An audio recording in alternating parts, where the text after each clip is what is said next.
the time we had it all, sitting safe behind our castle walls. Fast forward to the siren in the distance, getting closer by the minute. Will you stand and answer to the call? Burn like a fire, willful and wild. This is a night that you were made for. Don't close your eyes, safer to stare into the sun than to turn away from what you could become. This was once a perfect symphony, soft and steady like a heartbeat. But these notes turn dissonant and sour, getting violently devoured. So will you stand or let the curtain fall? Burn like a fire, willful and wild. This is the night that you were made for. Don't close your eyes, safer to stare into the sun than to turn away from what you could become. The time has come to stand and fight for what you believe, for what you believe. The dark will fall and we will rise.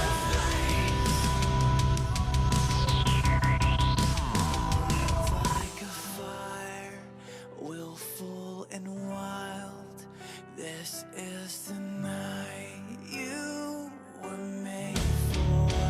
Burn like a fire.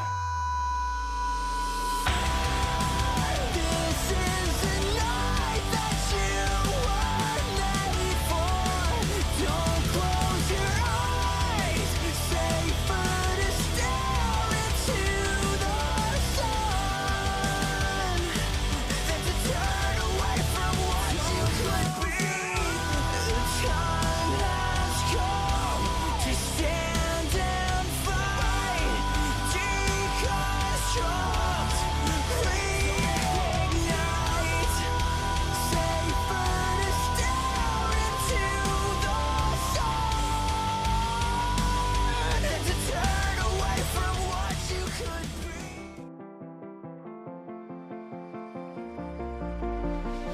Got a feeling nothing is forever. Keep your voice low.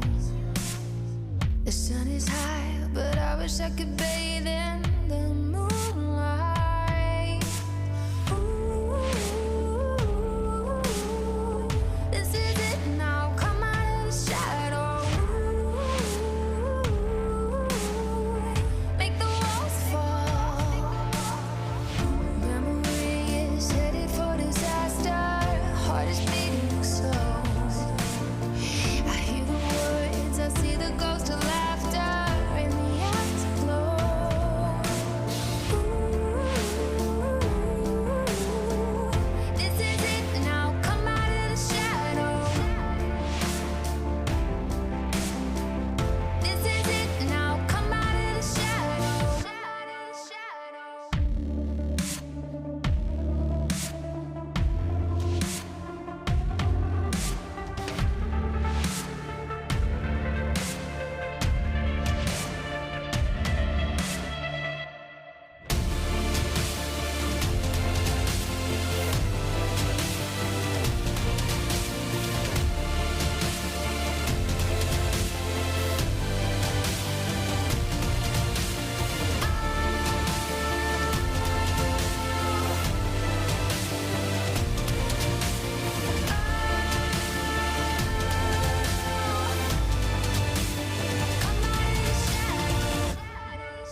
never been this far.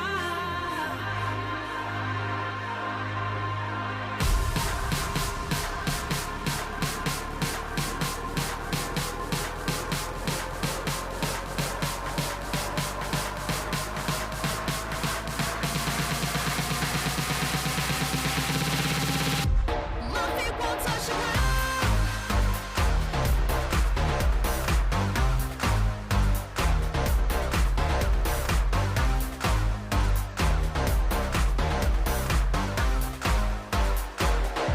My feet won't touch the ground.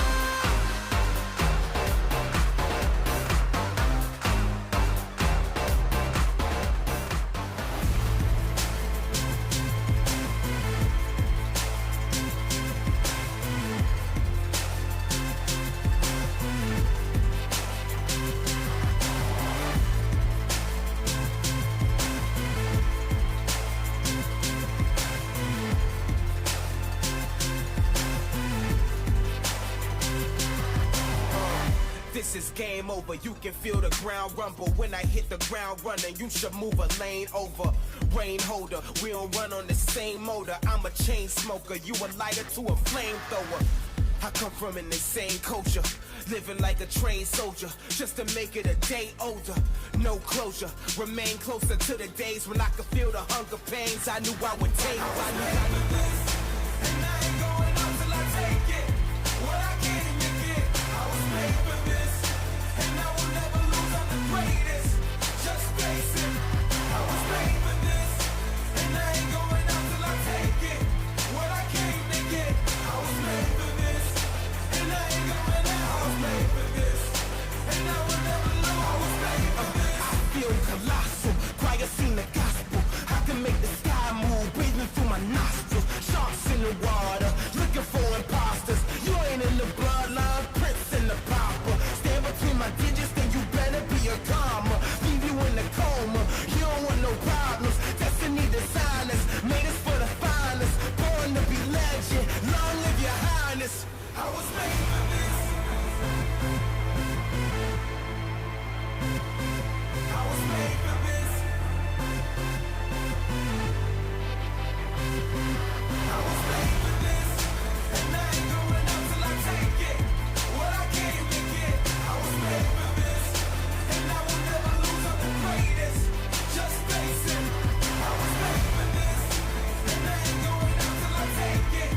What I came to get, I was made for this, and I ain't going out. I was made for this, and I will never lose. I was made for this.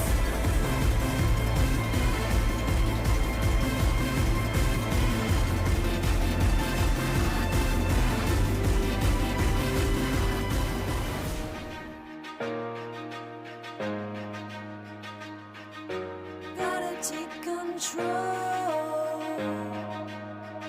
Start listening to my soul.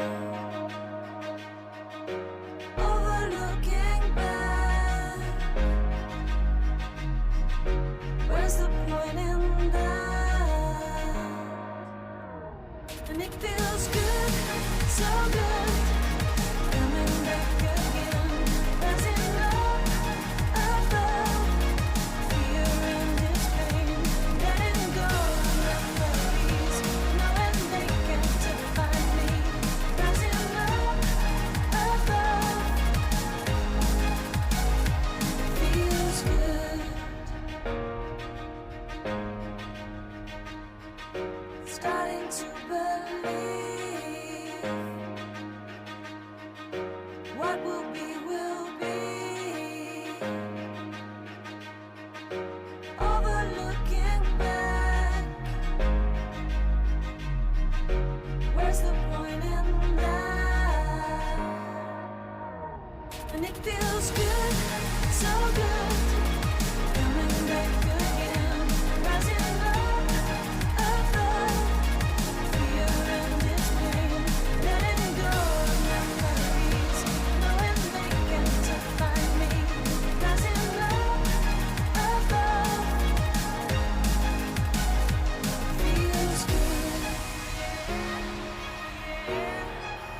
feels good. Feels good. It feels so good. And it feels good, so good. Coming back again, rising love, above. Fear and its pain, letting go of memories. Now I'm making to find me, rising love, above. Feels good. No point in fighting. It's hard pretending. Wake up, it's time to leave. I took the time to breathe, and now I see I'm just too good for you. You're no good for me, and I know what I need. So I'll set you free.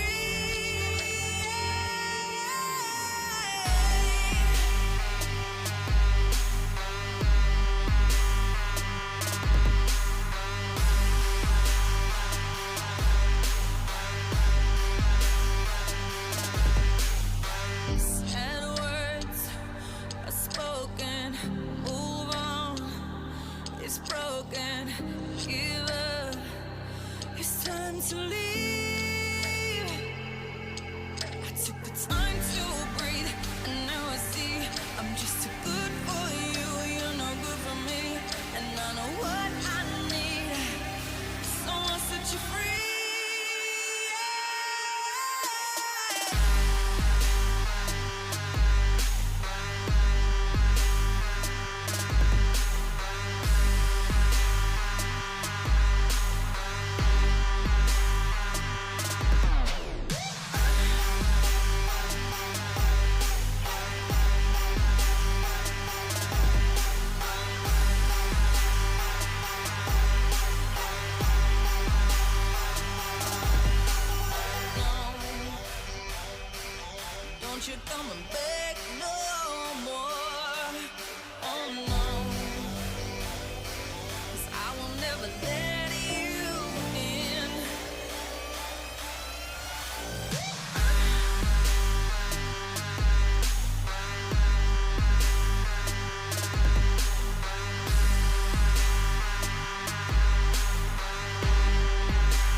adrenaline. Hey, you're taking over me now, and I'm giving in.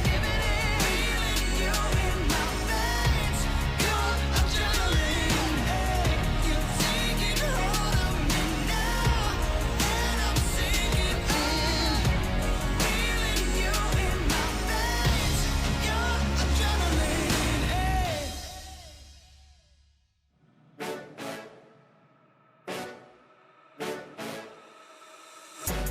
Body bad, that's baby mama. Pretty girls come and play in my arena. I'm so cocky with these bands, mucha Janita. She's so cocky with her hands, oh mamacita. Making money daily, it's a natural high. Focused on this guapo like a fiend day and night. Spinning bands, we don't see no price. Spinning bands, what a time of life. Wake up every morning and I'm counting on my blessings. Then I count the money cause I triple these investments. We stay lit and they mad, we don't care, get the bag. We stay lit and they mad, we don't care, get so let them lurk, cause we don't mind. So let them lurk, cause we don't mind. So let them lurk, cause we don't mind. So let them lurk, cause we don't mind. So let them lurk, cause we don't mind. So let them lurk, cause we don't mind. So let them lurk, cause we don't mind. Diamonds up, diamonds up. So let them lurk, cause we don't mind. So let them lurk, cause we don't mind. So let them lurk, cause we don't mind. Just let them lurk, cause we don't mind. Pull up to the spot and get them hype. My girl extra crazy, just how I like. She a ride or die, she here for life. If you cannot respect the code, then pay the price. Don't do drugs, it's a natural high. Making money daily, it's a natural high. Focused on this guapo like a fiend day and night. Spinning bands, we don't see no price. My team be the dream. Wake up every morning and I'm counting on my blessings. Then I count the money cause I triple these investments. We stay lit and they mad, we don't care, get the bag. We stay lit and they mad, we don't care, get the bag. So let them lurk, cause we don't mind. So let them lurk, cause we don't mind. So let them lurk, cause we don't mind. So let them lurk, cause we don't mind. So let them lurk, cause we don't mind. So let them lurk, cause we don't mind. So let them lurk, cause we don't mind. Diamonds up, diamonds up. So let them lurk, cause we don't mind. So let them lurk, cause we don't mind. So let them lurk, cause we don't mind. Just let them lurk, cause we don't mind. So let them lurk, cause we don't mind. So let them lurk, cause we don't mind. So let them lurk, cause we don't mind. Just let them lurk, cause we don't mind.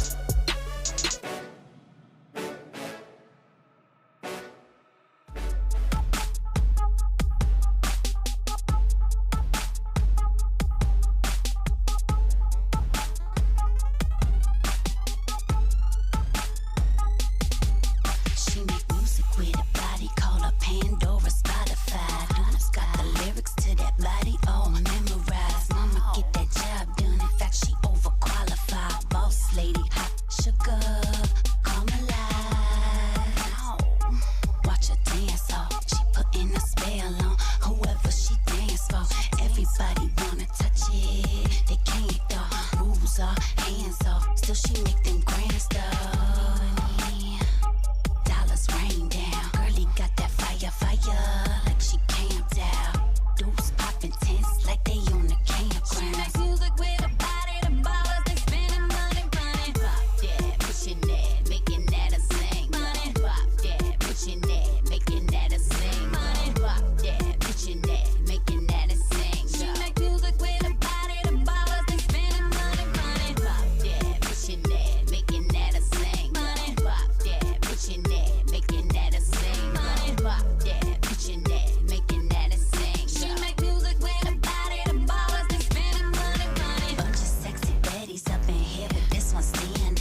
mention Jacob Javis, the big convention boys coming with them thick stacks. Stadium players got the grip spin that. Face like a doll, body juicy, deadly when she grabbing and make out. She make music with her body, she that #1 single. She make music with her body, the ballers they spending money, money. Pop that, pushing that, making that a sing. Money, pop that, pushing that, making that a sing. Money, pop that, pushing that, making that a sing. She make music with her body, the ballers they spending money, money. Pop that, pushing that, making that a sing. Money, pop that, pushing that, making that a sing. Money, pop that, pushing that, making that a sing. She make music with her body, the ballers they spending money.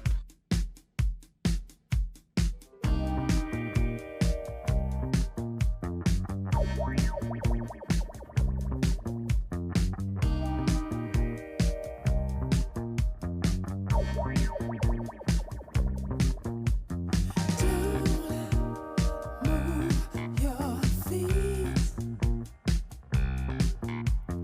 Do you feel the heat? Slow down is all you need. Fade into the beat. Don't be shy. Listen, close your eyes. I wanna slow in another sound. You can touch the sky. I wanna slow. You feel the love growing all around you. I wanna slow. Let yourself embrace to get high. Move your feet. Do you feel the heat? Slow down is all you need. Fade into the beat.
our castle walls. Fast forward to the siren in the distance, getting closer by the minute. Will you stand and answer to the call?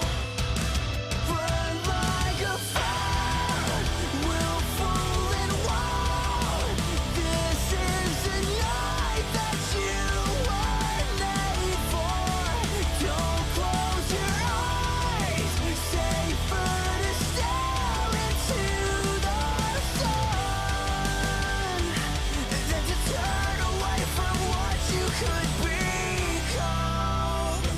This was once a perfect symphony, soft and steady like a heartbeat. But these notes turn dissonant, sour, getting violently devoured. So will you stand or let the curtain fall?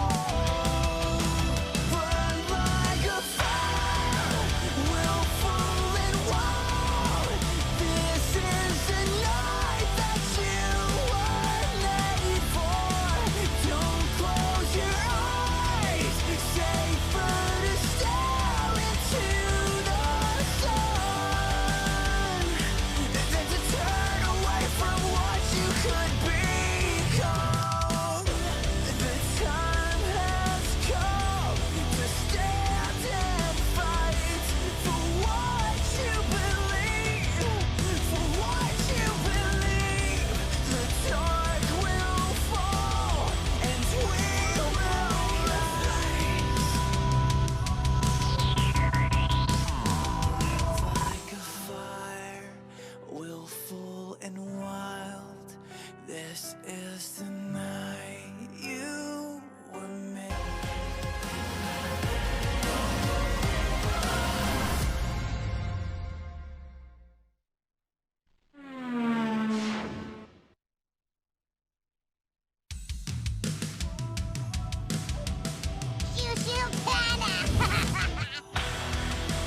应该是被消耗了一下。现在第二发酒桶直接开大，皇子是舍生取义，一个大招开始阳鬼石板甲，但是还是扛不住后续的伤害 ，JK 了收他人头。另一边是宝蓝顶塔，下路两个上单缠斗在一起，德善是击杀了小火。是的，那这边 IG 找到机会击杀掉 RG 这边2个人。看一下，哇，推了3个人这边。这一波难道是交流出了问题吗？安琪是不知道德善有大招的，这一波天崩地裂，直接再配合牛头后续的选手打了一波团灭，感觉是交流出现了问题。安琪他不清楚德善还有大招，直接去走脸了，给了德善1排3的机会。时间到了。这边卡塔直接从线上走过来，一个一技能撞到2人，给上一个 Q 技能，但后续的技能没法跟了。这边再接一个 W 强化的 Q 技能，给上了一个虚弱，后面挺身而出，赶紧位于队员给走。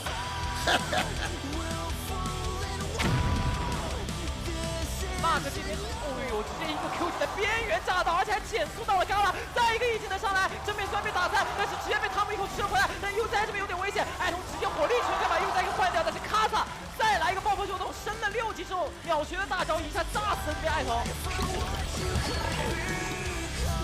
哇，好热！摇扇子的人在哪儿呢？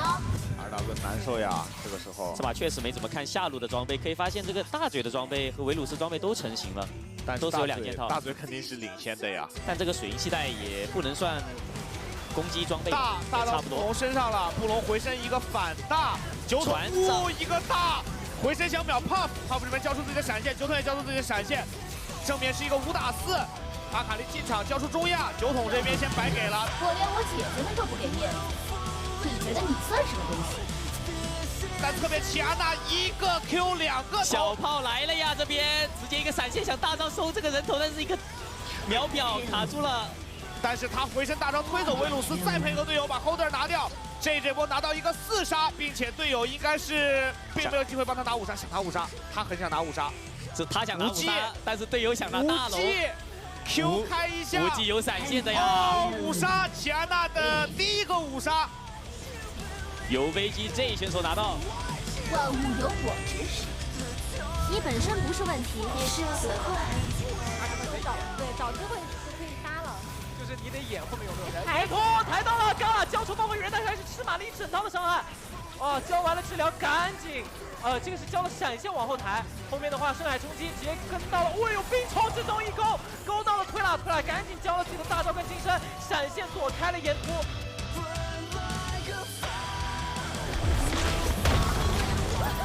在这一波双 C 都被打残之后，RNG这波有机会直接把大高地给拿下来。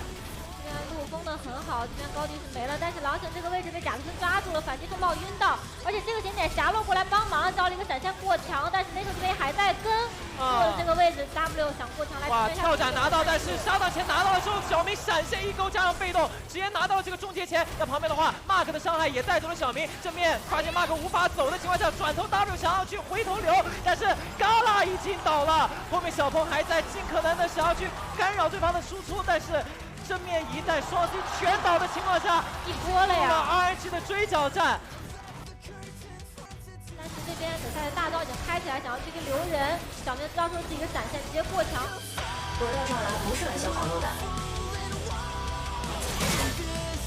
这个位置可以绕到后面的阿卡丽进场，果然进场配合凯南一个天崩地裂，直接要去进行一个反打，小雷爷成就了阿卡丽一波大配合，海星跟朱飞被3个人围在当中，阿拉夫反身一下，小虎一波吹风跳。爱你之前是我的母亲，我做事和她不同。你是我不该忍的恶魔，朋友。活了一个剑魔过来，但这把不是一个打野剑魔，身上是没惩戒的。滔博利用这个点直接去打，但是林伟翔现在复活甲皮在身上，战斗力也很强，直接一下龙坑之后逼出这边的一个秒表。那么林伟翔是下来以后扫了一波的伤害，再搭配大龙的伤害是。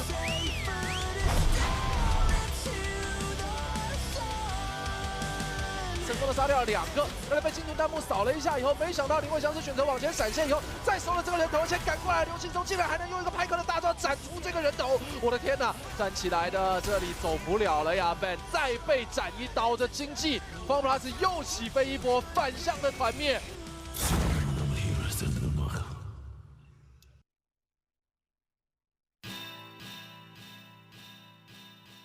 真希望有人能如我一般完美。今天，他刚刚把遗愿都说出来了。Round 1, baby, go！ 阿卡丽想单杀，我不要再做个 NPC 了，从现在开始，我要自己决定。被推到墙上了，反身挂点燃，哎呀 KO！ Round 2, baby, go！哦，现在这里朱奎又是被加维粘了一波，一技能拉到了。我自己做主，想怎样就怎样。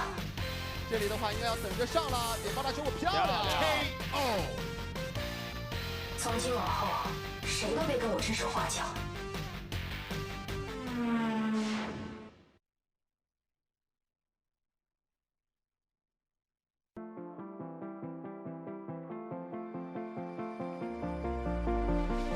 Got a feeling nothing is forever. Keep your voice low. The sun is high, but I wish I could bathe in the moonlight. Ooh, this is it now. Come out of the shadow. Make the walls fall. Memory is headed for disaster. Heart is beating slow. I hear the words, I see the ghost of laughter in the afterglow.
I've had a taste, now I want more.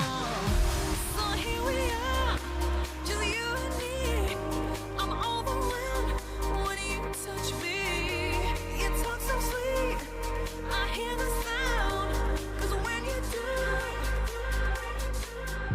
my feet won't touch the ground.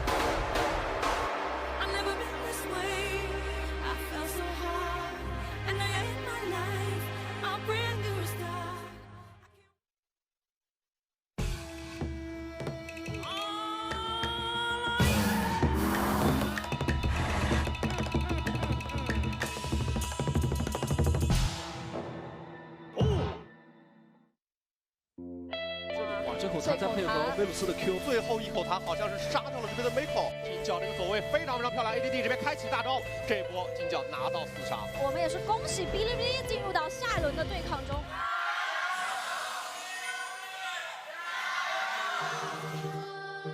未被冠以强手之名，我们用表现为自己扬名立万；未被许以赛场主角，我们用成绩为自己争光添彩。无畏前方强敌，无惧失败可能。众志成城，只为登上那胜利之巅。即使领跑了1整年的常规赛，却依然有人质疑我们的实力。在胜者为王的赛场上，谁都知道，没有奖杯加冕的统治力都是空谈。谁都明白，没有冠军的重担永远称不上倔强。这一次我们不会让机会溜走，这一次我们会用胜利为这个夏天画上句号。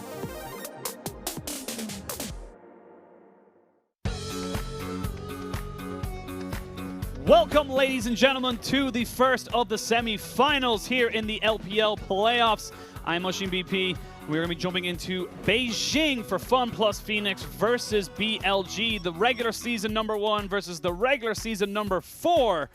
Before we get to that, of course, though, we have got a little bit of an announcement, of course. We have to go for our, kind of setup and everything like that. But before I get to that, we are going to have my beautiful analysts, Raz and Clement, joining me on the desk today. Who brought you here? Yeah. This is my desk. Get out.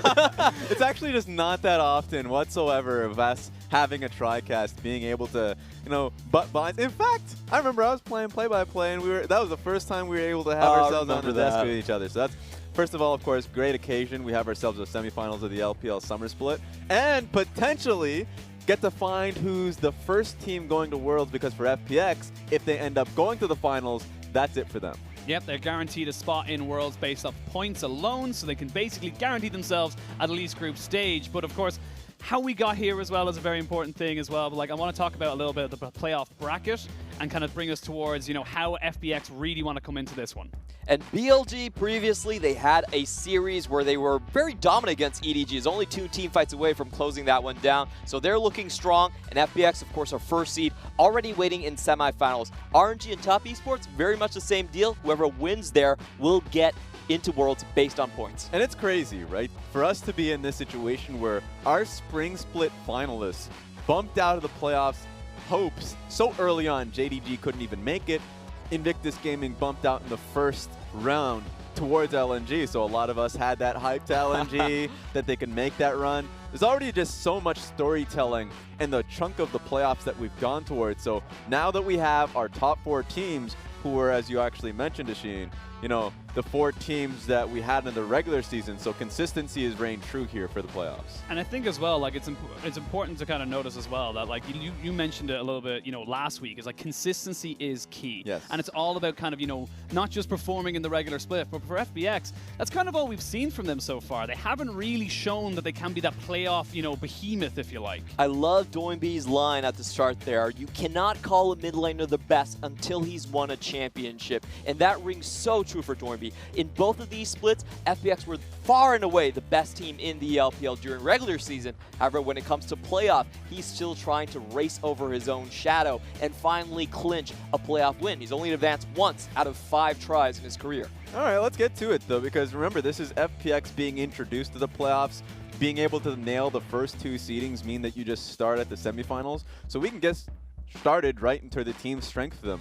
Why don't you start it off with the tower dives that they have? If you have to know FPX, their style is always about roaming the mid and the jungle together, both Kin and Doinby, into the side lanes and securing early kills. All about priority, and if you look at their early game stats, they are very dominant on the bottom side of the map. Most kills at 15, most towers at 15, and great dragon control coming out of their plays in the bot side. Yeah, and the play style that they have is very predictable. They've done it time and again, but teams just don't know how to stop it with the early game dominance that they have. And it's led to a league-wide dominance. We haven't seen this level of success since, you know, Spring Split 2018 Invictus Gaming with the amount of wins that they've been able to garner. And you've been talking about the dives in the bot side of the map. They do that just as well towards Gimgoon in the top side of the map. So it really does start with Tian and Doinby early.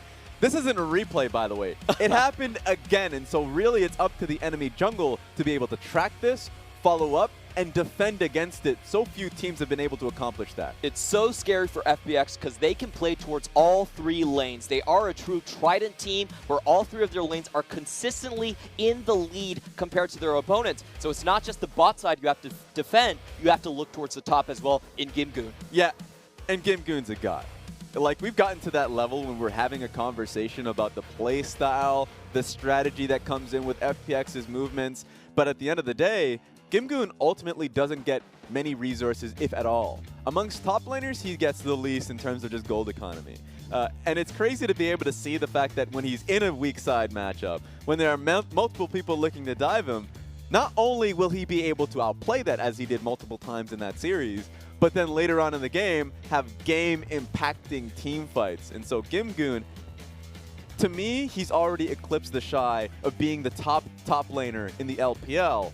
But I know that Gauntlet's on there. The Shy is going to come right back up. So that story still hasn't been told. But Gimgoon really does feel like he deserves that essentially the first place position that he's given himself. I honestly think Gimgoon has transcended what you can do as a blue-collar top laner. No resources, but still great impact in the later phase of the game, and he's doing it by keeping up his carry performance as well. Lots of damage being dealt despite not a lot of resources, especially the Vladimir and the Renekton, 2 of the best weak-side champions that we have in the top. And as well, like, he's, you know, kind of a get a little, give a lot back to his team. But we're talking about giving a lot. We got to talk about the mid lane, because that's going to be our featured matchup for this one as well. Like Doinby versus Kuro. I'm excited because this is kind of like, you know, the old school versus the new school. Yeah, and for me, the old school, you'd look towards Kuro, who's been in the LCK, he's had that time, for me at the very least, who's been able to prove himself and prove his worth to the international audience, has been to Worlds. And while his record at Worlds is not clean whatsoever, and that's why people have a lot of doubt, they would look towards Doinby and say, at least get him to that stage. This split has been dominant for him. You can even see it based off of the kills and assists at 15. They're very active, and it's starting from the mid lane. And of course, the champion pool just eclipses Kuro because Doinby seems to have a counter pick at every, at every corner. Both of these guys have very deep champion pools, and I want to highlight the fact that, in essence, they're going for the same style. They're both leaming their lane, but Kuro tried to outscale in the earlier part of the season, going for the Kayle and Cassiopeia, while Doinby seems like he wants to strike earlier and harder before 15 minutes. Yes.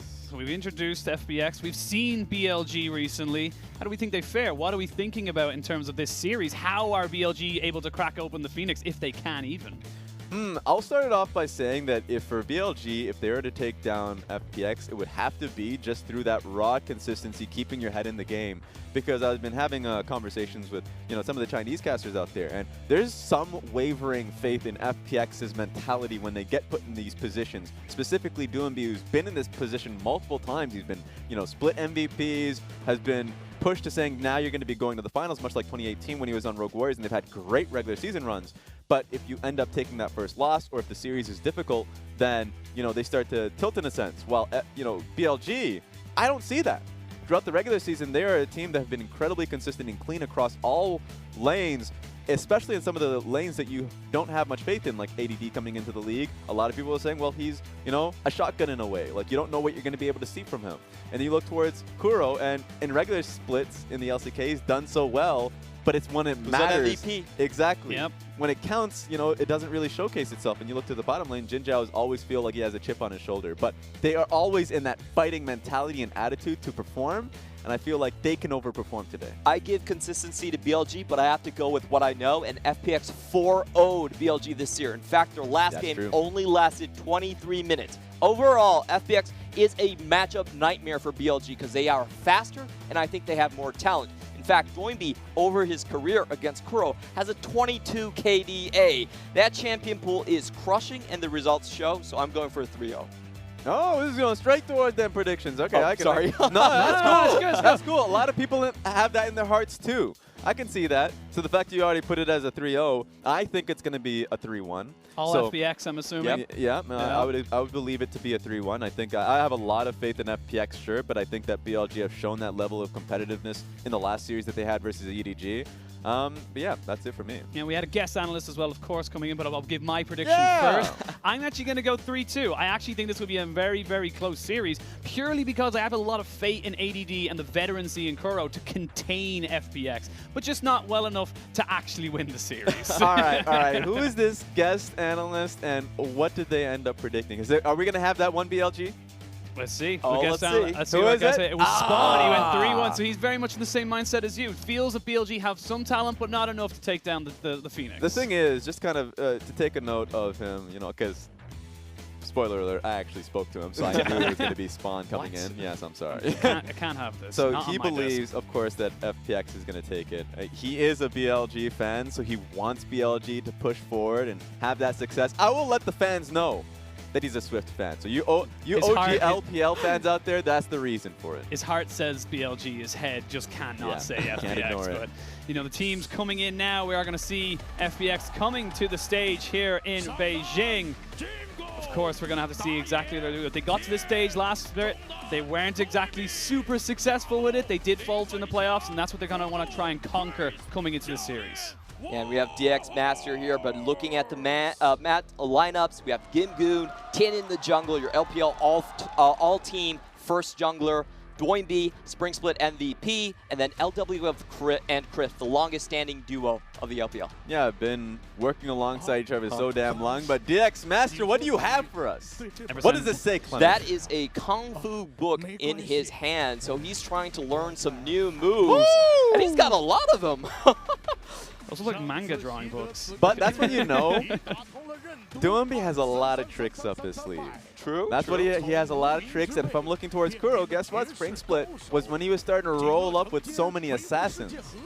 So I'm just saying there are a lot of new tricks showing itself in both of these mid laners. The most important thing for BLG is to have an early game answer to FPX. And I think Kuro, like you were talking about, really needs a good champion to go up against Doinby. Here they are, BLG coming out onto the stage. They've already played one best of 5, so they have got that underneath their belt at least. But we'll have to see now if they are able to take down the side of FPX. It's going to be a tough one. Yeah, and I don't want people to look at BLG and just cast them aside. Throughout the entire playoffs, I said that BLG, coming into the playoffs itself, were the second strongest team currently performing. Of course, just behind FPX. In all intents and purposes, this would just be, you know, our pseudo-finals. Definitely could be the case here. Now, I'm listening to what DX Master has to say. He's looking at all his Kung Fu books. Oh! And he's got some potatoes? No, those are buns. Shows where my head goes, being the Irishman on the desk. This is a lot of Kung Fu culture going in here, but it goes so deep that I don't even know where DX Master is going. He definitely fell down a spiral after JD Gaming didn't make playoffs. And just so you new viewers and new fans out there know, DX Master is, of course, the host in the JD venue. We're here in the JD venue in Beijing. He always has something creative up his sleeve. Either the references to Avengers, you know, snapping fingers and all that. Like, there's always something to look forward to. So that was fun. I just didn't understand it, sadly. Hey, it's good to look at, you know. You can get the yeah. Well, that's kind of more concerning. But like I say, you know, we're going to see the teams coming out, and now the this kind of, the pressure starts to mount a little bit. FPX, they've been in this position before. Last split, they got themselves the top, they dominated Spring Split like we talked about, but they weren't able to convert that into actual playoff results. Yeah. What do they got to do?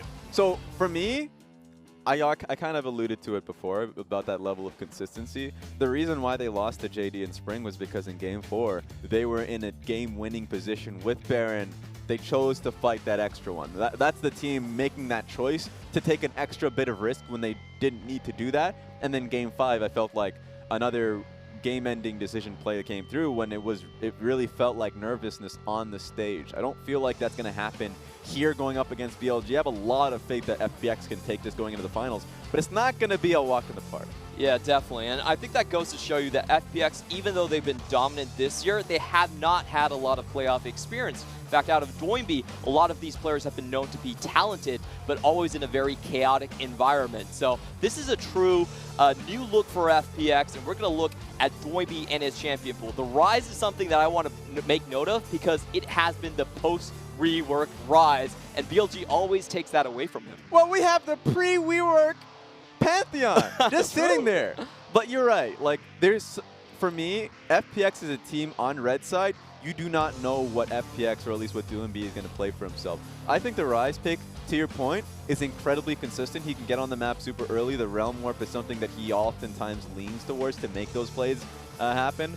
And then, very similarly, it's not called Realm Warp, but if you end up using your man drop, like, getting Doinby moving to side lanes is the most important thing for FPX. And here's the question. Can Kuro keep up with his champion pool? Because he has been playing more about just keeping in the lane and going towards late game. Azir is by far his best champion. You can see that in his DPM, 3rd overall in the league, but it's not a champion that's been known to leave lane and follow to side lanes. Yeah, I'm a little surprised that from the Spring Split to the Summer Split, Kuro has gone back to his prior playstyle, because I remember in the Spring Split, he went to a lot of Assassins. He was going towards the LeBlanc, Akali's, and Akali I think is still going to be a big pick because it is just a little bit overpowered at the moment.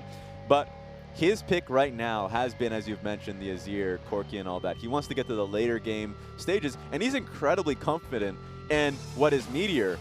I'd say right now the current best performing jungler, and I know that we talked about the mid lane matchup. For all you LPL connoisseurs out there, you're certainly looking towards the jungle between Tien and Meteor, two incredible powerhouses at this moment in the early game. First and second, respective to the LPL All-Star teams, and Tien, for me, has been the biggest surprise of this year. If you told me that Tien was going to be the superstar he is today, I wouldn't believe you. He actually sat the bench on Suning in 2018, and even FPX did not believe that he would get so much success. Yeah. But they saw a very mechanically talented player, and the way that he's been moving with Doinby has been the biggest change to this squad. His Elise is fabulous, his Gragas is fabulous, the way he executes on the tower dives has been the best in the league. Yeah, and so for me, my first question was, is it because, Tien is a strong talent himself, or is it, the Doinby factor, the communication coming through him? Spring Split, for me, at the very end, I realized it was Tien.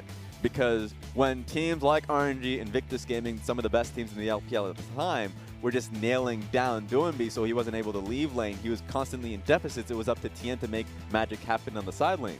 And he was able to confidently do that, consistently push them to a 3-game series, and sometimes win, some moments wins, and other moments at least give them that hope. So I think Tien is a fantastic jungler who's not simply tied to Doinby because he's reliant on it. It's just the effective playstyle of FPX. Well, ladies and gentlemen, we are into picks and bans for the first game of this best of 5. BLG on the blue, FPX on the red. And we have the bans coming out thick and fast. And thank God for that, because if FPX is on red side, that's when I start to get color confused. Remember, BLG, the ice cool team, want to get to late game. Blue colors, FPX, red hot team, aggressive, wants to be fighting skirmish in the early portions of the game on the red side. Thank God for that. And I just want to point out that we are still on patch 9.15, so the Azir and Corki nerfs have not came through. They are still the top tier, especially for Kuro when he considers his lane. Speaking of Kuro, seems like that Akali, in my mind, goes towards him. He's a fantastic Kuro, Akali, as I have mentioned. And I think that it is just such a strong pick that can get you out of the lane, impactful, level 6 onwards. I wonder what Doinby would want to play against that.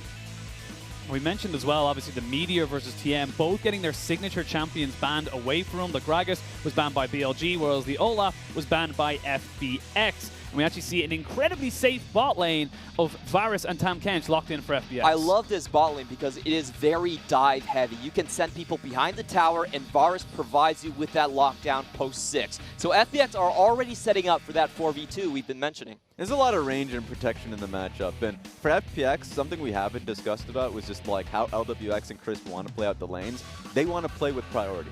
Very, very rarely do they play scaling matchups that get pushed in underneath their own tower because it makes it much more difficult for Doinb and Tien to get action rolling down bot side. So going back to what is a safe, incredibly poke-heavy lane in the Varus and Tam Kench makes a lot of sense. FPX are setting themselves for a bot side focused game like you're talking about. Gimgoon is gonna be left top. He's gonna use a Cannon Barrage to help out bottom lane. And talking about the Akali pick, if Coral locks this down, this will actually be his first Akali of the Summer Split. He actually hasn't played it so far, so an interesting look on how he does on the champion. Can still be flexed, of course. We might see ADD, but not really sitting in the wheelhouse of BLG style. They generally go with kind of more of a bruiser of the top side, with ADD going with something like the Aatrox, which of course has been banned. And with the Lovers duo locked in as well, we're going to see the bot lanes and it's one solo lane each locked in for both sides. So jungle bans are the most obvious thing, especially since you've mentioned, VP, coming into this one, that the Gragas and the Olaf, the mainstay junglers in the LPL, have been banned on Phase 1. I'm surprised that neither of the junglers have actually elected to pick one going into the second phase. The question for me here is, what does FPX pick as their diver? They've already got the bot lane set up. They need that hard crowd control, and I think Jarvan's a fantastic answer. Cataclysm into Cannon Barrage is the name of the game. You have a lot of early priority. I would go towards a Sejuani pick here if I'm BLG in this state. You can really rely on the Akali in mid lane a little bit. Oh, we'll see where that Kiana ends up going. But I'm liking it a lot as a jungler. I was going to say, we've seen it quite a bit actually in the LEC, picked up as a jungler. It is pretty certain it's going to go in there. I haven't personally seen Nico jungle myself, but not something I would assume would work well. And this is something I like from BLG. We said that BLG needed an early game answer to FPX, and I think setting up kill lanes with Kiana is perfect. You get Nico on the binding, you can punish that Gangplank into the top lane. So if your bot lane gets dived, at least you have an answer on the other side of the map. And I love that this get locked in there for Doinb. I'm expecting that's going to be a Rumble mid because they need to be fighting for priority. The fact that you now have shoving lanes in the Xayah Rakan bot side, you look towards top through mid lane. You know, Nico is going to be trying to force priority there as well, to be roaming alongside the Kiana. But Doinb says, that's not going to happen. Throw down the Flame Spitter, you get priority. We saw it coming into today's series, the amount of times that they were able to find top lane dives with the pick. I think this time around, you're going to be seeing Doinb and Tien look towards the bot side of the map. Yep, this is BLG's answer, however, to FPX's 4v2 style. We are going to kill Doinb before he ever gets to the river. That Nico and Kiana, they pack a lot of crowd control, a ton of stuns, so if they can catch him without Tien, I think BLG might have an answer. That's why I love the fact that Game 1 is going to be about the 2v2 through mid. For both of these teams throughout the split, it really has been a showing of, you know, Meteor and Kuro and Doinb and Tien. These two players have had so much control in the game, allowing them, in BLG's case, to get to that 30-minute mark where the team fight is favorable for them, or for FPX case where they just outright stomp because of the two people who had those incredible early game leads. So it's going to be fun to see who ends up coming ahead. We'll have to wait and see. Coaches have shaken hands. The comps have been locked in. We'll have to wait and see exactly how this early game goes and how the entire series goes. I imagine this will be a marker on how both these teams want to play it, as BLG look to try and take down the Phoenix, but the Phoenix needs to kind of slay its own demons. Yeah, we'll have to see if FPX is ready for BLG in Game 1, because I love the pick potential from Meteor and Kuro alone. If we're just talking about it, getting into in-depth about the matchup, Kiana will be able to get on top of Jarvan pretty easily. If you Cataclysm, well, guess what? That's the terrain that she wants to get her ultimate going. Let's get into it.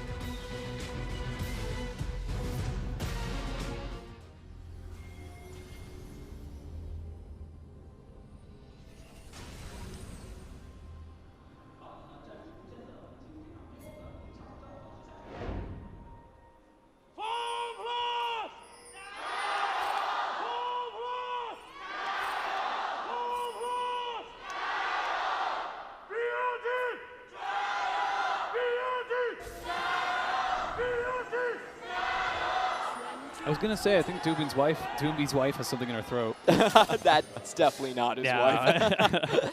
But level 1 pretty standard. No real kind of aggression coming out here from either side. I wish I had a booming voice like that, but yeah, not going to be a late invade. It's nice to be able to see a bot side start here for Meteor, meaning he's going to be finding himself top side. It's going to be fun. Tien just doesn't want to, honestly, match the Qiyana early. Thankfully, he's got Electrocute himself, so he's going to be trying to at least answer back with some level of burst himself. And you can see that FPX are pretty afraid of the Qiyana level 3 burst like you were talking about. They definitely have their blue entrance warded just to make sure that solo duel doesn't happen. And I think this goes to show you the background of the matchup. The way we've seen FPX shut down in the past has been by checking Tien at every buff. Karsa did that in the spring split. He wasn't able to do it in summer, but that is a good path for opponents to lean towards. For both FPX and BLG, neither really has a massive legacy within the LPL, so this is an opportunity for both these sides to really stamp their authority and look towards the future. Yeah, for me, that has kind of been a standard of the LPL post-franchisement. So many new organizations coming in with so many expectations behind that. So for FPX, you know, last year for me was that building period for the team. That was pre-Doinb. They brought in Cool, and they actually looked pretty damn good. And so they kind of realized the power of having a very strong and connected mid lane. So suddenly, Gimgoon was more connected. He didn't just have to go towards a scaling pick and then pray that he didn't get dove. Speaking of praying so you don't get dove, seems like Meteor's top side. But he has been spotted by something for some reason. FPX did ping his position out, and I think they're going to be relatively safe into the top lane. You see Gimgoon already retreating back to the safety of his tower, and very good early warding from FPX. They definitely caught him at least at Raptors. A good thing that FPX has here within the composition, we've kind of alluded to it, but didn't talk about the combination entirely. We've seen this pretty consistently from Clutch Gaming, actually, in North America, is just the typical J4 Rumble comp, which is put them in a Cataclysm and let them sit on that red carpet. And I think that in team fights, incredibly effective, especially with that, we're just going to be talking about Venn diagrams, then the GP ultimate that can combine with that. They have so much easy like team fight combos to roll with that BLG has to be worried about. And I think it will come down to that first strike. If you get caught in River by FPX comp, they have so many ways to initiate on you, and the Wombo combo potential is out of this world. So I think BLG are going to have to relinquish that first objective. Yeah, I agree. I think this is a pretty damn good Dragon team. Like the power, the follow-up there from Varus and Tom Kench is just going to be consistent. So from BLG's perspective, I think having the ability to trade sides, being able to move Kuro topside, get a dive going, so then FPX is at the most, you know, trading sides, and have to constantly be worrying about Gimgoon's well-being, especially if the next dragon, if the first one falls, is not going to be beneficial if it's a Cloud or another Ocean. Shouldn't expect to see BLG at many, you know, kind of 5v5 objective fights. They haven't really got anyone to tank a Baron or a Dragon later on in the game. True. They've got a lot of damage, but not a lot of sustain. But they do have a lot of pick, and something BLG is really good at, as being that smarter team, is that they have a lot of good setups for those plays. And if you have an Akali who wants to find herself in a flank alongside the, you know, the Nico in the mid lane, then you better have good setups. So they can definitely pick fights later on, and they've been successful at that all split long. This is something that Gimgoon does a lot in his games. You can see him already setting up a freeze in the top lane. He likes to hold his wave close to that piece of terrain right outside his tower, and even though he might lose a lot of CS early on, it keeps him super, super safe, and that's how FPX has been playing towards their strong side in the bot, just by keeping Gimgoon away from harms. Yeah, and, you know, always had the wave thinned out just as well, to your point, because not only is it nice and frozen there, so he's in a spot in which he can farm safely, as you mentioned, in the lane matchup, but if there, as I mentioned earlier, Meteor Kuro ends up finding his way topside, then good luck, you don't have a wave that can support you. So BLG, really good at being able to keep the enemy team at an arm's reach. This time you can see that from Gimgoon. Right now, both sides just kind of feeling each other out, making sure that they're not putting a step wrong, making sure they're not, you know, putting their one's foot in the grave, if you like, and the respect being given by FPX. This isn't the crazy aggression we're used to seeing from them. It's very respectful. It's very kind of slow and methodical. And I think this bodes very well for BLG, because typically the way they lost to FPX has been just through laning phase. A lot of the times you see their solo lanes fall very far behind in the CS department. This goes well for BLG, who likes to play a later and slower game. Had to give up the scuttle, though, as Doomby and Tien were roaming down into it. Again, Meteor just kind of giving that respect. And that's going to have a lot of good trickle-down effect to the bot side of the map, where now Jinzhao and Shinmo have to be thinking defensively, knowing that you don't have vision bot side. Knowing that now the level 6 really creeping, like LWX and Chris will be able to attain that. There's now kill threat in the bot side of the map, but nice challenge there from Meteor. Nice little cheeky steal there. Ends up picking up the big raptor, the big chicken. Got that. Seems really interesting that BLG are constantly cheating towards the top side. This is the second Raptor camp that Meteor has been able to steal. So they're definitely looking at their potential to go towards the top side, maybe try to lock Imgoon down early. And, this is the series that I really was looking forward to. Because in terms of, coming into the playoffs, I thought both of these teams were top 2. And it really felt bad for me that, we're not going to get this in the finals. Yeah, you predicted BLG actually to make it all the way to Worlds. Yeah, just because if it gets to that state, remember BLG don't have much. In fact, they don't have any points. Championship points. That it'll be a struggle for them to get to the Gauntlet tournament itself. So they do need a good showing. They do need 3rd place overall, and if they lose here today, that means no bueno. It's just a hey, not going to happen, right? Oh, no, they could still get third. Okay, so it's not a dead end for them, but of course a lot more favorable if they would continue. I think I'm just going to bank my prediction off of them going up against FPX and losing. Not going to happen. I'm a calculated man. Speaking of calculated, this is a much larger wave than I was hoping for Imgoon. Yeah, he has to use the cannon barrage to try and thin it out a little bit. Does have the barrels as well set up. They will push into him, but a good stun there from Meteor sets up the perfect execution. There's ADD forced to flash, though, as Doomby gets himself a long-range equalizer. Great start for BLG. Yeah, at least the equalizer set something in motion for FPX. So now no flash there for ADD. That's just way too much kill threat.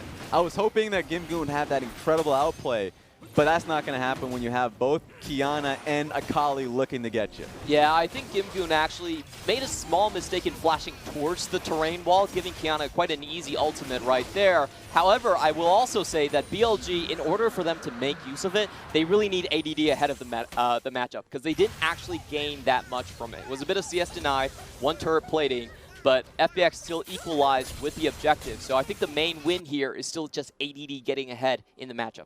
All right. I mean, at the end of the day, whenever you're dealing with that goddamn Qiyana, is that damned if you do, damned if you don't, especially when you're near your turret. So terrain's just literally all over the place. So hard to get out of that. So very tough. At least they were able to get the Ocean Dragon for their troubles there, FPX. But this is where now you would definitely focus towards the bot side of the map. It's unfortunate that Doomby's ultimate on cooldown will be up very soon. Tien and Doomby can start to set up the plays that they've been looking for. Post 6, that's really their domain. And so I want to be able to see what BLG can do to defend that. The big worry that I had coming into this, I was talking about the second dragon, hoping that it wasn't going to be trash. Unfortunately, we're dumpster diving. So you can't now force BLG to respect your dragon pickup.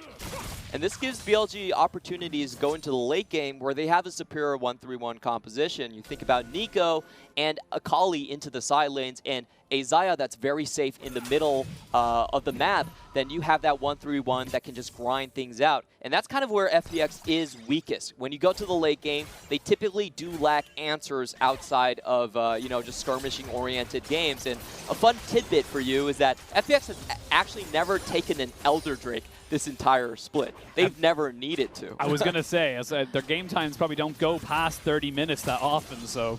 Yeah, their dragon control rate past that is just absurd. First place by a very wide margin, but take a look at this. Yeah, Meteor going to use the ultimate as well. He's going to get himself off to the side. The flash available. They're going to be flashing over to him as well. Ooh, actually a rare miss on the equalizer. Now Doomby finds himself here, but it's actually going to be a kill straight over the back, so that's going to be a 1-for-none trade. Is it looking for Kuro to equalize those trades? Goes golden for reasons. But at the end of the day, 1-for-1 trade, a lot of summoners blown. I can't say that was a success for FPX. They traded the mid laner for a jungler, and all the summoners blown from Doinby. So I would actually like that from BLG. It increases their standing on the top side of the map. It is way too hard to get on top of a Qiyana. And that's just something, you know, FPX will start to realize they probably already have. The fact that, yeah, you sent down any wall, Cataclysm, sent down the Rumble ultimate, and then she can just traverse terrain so easily. Sure, she had to flash for it, so now you can at least have that as a timer, but can't be looking to that one as a pick option. You got to be looking at maybe bot side. I think it's a lot easier to look for Jin Zhao. He would have to blow his flash for that one. And I just think Kuro has so much more catch potential when he's going top. He does have the Glacial Augment and the GLP 800 done already. If Kingun sees a tower dive coming, unless he has help, he's just dying there. He's going to have to stand his ground and just give his life up underneath the tower. And we're seeing FPX having to deal with a lot of pressure. This is very rare from them. We usually see them dominating pre-15, but now it's them having to answer to the turret dive. I want to see exactly where FPX kind of take this. You know, they have the mid-game comp. You've got the Cataclysm, you've got the Equalizer, but so far we've kind of seen more, like you say, reactionary plays coming out from the side of FPX. Not something we're used to, considering how much of a dominating season they had within, you know, the summer and spring split. It's just tough because if you're looking at BLG's composition, a lot of it is incredibly safe. I know I did mention to the Qiyana pick as being a safe one, but also Akali is the easiest safe pick you could talk about with the Shroud that she has available to him. Bots out of the match is literally the definition of safety.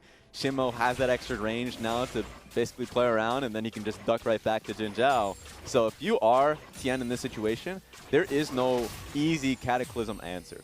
So it's more of trying to set up that big fight and then force BLG to make a choice. BLG has to be the team that chooses a fight. And so playing towards the next dragon, even though it may not be as beneficial, I think is the right call for FPX. Yeah, it definitely is. But if I'm BLG, I'm not walking into that river. No way, no how. FPX already have priority in the bot side and ward set up as well. So I think it's up, like you said, BLG probably are not going to make this venture.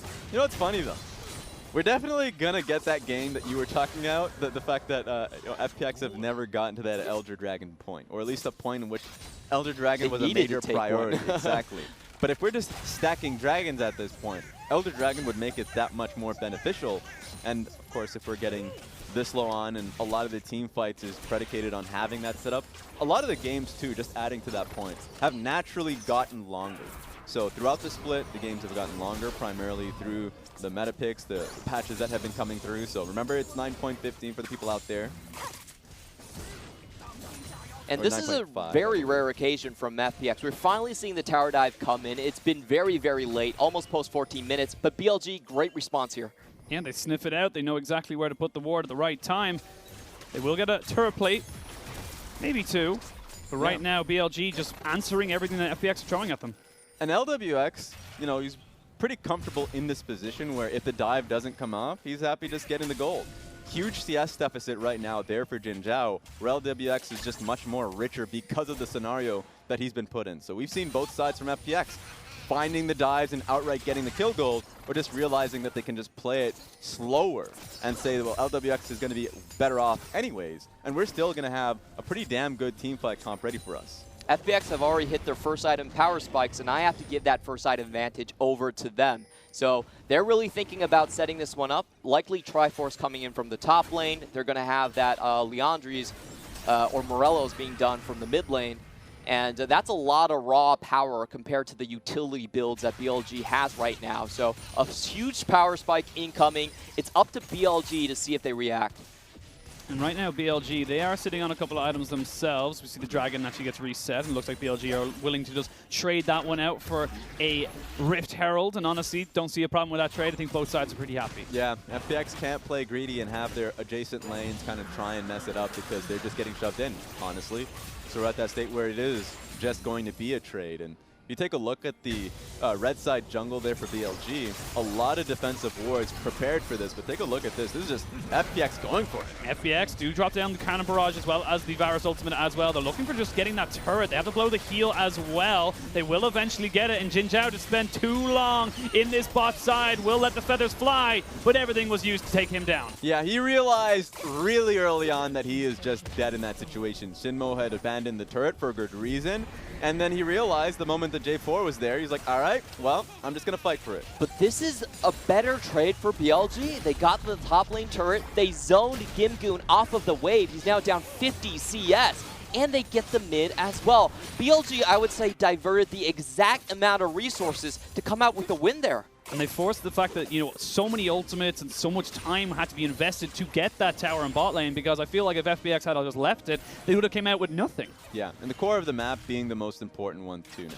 Because Doumbé now has to farm one wave less, or at least far closer to his inner turret. He's not going to be able to respond alongside Tien to pick up, you know, wards around the core of the map. So FPX should be losing out in the 2v2 through mid lane. We'll have to respond to the side lanes. If you think about that play, it took FPX 4 members to lock down that kill into the bottom side, and they actually over-rotated for that one. Even if Xayah didn't make her stand there, they should have been able to get that tower with just 2 people, the Ocean Drake and the item spike. So they heavily over-committed for that one, and it's so refreshing to see a team call them out and actually equalize and profit on the other side. Very uncharacteristic moves here from FPX. Definitely a lot more tentative, a little bit cagey perhaps coming into this early game. Just want to try and, you know, feel themselves out, make sure they're not putting a step wrong. But indecision is also a decision in itself, and sometimes that can bite you. Well, I mean, look, it's not as if they're playing up against grubs by any means. We talked about how BLG is a championship material, that they are a top 2 team right now performing.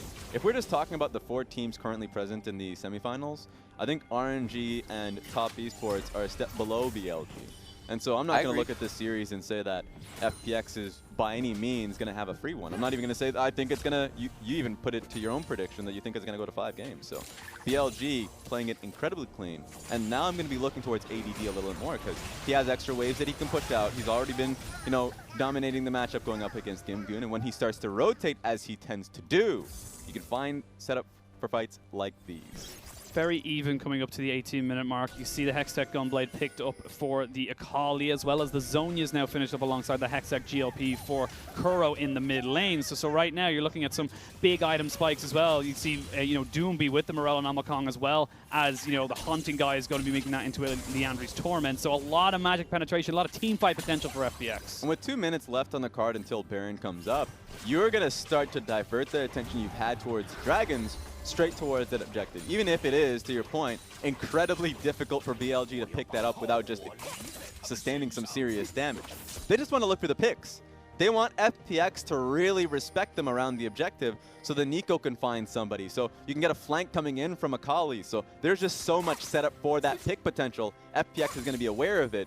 It's going to be BLG that has a lot of power for the next 5 to 6 minutes. And BLG, on their side, they don't even need to rush into this Baron. I have to say, FPX are under so much pressure to actually find that 5v5 around the topside Baron pit right now, and BLG don't have to commit. They can spread across the map like this. They can take towers slowly. And while FPX is still troubling themselves with gaining back vision onto the top side, they're playing it super safe and controlled. And this is the biggest difference between BLG and other teams in the LPL. They know how to play safe. They're less trigger happy.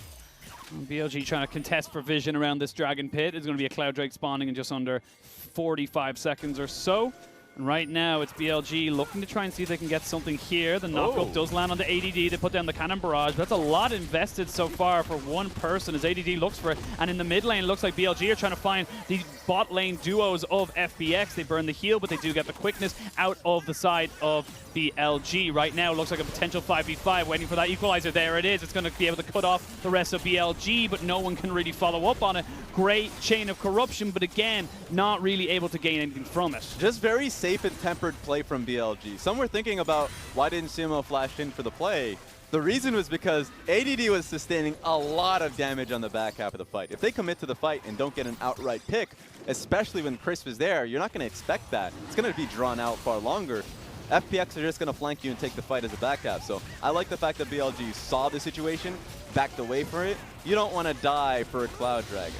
And Cloud Dragon does go over to FPX. Meteor, though, has got the flank. Meteor goes in with the beautiful ultimate into the Pop Blossom. Everyone from FPX goes golden, but these health bars are melting, and BLG find their pick. They find their fight, and a double. That's going to be more damage, more kills, but LWX will not go down quietly. He jumps in straight away. Gimgoon now has to force a flash away, but they got him underneath the turret. BLG are going to be able to pretty easily take this one down, and that's going to be a huge fight in favor of BLG. That crowd control chain was insane coming in from Meteor and Xingmo. It was a triple stun onto the wall and then a 4-man knockup coming in from the Rakan. Absolutely great play, and that was a very smart play as well. They knew even though the situation favored FPX, they had an extra item buy over FPX. But also just the raw power, as you mentioned, when the ultimates start to just line up with each other.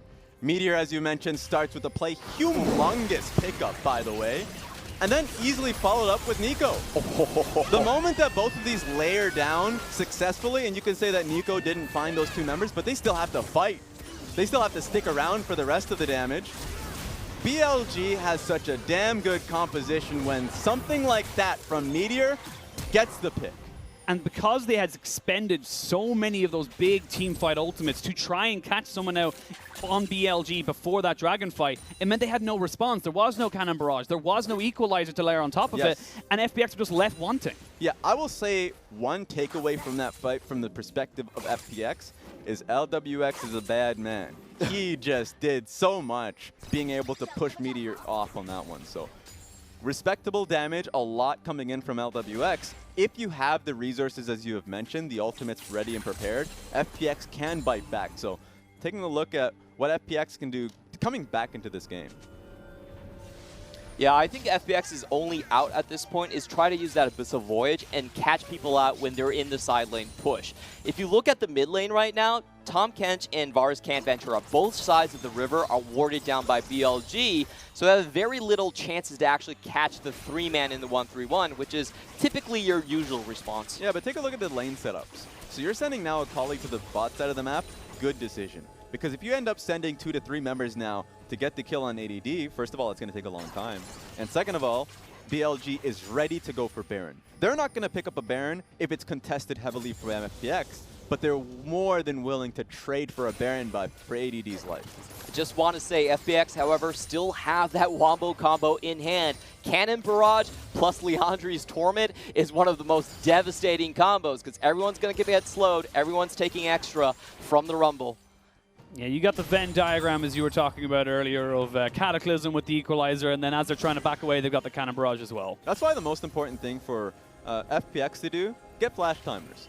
Take a look at BLG's side. If they sit in the Cataclysm, it's over for them. And you already see them because of the heavy focus they had in the last fight to get the rest of the members from FPX. Jin Zhao doesn't have flash, Simo doesn't have flash, Kuro and Meteor in the same boat. So you're almost, you know, guaranteeing FPX picks up a favorable fight if they're able to pick someone on a Cataclysm. So that's something that you should be looking towards for FPX in the future fights because it really is just dependent on that. And I think the threat of the Wombo combo is going to stop BLG from trying to sneak the Baron.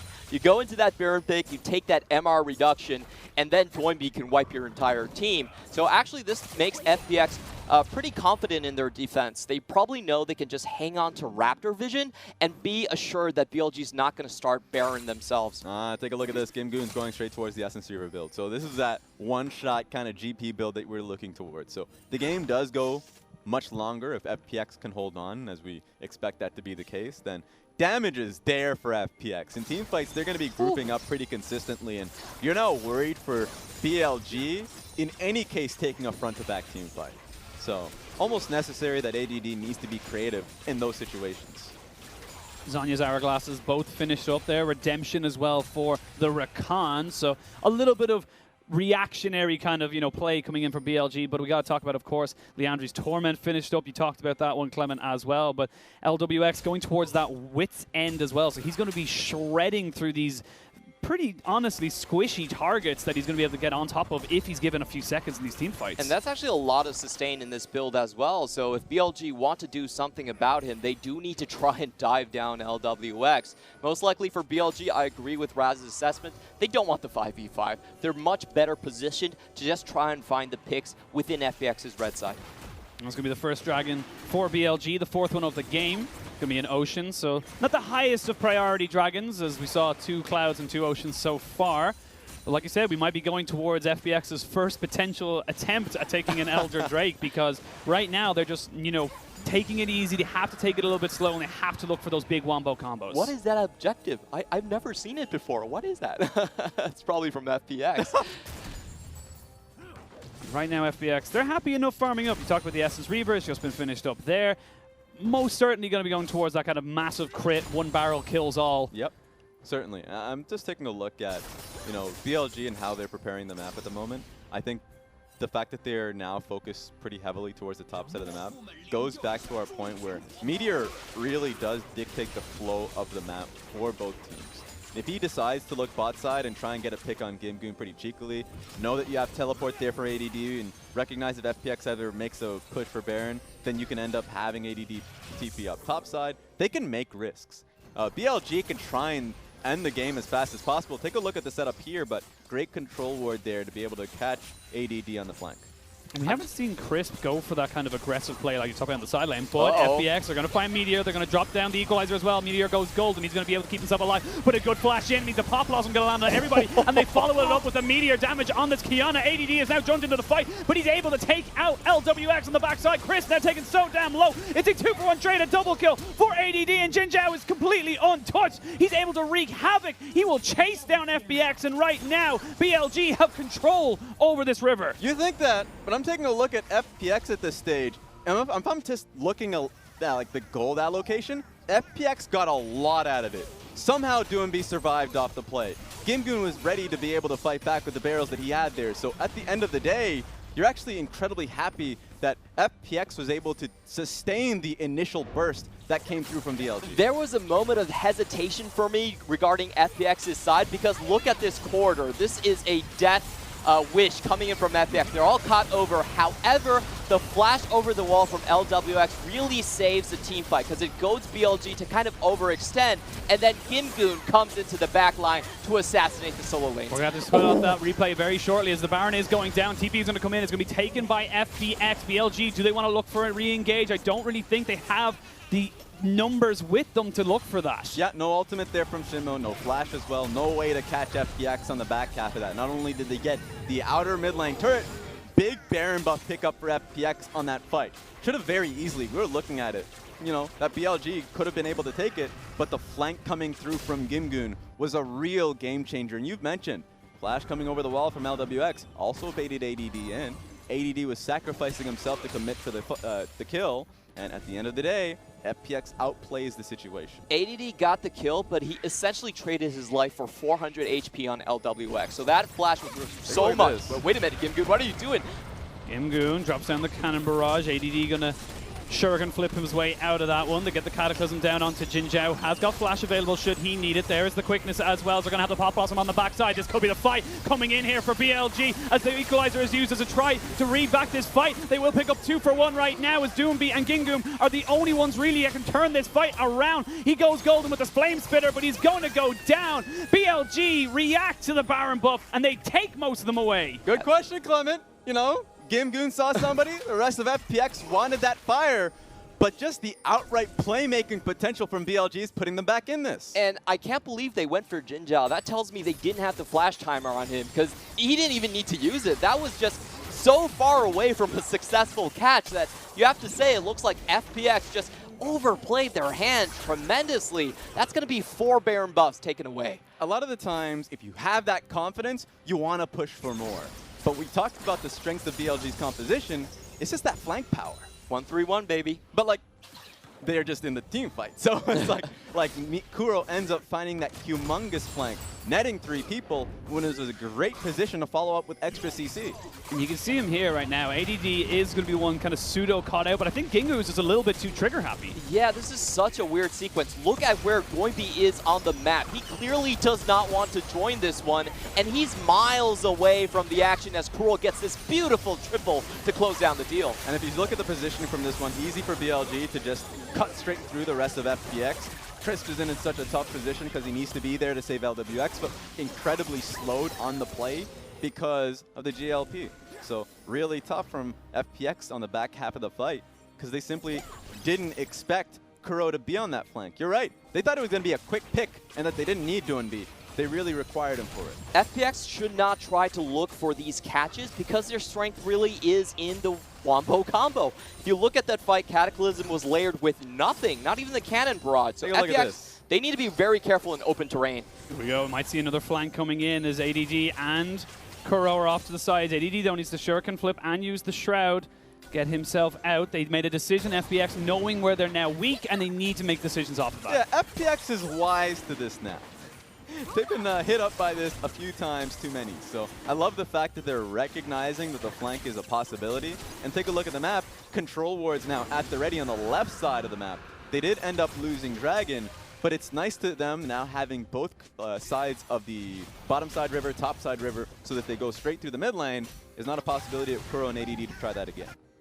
I will have to say BLG still hold the edge in terms of the 1-3-1, and we've been seeing, because FPX have been grouping up so much, the CS leads finally take over on BLG's side, especially looking at their bot lane.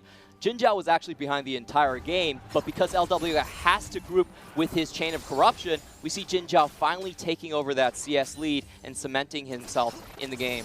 We're looking at about 3.5 items for pretty much all the carries on both sides. You can see it there. The Void Staff finished up there for the Akali on top side. You've now got the Sterix Gauge for the Gangplank as well. They lost 600 gold off of that Baron play, so pretty much null and void. You actually get 1,500 straight away, so that's a 2,000 net loss. Yeah, having this setup when you end up getting that push is incredibly important. Sometimes, you know, when you're in your solo queue game, and you have a superior teamfight composition, or at least if you get the setup, you end up looking for it. Take a look at this. Seems like they're hunting Simo.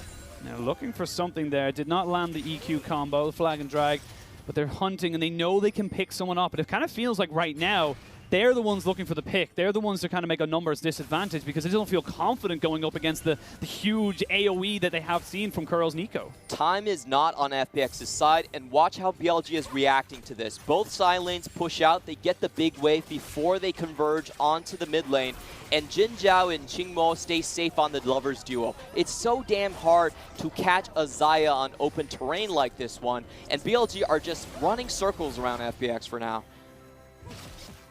Ward's going to be, vision going to be the key, I should say, from both sides. You can actually see Tien going with an incredibly defensive build. He knows that he is not the carry in this one. Has got the Knight's Vow to, I'm almost certainly give that over to LWX or on top of Gimgoon. Hell, if, you know, Doombee's overheated, he can give it to him as well. But right now, it's all about, you know, enabling your carries and making sure that you've got the damage to be able to turn these fights. Yeah, I like the call. At the end of the day, it's much better for you to just recognize that you're trying to sit in the fight for as long as possible, prolong the backline of finding, you know, space to get to Doinbi or get to LWX. At this stage, LWX is someone that you want to have that amount of protection for.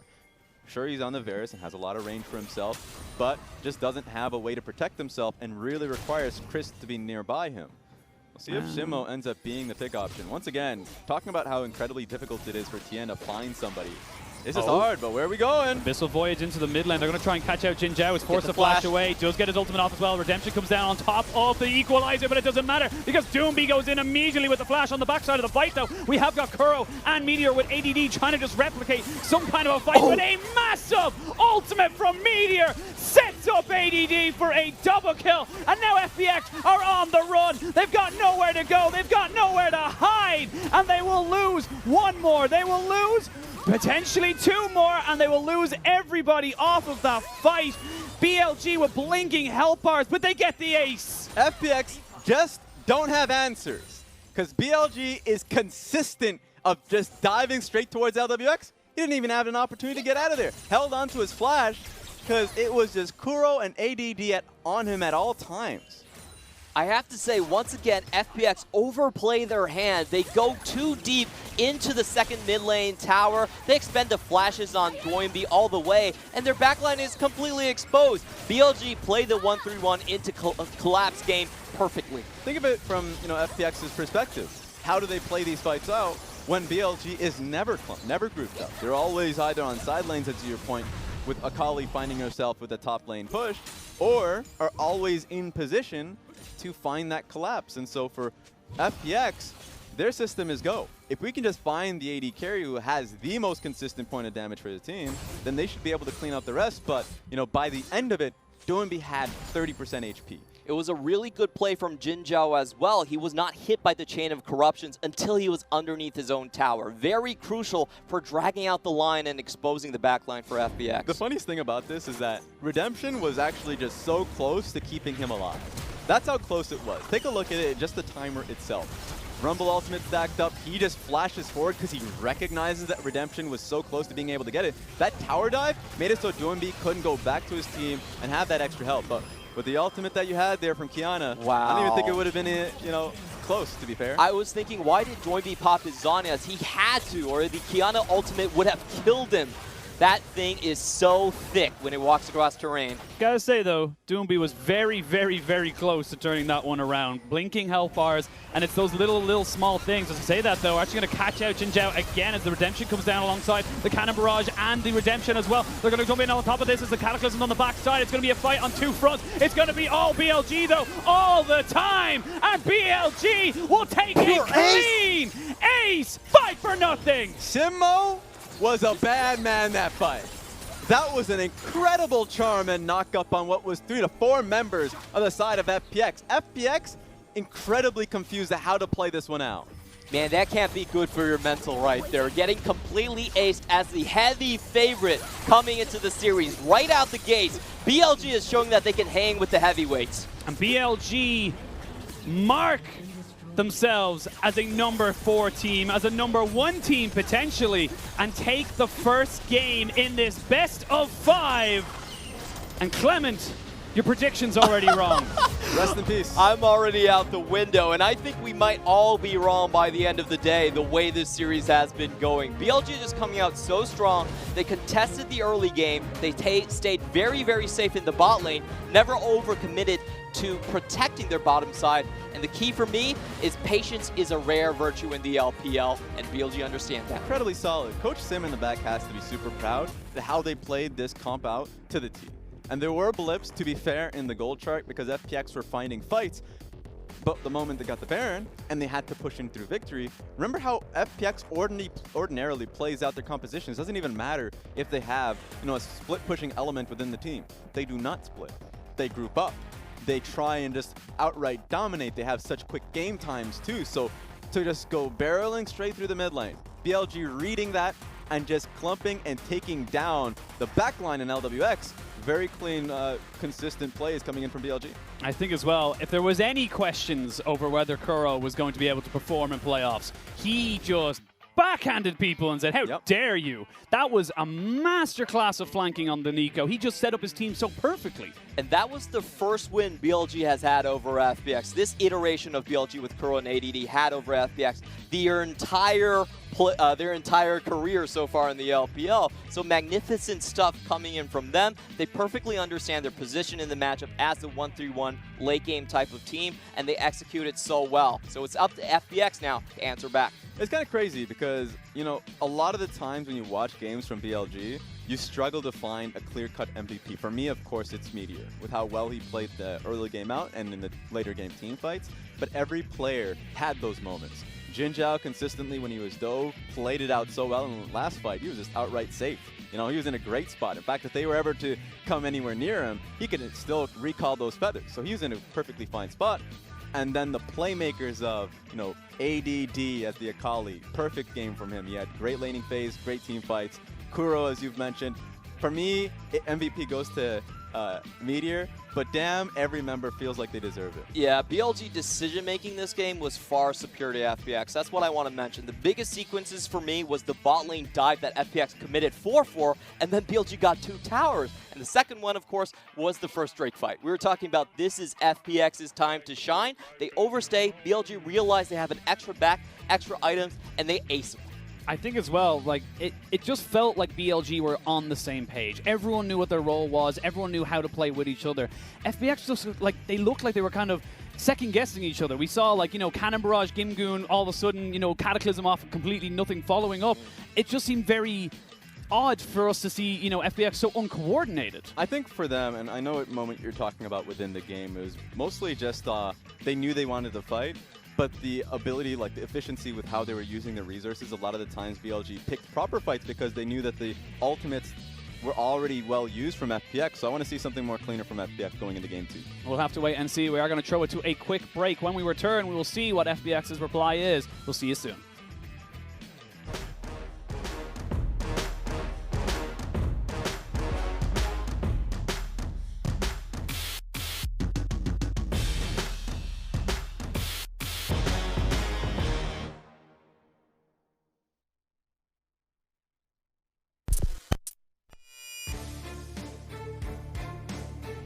BLG will take Game 5, 3-2. They will lock themselves into a rout with FPX, thoroughly deserved by BLG. For Bilibili Gaming, 2019 has been all about curating a winning formula within the LPL. Having missed their playoff window in spring, BLG perfected their style to become a behemoth within the league.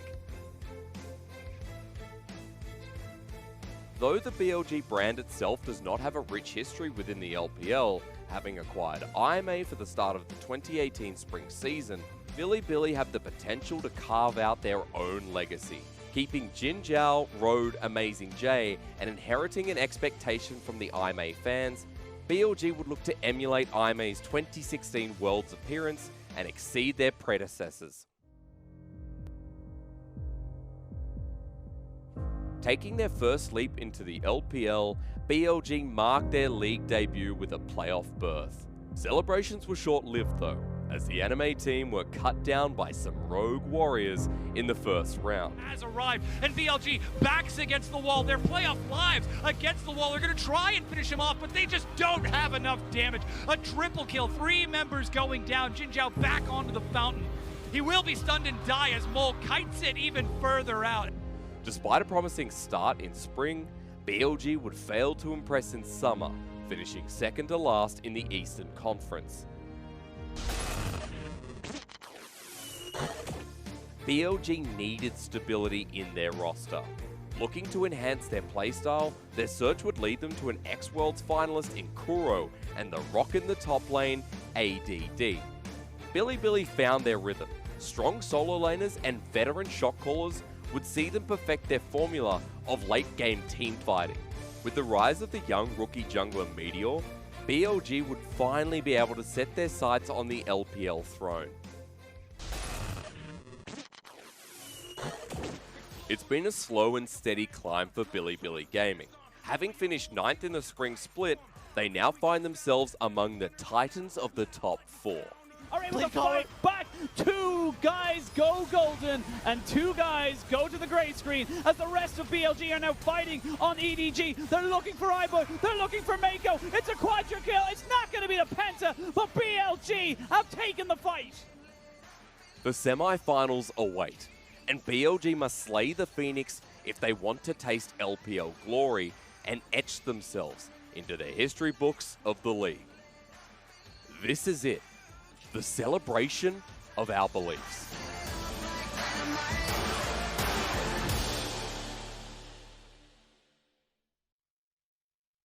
I'm hanging on your every word, the love inside, I feel it burn. I've never felt this way before. I've had a taste, now I want more. So here we are, just you and me. I'm overwhelmed when you touch me. You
This is game over, you can feel the ground rumble. When I hit the ground running, you should move a lane over. Rain holder, we don't run on the same motor. I'm a chain smoker, you a lighter to a flamethrower.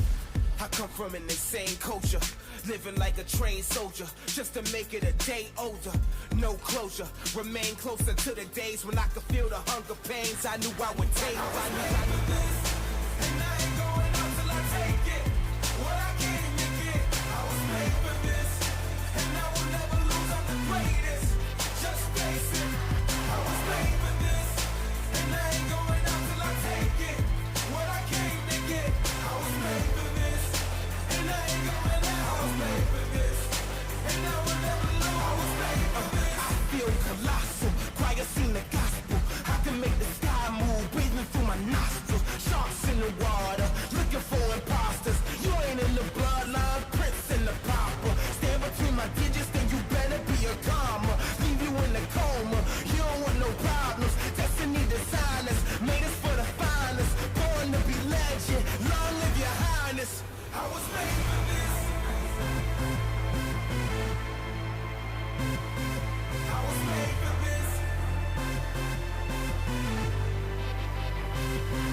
I was made for this, and I ain't going out till I take it. What I came to get, I was made for this, and I will never lose, I'm the greatest. Just face it.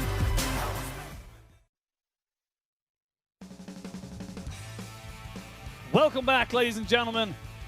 As you can see, the beautiful sights of Beijing.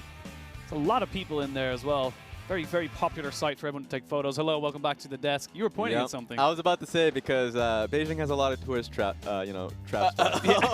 If you go there, if you're just trying to move, you have a problem. That was the Forbidden City, and I know that because I play Civilization. There we go. There you go. I actually couldn't get into the Forbidden City. It is forbidden. So. No, well, wait a minute. You didn't tell all those other people, all those other tourists that was walking up over there. So yeah, we're in Beijing for this one, and it seems like FPX is already regretting it. Yeah, Beijing hasn't been so kind to FPX so far, but BLG, they're loving it, and they had some fantastic engages, and one of the key people, not one of your key people, but one of the key people within those engages was Kuro, who picked up the MVP of that last game, and you got yourself a bit of a rant. What happened to Meteor, though?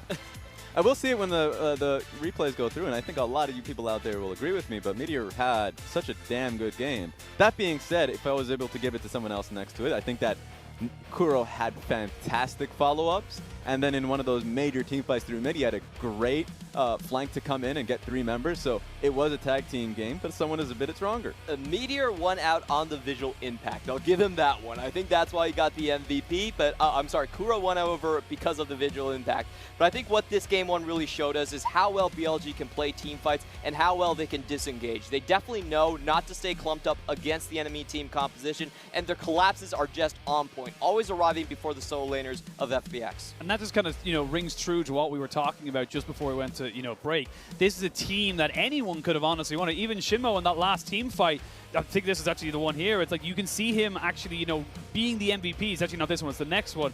Of most of these like little skirmishes, it's like anyone could have honestly taken MVP and it would have been justified. Yeah, I love the fact that Jinjiao and Shinmo have really taken their role to heart, where they will receive a lot of pressure from the LPL bottom lanes out there, and they don't get many resources, but at the end of the day, they play incredibly well in these team fights. Jinjiao is able to dish out a lot of these damage, and throughout the entire game when he was, public enemy #1 from FPX. FPX was just trying everything they could to dive him. He's able to survive. This was the fight that you were referring to. This is the fight where Jinjiao actually came out alive, and a 4-man charm knockup from Shinmo.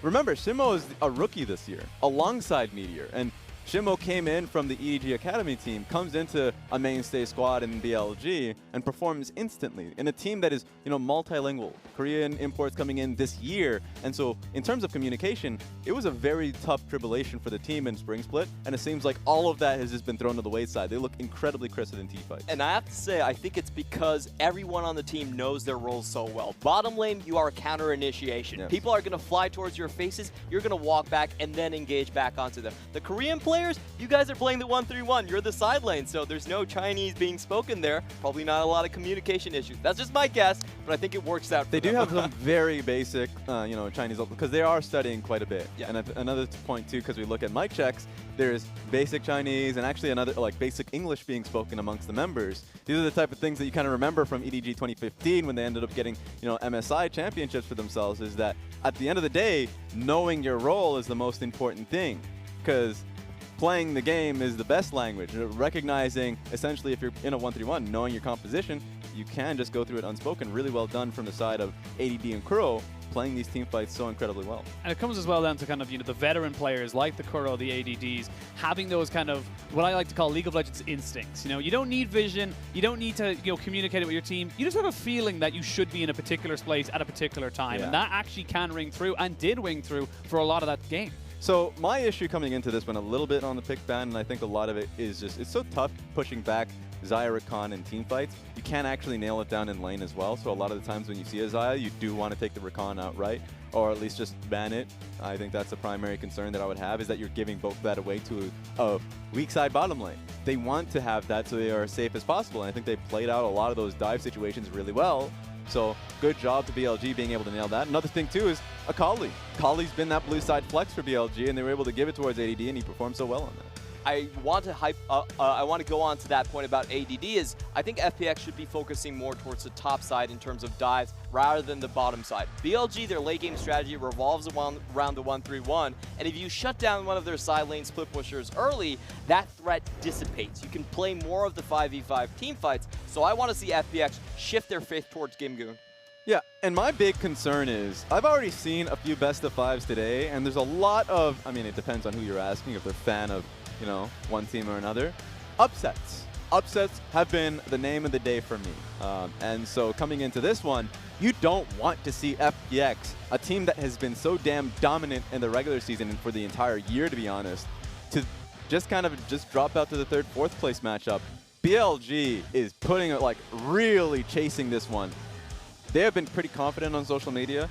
You know, the managers, everything. They're not saying, hey, we want to make worlds. They say we want to be LPL champions. Oh, wow. So they've been really gunning for it because they're so damn confident in their players. I just want to make a quick shout out to Meteor right there. We saw his stats, 81% kill participation, probably giving him some well-deserved recognition for missing out on that MVP. Yep. Right now, it's all about kind of what FPX decide to change. It's all about what they want to kind of move forward with and make those decisions with. Like you said, you want to try and see them maybe put a little bit more emphasis towards the top side, maybe try and get that bot lane a little bit more shaky off of a less strong pick. What's the next adaptation? What do they look for in the next pick and ban? I think from FPX perspective, yes. Correct?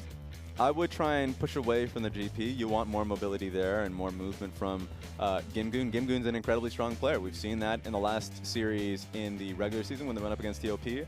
And in general, I know GP is his best pick. In fact, it's ADD's best pick. That's why I would outright just say ban the option. Give something more mobile there for Gimgoon, so when he's in a dive situation, he has the ability to outplay it. Put him on something like a Renekton, or even thinking about the Aatrox. So much just essentially self-sustain ability in that lane would do a lot of good. Yeah, I'm thinking about the dive ability as well. Renekton and Elise were both banned in the previous draft, so that's one I want to look forward to. BLG knows it themselves that Gimgoon can go off on that champion pick, and he is very elective in terms of the things he plays. We've seen the Camille as well come out, a great 4-1 bruiser type of player, and I think they should put more faith in him. Switch it up a little bit. Cut ADD off from good early games. And sometimes I give out boring answers because at the end of the day, I'm a purist when it comes to you can, a lot of times, play better rather than pick better, because in this situation, I felt like their composition made a lot of sense. And so from FPX perspective, when you have Baron, you don't need to clump up and group up as much as you do. I know that is a style that they end up having for themselves because they're so confident in their team fights. But get Baron, split up. Really make BLG work for it. BLG is an incredibly good Baron team because they can end it off their split push situation, being creative with ADD's placement.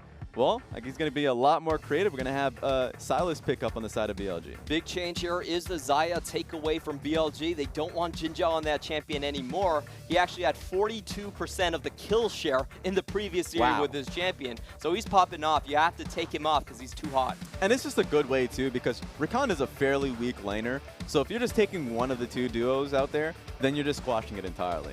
And now, Jinzhao really has to work for it in team fights, keeping himself alive. It's just so easy to filibuster fights if you're Jinzhao with the Xayah Rakan. This time, going to be easier for FPX to find those dives. And like you said, FPX not having such a problem with the composition, more how they executed that composition, going back over to Tahm Kench and the Varus. And I think the next go-to for BLG should probably be the Ezreal. We've seen that a lot from them. And this 1-3-1 comp, I don't necessarily see Sivir as being a great answer. Sivir against Tahm Kench and Varus, quite dangerous in lane. So I do expect the Ezreal now, or FPX is just going to take it out. A fun thing about the draft between both of these teams is they actually have a very deep jungle pool between Tien and Meteor. So we already talked about in depth about the AP Shyvana that Meteor had going up against EDG. And then from FPX's side, Tien is a damn good, well, he's played Sylas jungle last split.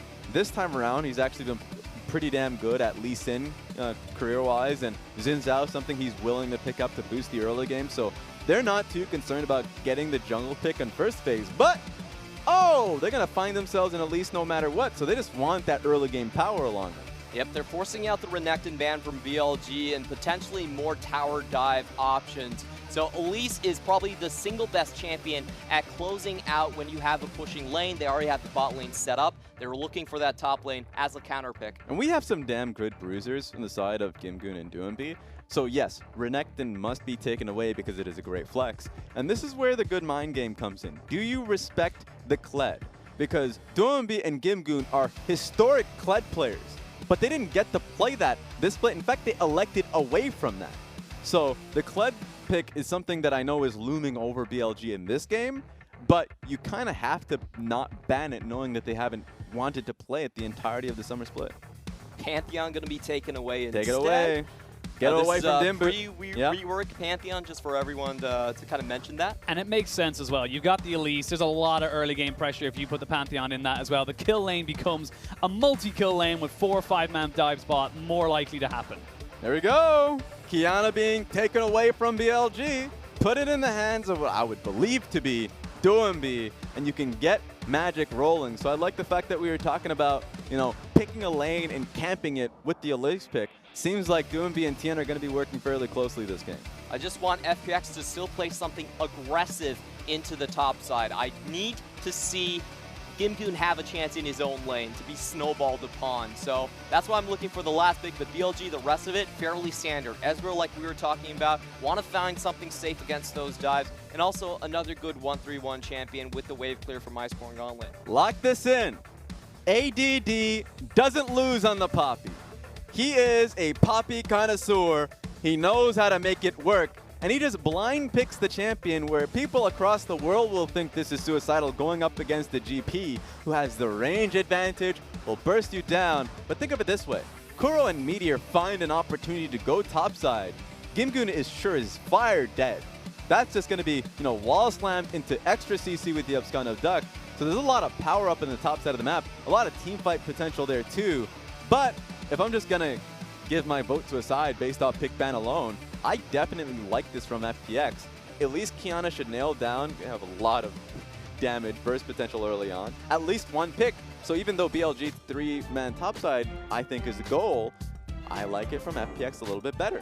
I think we have to say that FPX are now doubling down on their strategy from game 1. They're going even harder with the picks. Jarvan, a little too slow. Has only Cataclysm at level 6. We're going to go with the Elise, which is faster. Rumble, not enough hard crowd control. We want Doimbi to have more agency. We're going to pick the Qiyana away from BLG. So FPX are saying, you know what? Our strategy that has got us to this point, it works. We don't have to shift. We're going to stay the course. While on BLG's side, I actually feel like this is a little bit different from them. They're playing even more protective and even more for the team fights, foregoing the 1-3-1 by selecting the Poppy. Yeah, and so that's what I'm kind of looking towards, because both of these teams played pretty damn slowly in the early game in game 1. And so if you can get Poppy to that state, then everything's gone. You don't know how these team fights will play out until you find out how many people were actually kicked out of the fight based off the Poppy ultimate alone. FPX, they are sharpening their spears, while BLG, they're brandishing their shields. They're going back into an offensive versus defensive matchup, and both sides are going to the extreme ends of their compositions for this one. We'll have to wait and see if this is the answer that FunPlus Phoenix need to get themselves back into the series, or if BLG just have their number. We're jumping straight onto the Rift for Game 2 of this best-of-5 semi-final here in the LPL.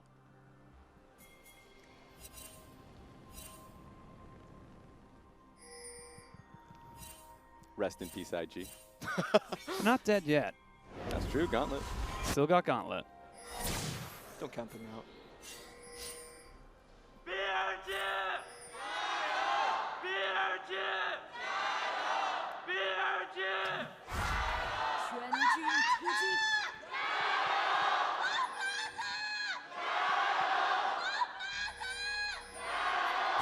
That's right. You let the leader of the FPX fan club talk. It's the wife of Duumbi, who has been the main person of course, accomplishing that. And for Game 1, the X-Master started off the chance for both of these teams, but seems like the fan club leaders for both these teams taking hold on that one. Maybe that was the reason why they lost. What? Wait a minute. Wow, don't blame that on DX Master. That's unfair. You respect the Master. I ain't taking that. I'm going to add him on Twitter. I will say, though, that I would prefer my spouse rooting for me as well. Taking a look at the runes, pretty standard. We are going to see the lethal tempo. So once again, going for the on-hit build on LWX. And Grass of the Undying on the top side. You can proc that with the passive from the Poppy Shield. And the parlay from Gangplank. So handbags up on the top side, as I like to say, is, you know, no real damage going to be done to either side unless we do see some jungle intervention. And Kiana versus the Akali. Duumbi now needs to kind of make more of a proactive approach towards this lane. It is a skill matchup, but you kind of give it towards the Akali with, you know, the ways that she can, you know, bounce into her Shroud, essentially consistently land her 2 damage, passive damage as well. So it's going to be a little bit difficult for Duumbi early, but to be fair, a lot of Kiana matchups are exactly like that. So it's really once she's able to get her first base off. Oh, really just ducking into Fog of War there. So nice going here for Meteor, not being caught out. Saw the exact same pathing for Meteor last game when he was on the Kiana. So he just has a very set path for him to go on. Means that he's able to get that early aggression. Tien going to be noticed on this ward in the Tribe Bush, but he's going to be able to swap sides of jungles. It should be fairly easy for Shimo to then play defensively, recognizing that if Tien is moving towards his Krugs, he can move up and defend that. But there is no Krug. That was cleared out.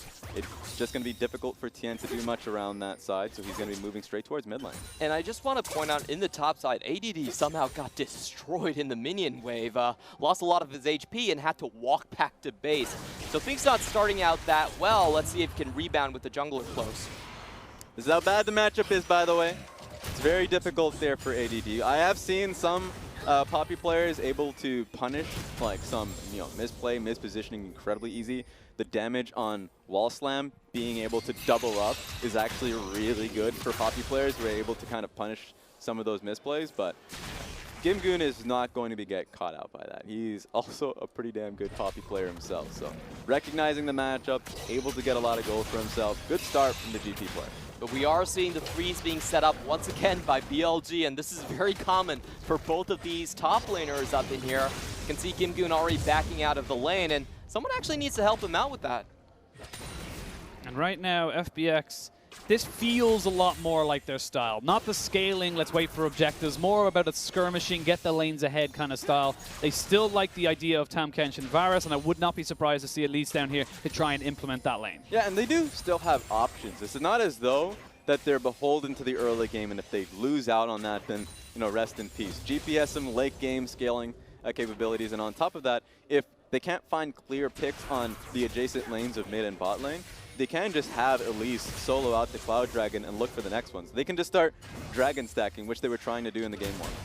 Do you see Elise there on your mini-map going towards that bot side? As I say that though, Gimgoon and ADD, flash for flash. Gimgoon going to be able to force that one out. TP still available though for ADD. That's a massive win for Gimgoon right here because he's actually zoned out of the way, but wait a minute. Oh, we're actually going to see the Cocoon miss completely, and that's going to be a full retreat now as we see the Kiana has joined here as well. Tien takes a chunk.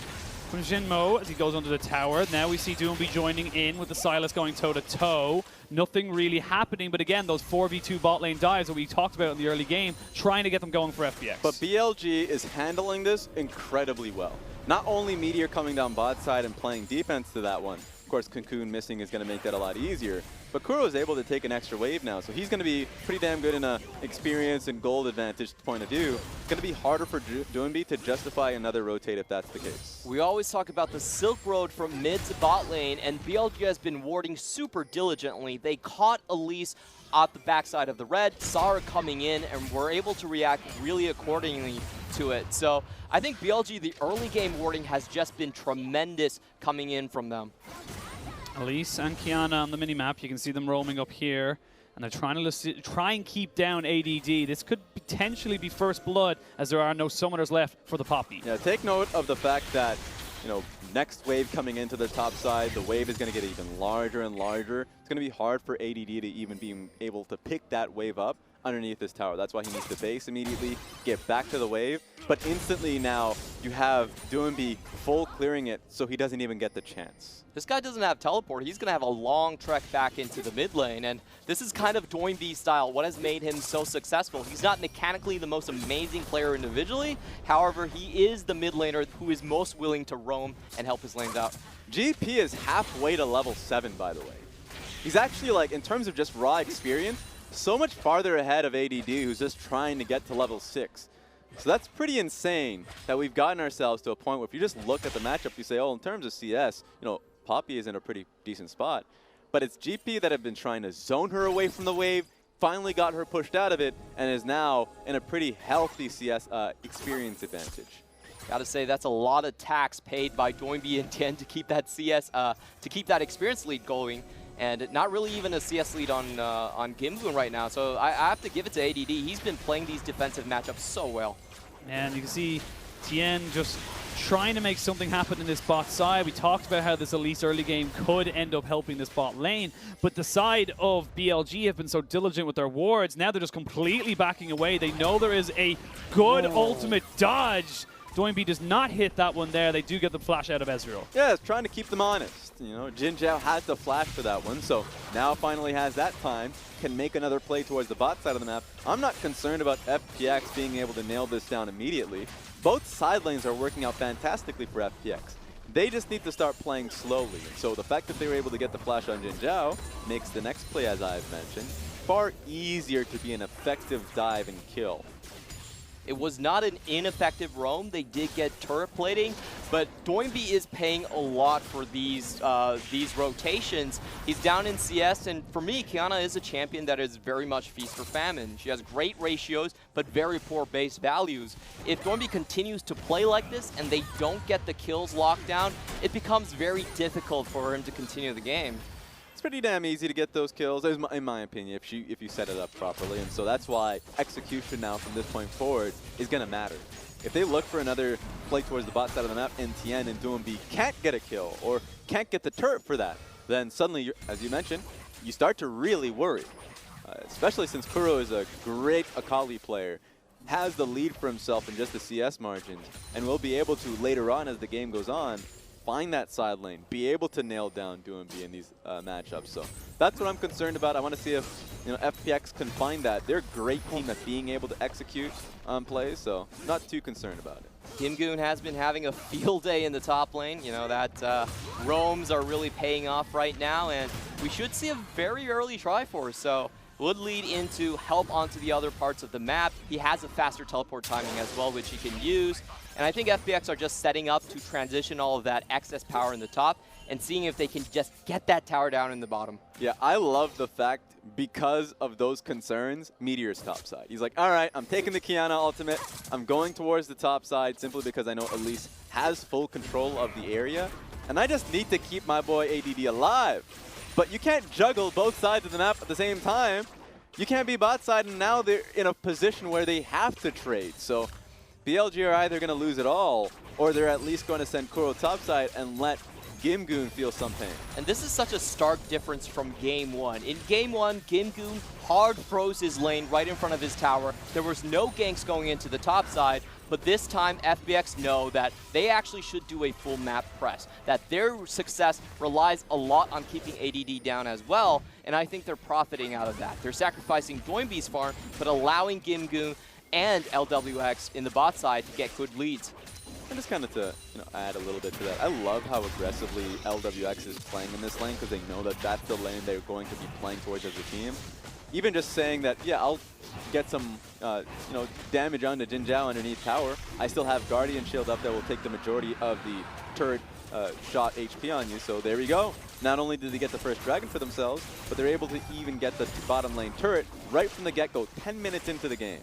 Very, very early first turret, and that means they will get the first rotation up towards that top side and be able to potentially look for even more gold before those turret plates dissipate. Now it's all about the rotations. They have a very clear path towards the top side. They could defend the Herald from being dropped here by BLG. And this, with the item spike, I believe Blade of the Ruin King should be near completion. They should have a pushing advantage here as well. Let's see how risky FPX play this one out, because it's expected that they're sending both the Tahm Kench and Varus topside, but you have so much playmaking potential with the Tahm Kench ultimate alongside with the TN stun. They're going to be able to look for a pick on towards ADD. He recognizes it though. Good base coming in for the man. Yep. Small update on the stats right there. Okay. When FPX take the first tower, they win 90% of their games. To be fair, a lot of stats that we end up throwing, like if they're chewing gum on stage, they win like 89% because that win rate that they have. They have the third pre and post gunners, a lot of those kind of ones that are kind of a little bit wishy-washy. They are the third highest win rate in the LPL history. Like next to OMG, number one at 89% of the games won. Next to Invictus Gaming Spring 2018 with 88% of their games won. And of course, they were able to hit 87% of their games. So it's FPX having such a historic split, but take a look at the trade in front of you. And 10 out of the 15 available plates going over to LWX's pocket. He is a very, very rich man. Cocoon lands onto Kuro, goes into Shroud. We are going to see the ultimate use does not land. Doombi, though, has no mana. Needs to be very, very careful. They trade bot lane for top right now, as we see Meteor just fishing for something. Still yet to see a kill now in this game at 12.5 minutes. I think BLG overstepped when they tried to push for the second tower. This leaves their mid lane wide open. Much better rotation from FPX and the cannon barrage. Smartly for Meteor, he has one himself. There you go. Cannon barrage, nice AP on that one too. So it's pretty good scaling that Silas is able to throw in there. So great wave clear. Nice to see. At least they had that understood. And right now for FPX, look how much gold is just purely in the pocket of LWX. He's got nearly 1,000 gold lead himself, purely from those turret plates. Where do they need to transition this? Where do they need to go in order to seal this game and bring us to a game 3 at 1-1? Well, I like the idea of going mid lane. I think there's a lot of ways to look for a dive alongside Tien and Doinby too. So as long as they get control on the bot side, red side jungle, then really it's going to be Kuro who can't wave through whatsoever, who can't keep himself underneath the turret. So my concern with BLG, especially with the comp that they have, is that while they have some disengage with ADD, they just don't have wave clear whatsoever. So this is the chip that's going to be constant. At least turret plates are no longer going to be a factor about 20 seconds in. Oh, that was close. Not that close. Jin Zhao. Didn't get the blue buff. He knew what was going on. At least he can see the corpse of the blue buff. And when that happens, you're like, all right, at least I know. I wasn't that far off. It's when you throw the ultimate and nothing was there. And it's like, was that done a minute ago? How far away was I from this particular steal? It does look like BLG, like you said, lacking the wave clear, are looking for the power spike with the Iceborne Gauntlet, and FPX are hard committing onto the mid lane. They know this timing window is very beneficial for them. And they're going to look to try and get some pretty serious chip damage here. Won't be able to take it just yet, but that's down to just about a quarter HP. So that's the issue, right? BLG, the way that they end up stopping and delaying the game is through fights. Akali needs to find those engaged similar to last game alongside ADD to be able to perturb FPX from looking for the siege. So that's something that we need to look towards. Jin Zhao doesn't have damage yet. Kuro still needs. I'll take a look at his items. I've been able to. There we go. He has his gunblade. So he's in a pretty good spot actually to be able to support that kind of fight. So that's what I'm looking towards. The issue is the partner in crime here with ADD needs to be in these fights. He's getting pummeled in the top side based off experience alone, but if you're just taking a look at the CS margins as Clem was talking about, you know, he's been able to keep up, so at least he's close enough to being able to hit his first item. Yep, and you know, with Gimgoon on the side lanes, because of the cannon barrage, I have to say, he did finally overtake in the CS department momentarily. ADD still has that one out now, and I still see FPX trying to hard force this one continuously. If they can get some poke on Jinjiao, like right there, they could remove the last shred of defense in the mid lanes. The thing for BLG as well, they're waiting for a couple of key items to come in. They're waiting for the Sunfire Cape to be finished, and also, of course, the Thornmail, so that this ADD Poppy is just nigh impossible to kill. They say that, though, ADD not going to land the stun with the heroic charge. However, Meteor is here, hasn't stolen ultimate just yet, can steal the cannon barrage if he needs to, and there we are going to see Gimgoon use his cannon barrage himself, but it's going to be a Kali taking first blood at just under 16 minutes. There we go. ADD tanked out that turret for a lifetime because he knew that the TP dive was coming through, so they ended up trading for the Dragon.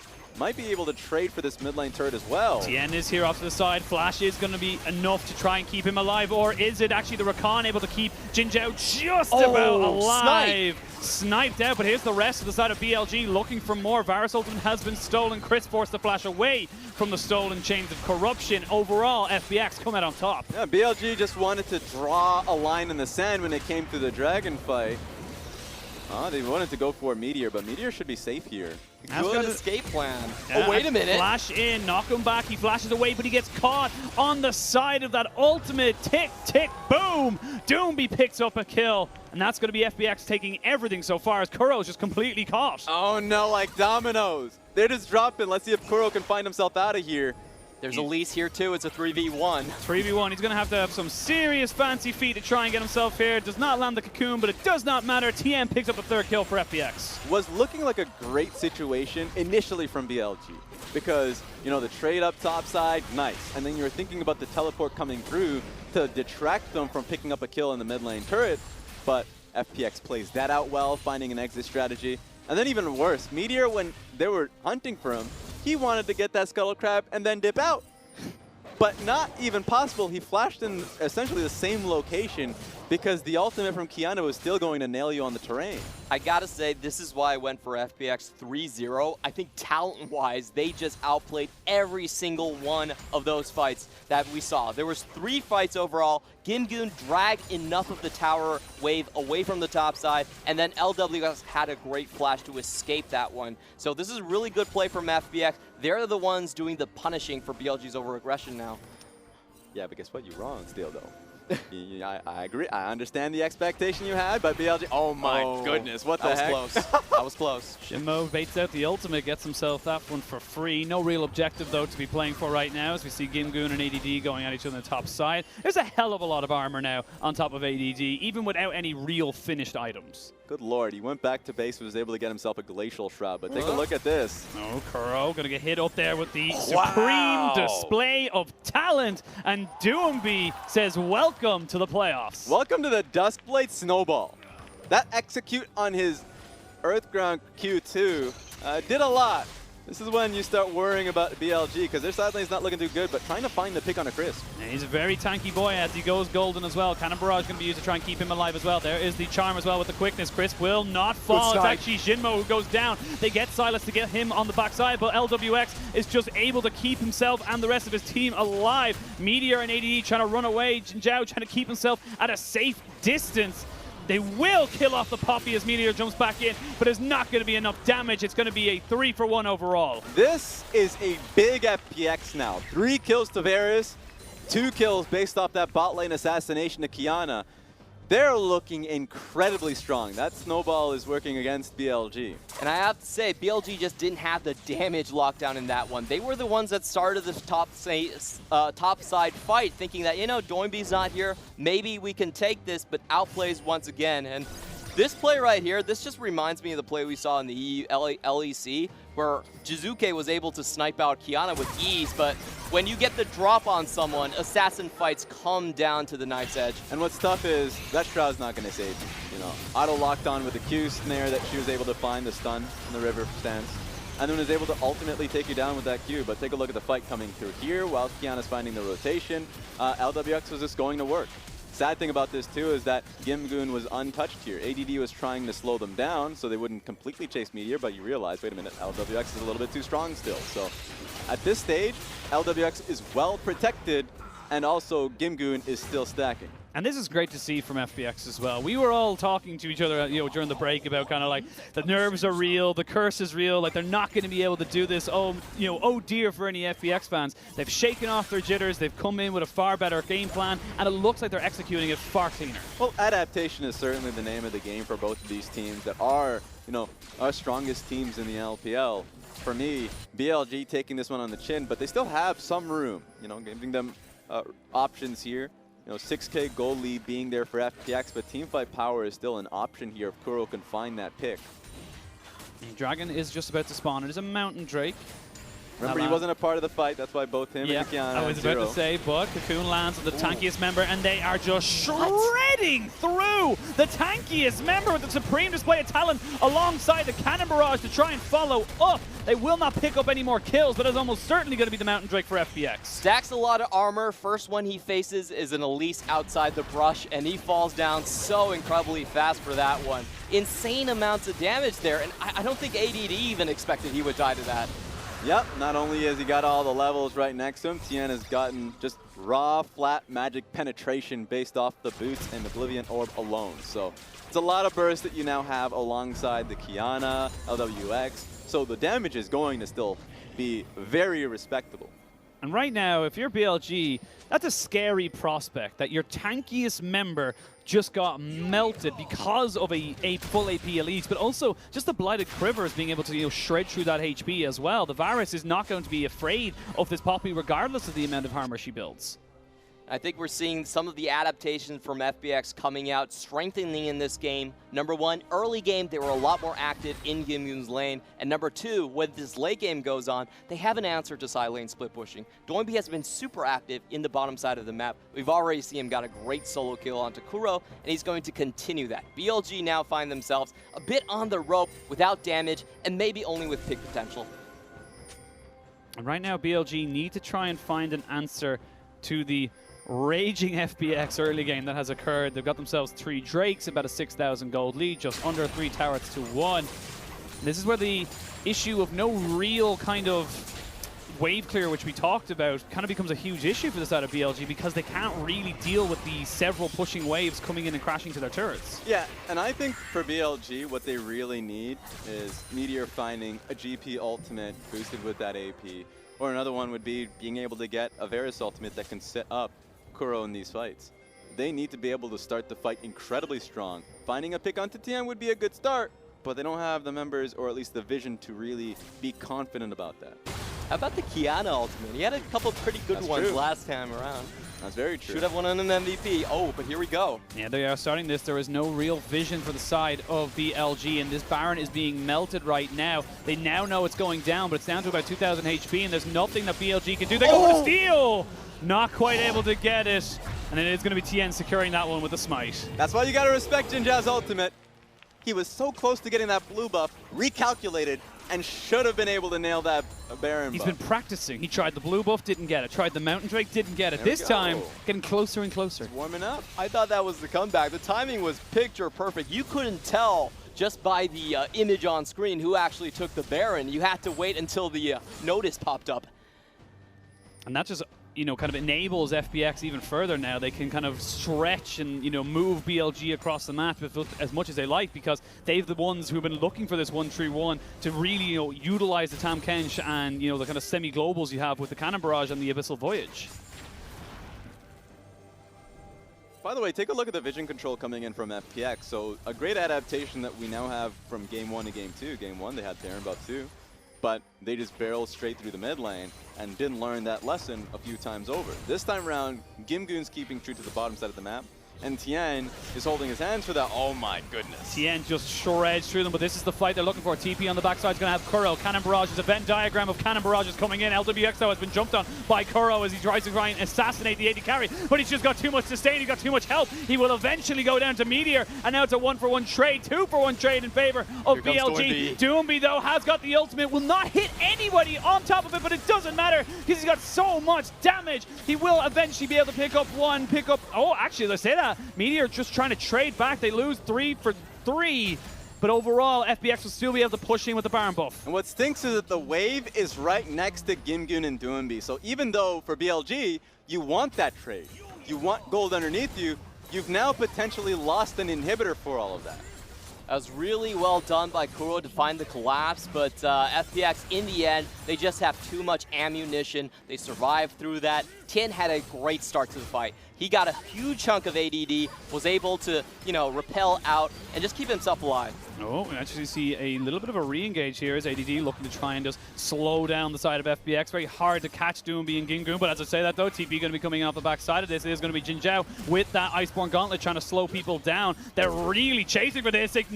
Flash, knock up. They're going to try and jump in on top of him. Will they be able to get the final 2? Baron buffs! Not quite able to get one. They will get the other. Gimgun will survive another day. Doomby, you've been evicted from the island. Crisp has made his choice. Yeah, I mean, I gave him respect there. Doomby, you knew that Doomby at least had more mobility in his cards. He was like, okay, well, we need GP. If there's a fight to ensue, you need him alongside with you. Good call from the Tom Kench. BLG is thirsty for a fight. Oh, they're actually going to grab Tien now. They have got a bit of a advantage, and actually Tien ends up getting himself 2v1 into his AD carry, but that's with a Dragon help as well. TP coming out the backside as well as Gimgun rejoins the fight. It's going to be the second Mountain Drake of the game as Kuro finds himself in the back of the pit where nowhere to go. Looks like FPX going to try and back away from this one at the start. Dragon down to about 50% HP. It looks like BLG are going to try and commit to it. It resets though, so they're not able to get the full burst down on top of it. Tam Kench is blocked away, but Tien trades his life for the Dragon. The ensuing fight is trying to come in, but BLG just can't get any CC to stick, and it's going to be FPX trading 1 for a Dragon. Now that we have some space to just breathe and talk about what just happened, BLG was the major winner throughout all of this. Because it was a 3v3 trade, sure. But they wanted that. The fact that FPX even chose that fight rather than just letting your split pusher go means that BLG was able to pick an even fight. Great. Now you're right. Bottom lane inhibitor, that's still a pretty big net win for FPX, but BLG chased them down, was able to pick up the Dragon in the ensuing fight after now. You have 7 to 11, and the goal lead is not as large as it was about 4 minutes ago. I have to say the kill was necessary for BLG to wait out the Baron and have a fighting chance over in the future. But FPX had set themselves up for such a great Elder Dragon. They have 4 right now with double mountains. It's going to make them so fast at taking it down. And you also have to think about the fact that they have full map control. So even if they split objectives, they're going to come out as the big winners. We might be seeing their first Elder Dragon coming in for this squad. Yeah, to the point about the setup, FPX have set themselves up that even if they lose a fight, or, in that last case that we saw, they went even, they picked up so much on the map because they're playing with their waves. The waves are being able to crash in at the same time, and there's just so much respect that BLG now have to have. I just don't think they want to fight now, ever. If they lose this next fight, they potentially lose the game with the bot lane inhibitor now taken. And the ADD just pushing that one out, has got TP should he want to join the fight, but of course will take a while to channel that. And without ADD, there's no real kind of solid engage outside of the Rakan for the side of BLG. Lots of ways of disengaging, though, from the side of FPX. They will take themselves the last outer turret and back themselves away. So, keynote to take note of is the fact that BLG were able to find the kill into LWX. They put a lot of resources into it, but once they're able to nail him down, easy fight from that point forward. Now he has a Guardian Angel. So he had a stopwatch for a little bit there, was able to pick up GA, he's always had that Hex Drinker. It's incredibly difficult to burn him down with the amount of magic resist and a second chance of life that he has. I've got the perfect scenario for you. If BLG are going to win this, ADD is going to have a great ultimate, knock 2 people away from the pit, and they're going to catch FPX red-handed at Baron. That's their comeback script, okay? I thought you were going to be talking about like a thunderstorm in Beijing. If something like that would happen. Power goes out. Nobody can do it. We do a full reset. But I do agree. If ADD is able to, you know, kind of use the Keeper's Verdict to knock away the Tam Kench, that gives so much safety to the side of FPX. That is where I see them able to kind of take those fights. That's very true. In fact, like goal lead, we always talk about Poppy and her ultimate, that's always that intangible, where you don't really know a gold value in a team fight until after the Poppy ultimate comes through. Did she take out the most healthy members of the fight? Last time she took out Tom Kench, suddenly Tien was just going to die for free. So those are the moments where you kind of have to clue in on. People have to outplay the Poppy ultimate to see if they can really take to the fight. And I like what FPX are doing here. They're playing with their minion waves. Once again, that bottom side is absolutely massive right now. And they know that someone has to go down there. They're going to start the Baron themselves. They're going to start it. They are going to see the stolen cannon barrage, though, from Meteor going to be used. They try and jump onto Doomby. Backs away. Tien also going to go up with the spider form. They are going to try and start this fight off. As TP coming in off of this as well. Redemption goes down, but it's a great supreme display of talent to stop everybody else. Jin Mao is the first one to fall, along with Meteor, along with the Baron being the 6th man. Can FPX really try and push this one? But Kuro takes down Gimgoon, and they look to try and keep going for this. It's a 3 for none, but Tien is so low. ADD is still in this fight. The Jin Zhao is still pushing and prodding. They will end up losing this, but the minions are still pushing in the base. Yeah, let's see if anything can be done about it. He can't. The inhibitor respawn. They actually don't get the turrets. Oh. Wait a minute. Can ADD get out? We know where you are. Come out with your hands up. He knows exactly where he is. ADD now going to be forced into a 1v1 with Doomby. Will get a little bit of a stun. Actually, Doomby needs to be very careful. There's a Thornmail. There's a lot of Grievous wounds. No mana, no way out. Has to go golden. They're back on the Baron, though. And it will be Doomby going down. That could be a big mistake. They will take the Baron. But can they get out of this? What's their exit strategy? Poppy's goal is to keep them in the fight. You have a lot of people coming through, back from base. It's not going to be the call here. At least they're competitive. At least you're able to trade back on a kill there. But FPX have now landed themselves that second Baron. That was extremely lucky for BLG that they had their inhibitor turret up. The inhibitor comes back at the exact moment to stop the push in. And I got to say, that was so well done by FPX. They prompted BLG to respond with the 5-man. They had the push going down on there. Everything was perfectly laid out. And sure, a bit of question marks from the start of that where 10 nearly goes down, but they still finish with flying colors. Thing right now, though, is that fight was a hell of a lot closer than that gold lead suggests. That's an 8,000 gold lead, and that was a 2-for-2 trade. So it's going to be a lot harder for them to try and go in if they are not able to utilize this Baron buff correctly. Yeah, they're just able to find great picks onto Doomby, honestly. And another thing, too, is as the game goes on, the value of the Lise is just simply going to be through her cocoon. She's not going to be providing much real benefit to the backline, especially if ADD is just going to be there soaking that up. So he's already gotten his first magic as this item, hooray. Like, he's starting to really respect the Elise and really building for that.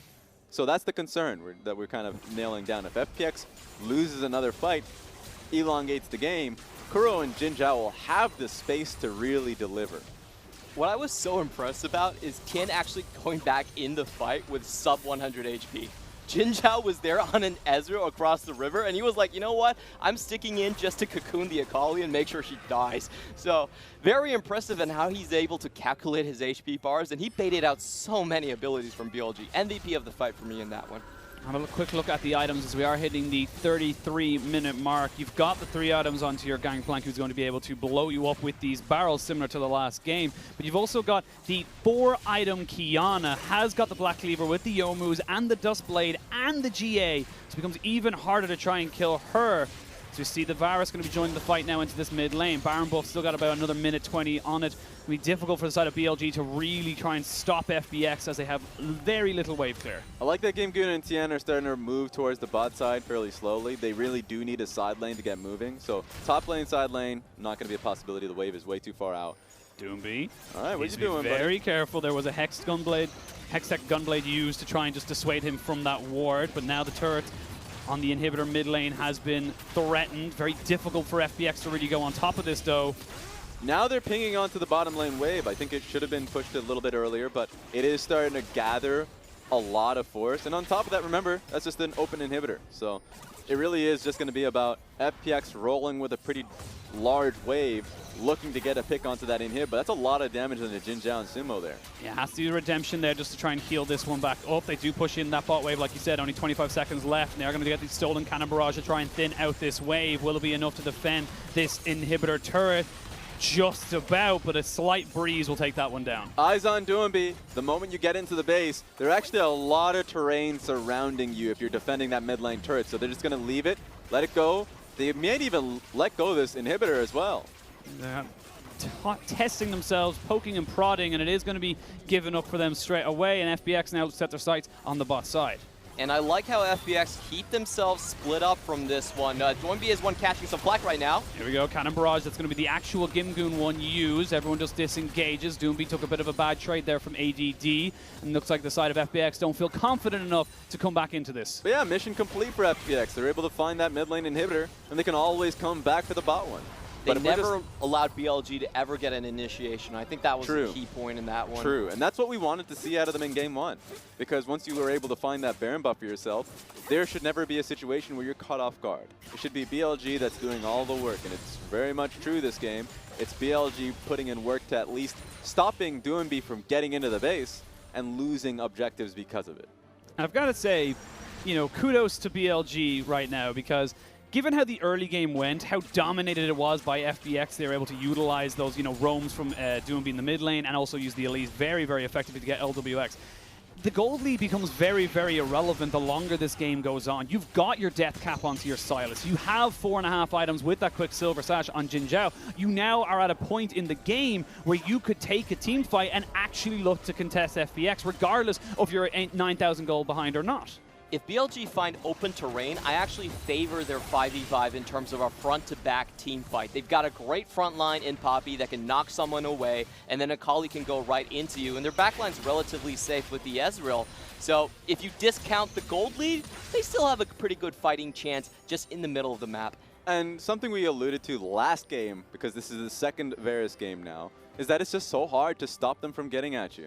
Take a look at the flank here from Doumbé. Oh, here we go, though. They're going to try and get on top of this. Zimao jumps in. He gets a two-man knock-up, but not able to kill anyone just yet. Gimgoon's going to be there, but Poppy is deleted. And a supreme display of talent is going to mean the triple kill for Doumbé. And FPX have found their fight. They found their flank. Kuro and Jin Zhao are going to try and keep themselves alive, keep those minion waves away. But you can see Tom Kench has already gone towards the bot side. He's going to look to push that bot lane with Gimgoon. You got to stop them at this state. Keeping Jin Zhao and Kuro alive as long as possible, it's going to be real hard for them to look to defend their base. This should be an endgame scenario for FPX. And Kuro actually did a little bit of a ring around the rosy, but it does not matter if they go down or not. As you can see, Cocoon lands, the Ezreal picked up, the Nexus turrets go down. FPX tie up the series 1-1.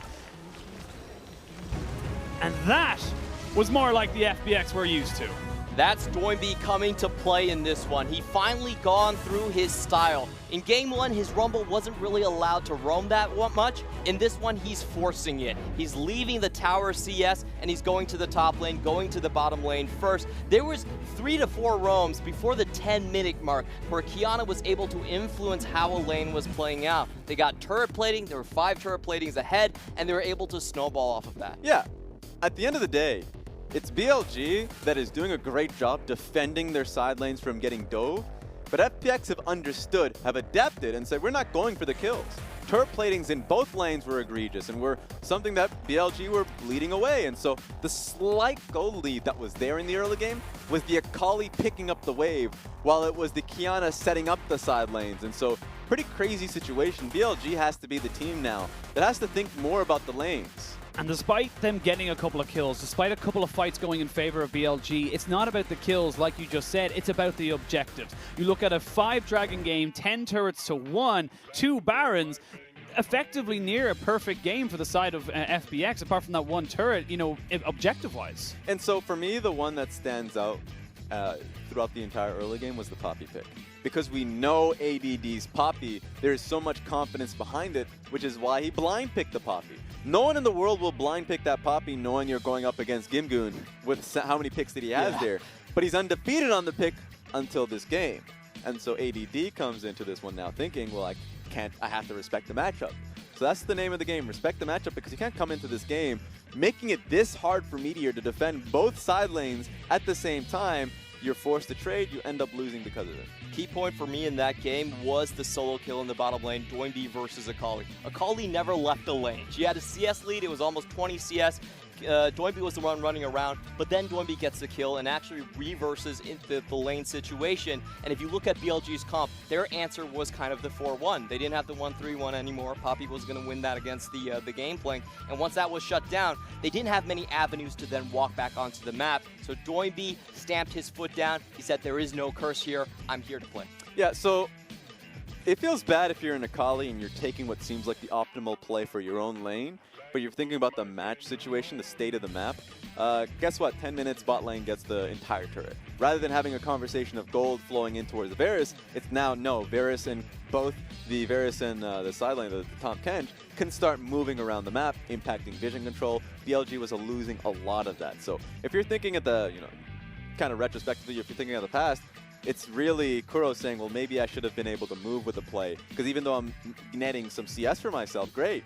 Well, sadly, your bot lane is losing a lot of pressure and it just outright needs you. I really like the fact that they let Ezreal through the draft. I was taking that, saying that should be banned away because they've only lost one game on Ezreal so far. It's been one of Jinjiao's most successful champions, but they did punish the fact that it lacked wave clear, wasn't able to defend towers very, very well. So, kudos to Warhorse, thinking a step ahead to me.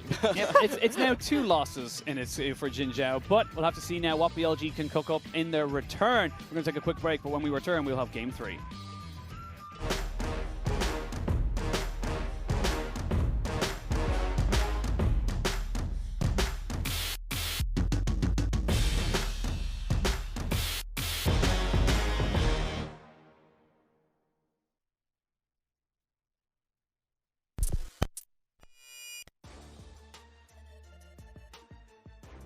Turret number 1, turret number 2, FPX, the challenge against the world champions was taken.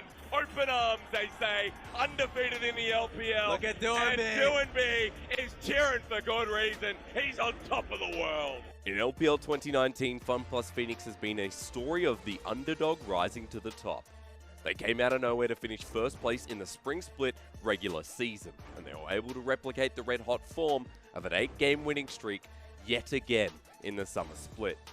The team is now in perfect position to finish at the top of the LPL in summer. But I know a lot of you want to know where they came from. It all started back in late 2017, where the spot was acquired by prominent game developer FunPlus, who with it also inherited the roster of Gimgoon, Pepper, Bing, LWX, and Crisp. They failed to qualify for the playoffs in spring and were knocked out in the first round of summer playoffs by JD Gaming. Getting knocked down before the run even began was harsh, and something needed to change. 觉得18年的话，就是我们整个队伍都或多或少会有一些问题，不管是我们个人上，还是在团队上，然后还有跟教练组的沟通上这些方面，我觉得我们都有很多的问题，所以才会有18年那样的情况。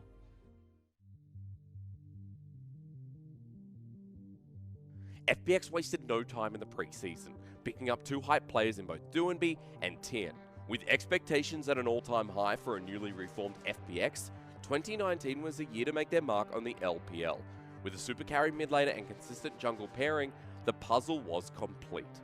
With a first place finish in the regular season of spring 2019, the writing was on the walls for a landmark season for the newly reformed team. However, history tends to repeat itself, with JDG once again delivering a thundering blow to the aspiring FPX team. JDG, they launch forward. This is the fight that ends all. For JDG, the first Nexus turret, Gimgoon has to save the game. Even playing fair. one. Imp getting low. Gimgoon needs to save it. Can the top laner do it? He can't. Imp auto-attacking when he's hitting the turret. Imp just hit the Vladimir, but he can't.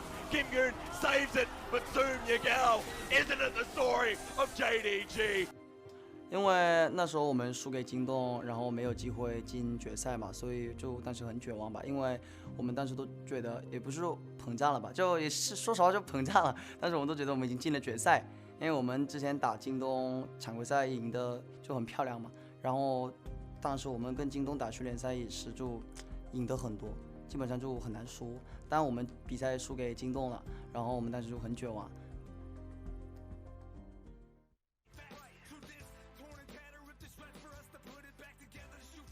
But the Phoenix will rise from the ashes as FPX once again find themselves in the perfect position, finishing first in the regular split.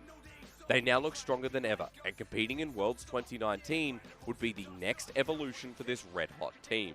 Uzi again, 1, 2, and 3. Doomby loves him, sticks to him like glue, and FPX have done everything they need to do in this game. They take down RNG. They're headed for that Nexus to make a statement.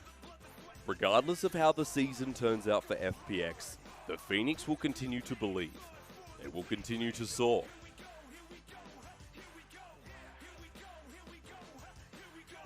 As the Phoenix rises from the east, it lights the world ablaze.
We're back, ladies and gentlemen. It is all tied up here in Beijing for our first semi-final of the LPL playoffs. I'm going to be joined again by Raz and Clement, and of course FPX.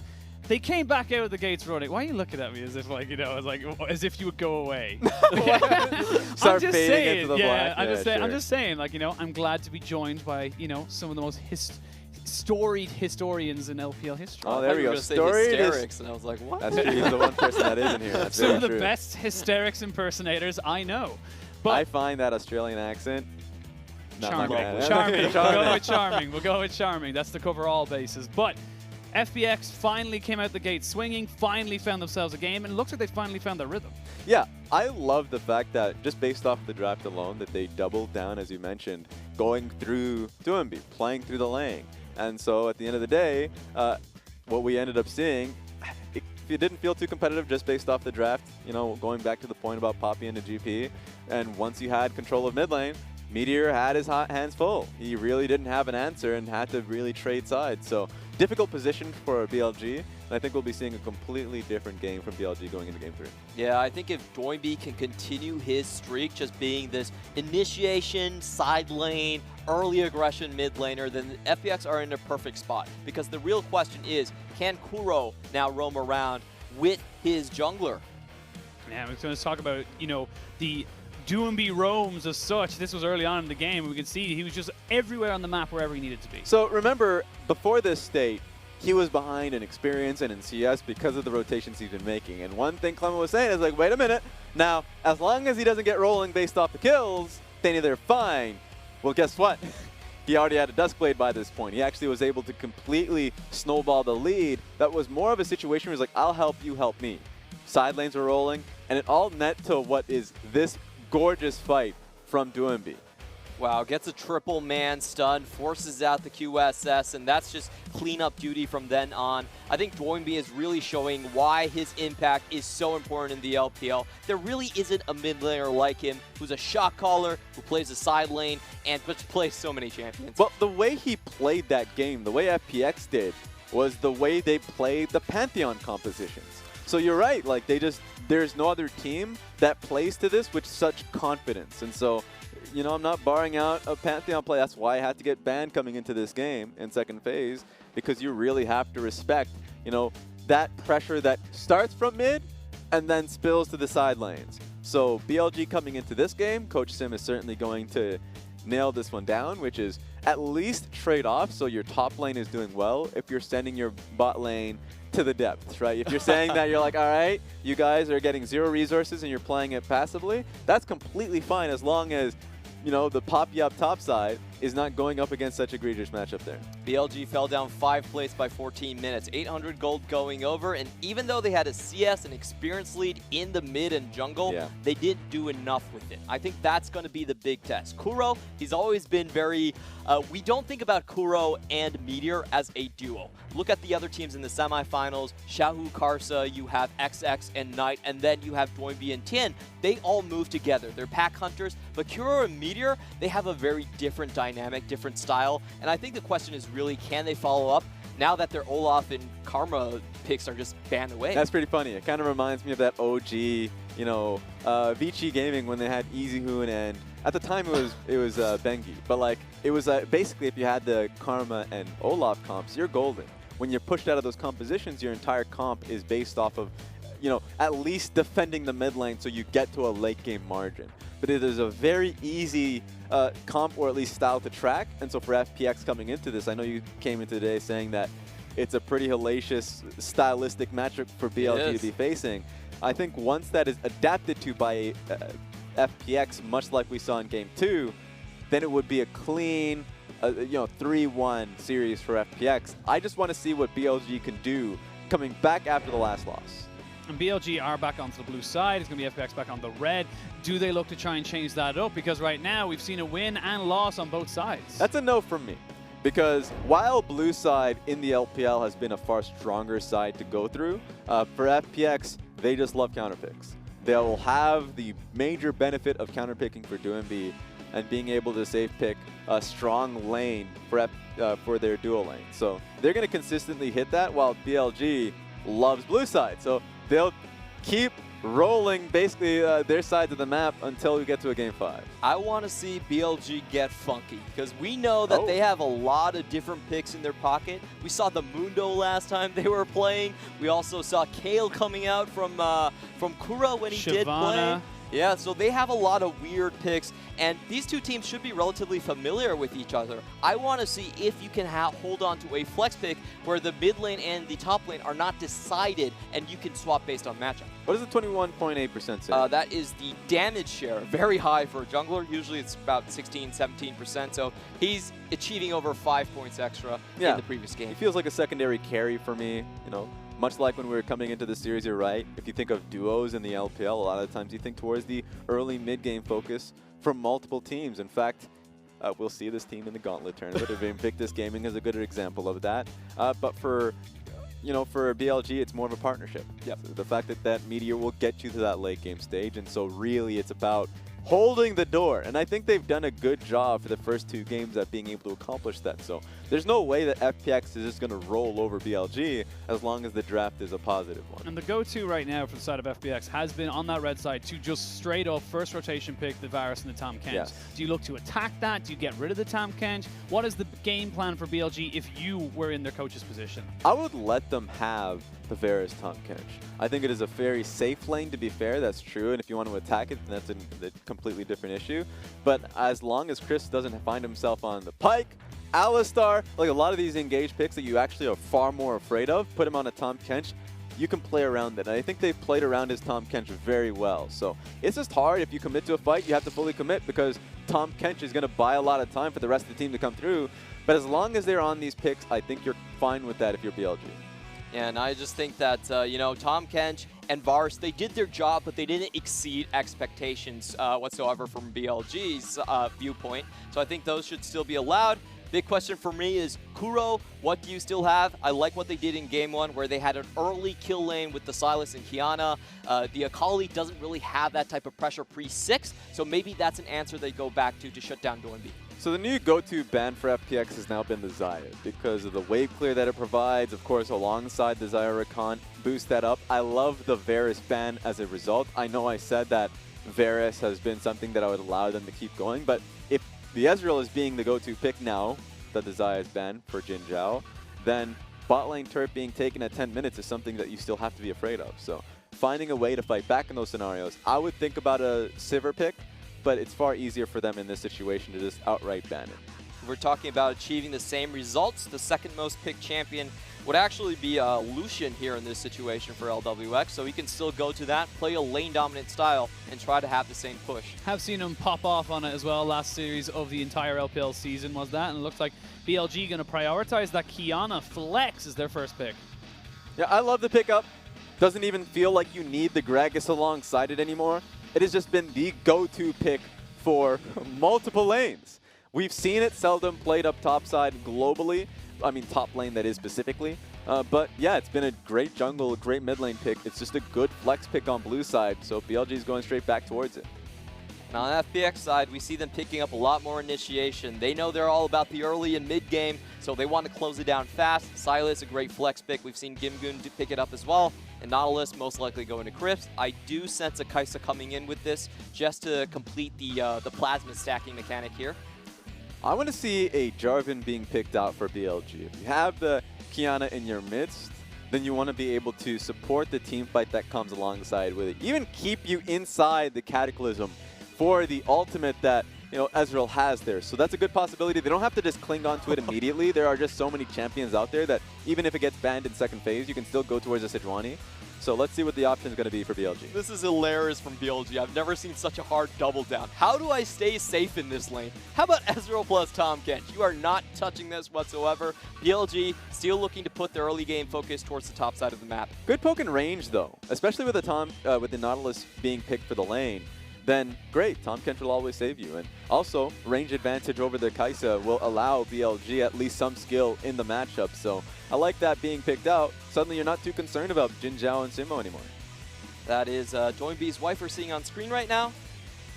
A little bit blushy. For such a small person, she has some very loud vocals when she starts those chants. Yes. That's passion, she has my friends. power. She has power behind those words for the FPX chants. Definitely rivals the X-Master.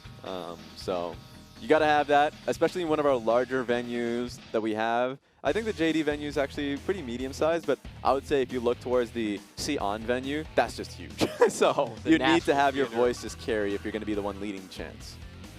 Right now, FPX going to be focusing on those kind of solo lane flexes you can get, the Akali band away alongside the Gnar. And it looks like Gimgoon will also be forced onto something new as his gangplank is taken away.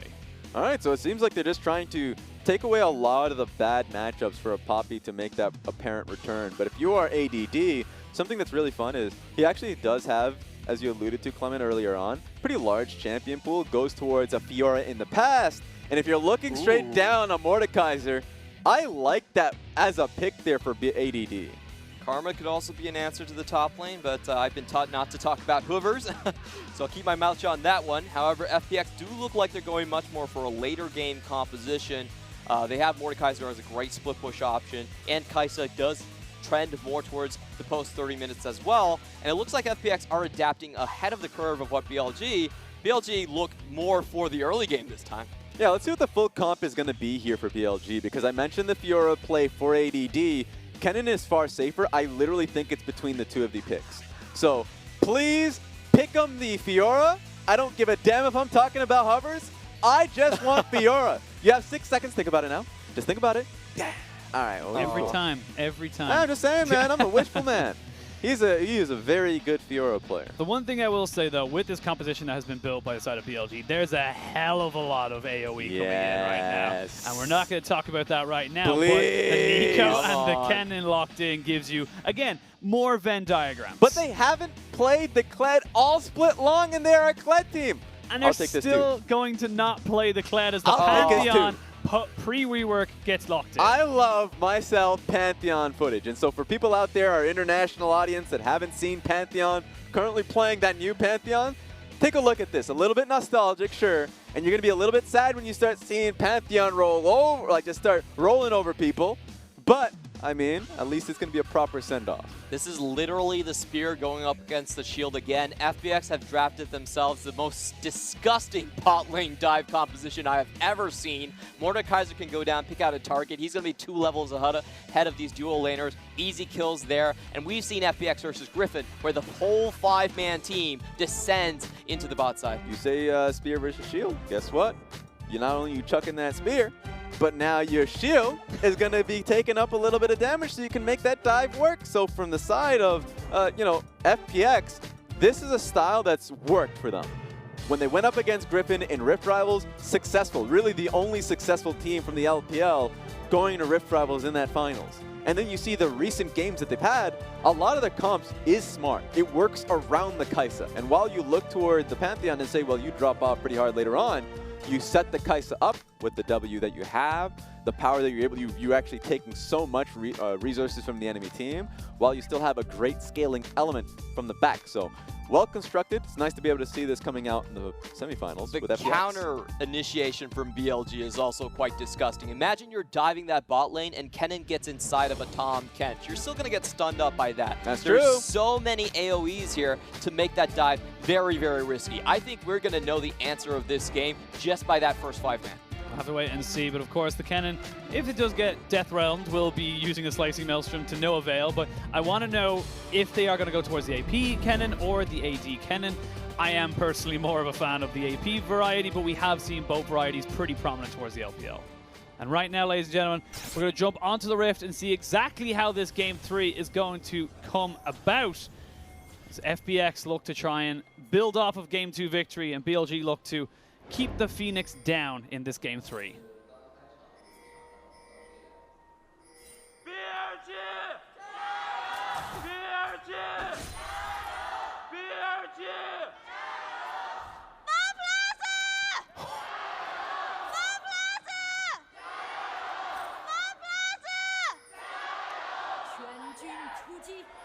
That just sounded like someone at the end just started to scream. Yeah. It's just like no comprehension of what that was. But FPX looking for a bit of an early invade, get themselves some deep vision on that red side and back themselves out. So I liked what you said there, Clement. The counter engage from BLG is wild. Now, to BP's point, it is going to be an AD cannon up top side with the press the attack. But still, if you're in team fights, if you end up flubbing out, let's say if Pantheon goes for the Ezreal, not only does Ezreal have his blink, has a Tahm Kench next to him, so you have that extra bit of safety. And then when the teleports come through, Kuro's has his ultimate. There's actually just so much, you know, so many ways for BLG to nail a fight in a counter punch. So there's a lot that BLG has here. It really is dependent on the early game. FPX has so much outright CC in their comp. And I do like the AD cannon, actually. I know you're not a favor of the AD cannon, but it does give BLG an out. They don't have to play these terrible 5v5s where most likely FPX will have the initiation. They can kind of split the compositions out, and we've seen what they can do in collapses. And, you know, AP cannon, he still gets the crowd control down, just not the damage. So I actually really think that BLG, if that AP cannon was there, will win these team fights. The ultimate from both Kuro and ADD would just layer a lot, and guess what? You have like close range champions on the side of FPX. You're talking about melee champions, 4 of them from them, and then on top of that, a mid-range AD carry in the Kai'Sa. It's so easy to nail down your Kennen and Nico ulti, so I think it would have worked out, but still, split push on side lanes would really punish Gimgoon, and Gimgoon's pretty crucial here, but Meteor just gonna say, get out of here, Doomby. FPX did have an earlier ward on the Raptor camp, so they're well aware of Meteor's pathing, and Doomby's gonna avoid that one. So we've seen a lot of Mordekaiser games during the regular season before it got the global ban, and what we got to see was really him bullying the Kennen in team fights. If it was an AP Kennen, and if he was trying to find a way in, sent to the Shadow Realm, get soloed out, and he wouldn't have a way to team fight in. ADD recognizes this, and so going towards the AD mark not only is going to punish the Mordekaiser in the lane, but send him away from the rest of the map, so team fights are far easier for BLG to operate. So I think it's a very smart way to go about it. Does have more of a chance to win that one when he goes down to the Death Realm with him there. Sustain from that build, helping out a lot. And we're setting ourselves up for a pretty quiet early game. Until Doomby hits level 6, and then we see man drop 5-man bot lane. Yeah, Chris was already trying to find those pick 2 hooks that we've seen as the observers pan towards the bot side of the map, where in the end of the day, you're not looking for Jin Zhao. If Jin Zhao finds, falls in your lap, great. But that's a lot of burst that can come through, and Simo will eat that. So, as you mentioned, when Pantheon hits 6, that's certainly going to be a target. The Upscund Abduct from Tien is certainly going to be looking bot side, already clearing out vision on the bot side of the map, so it's going to be easier for you now.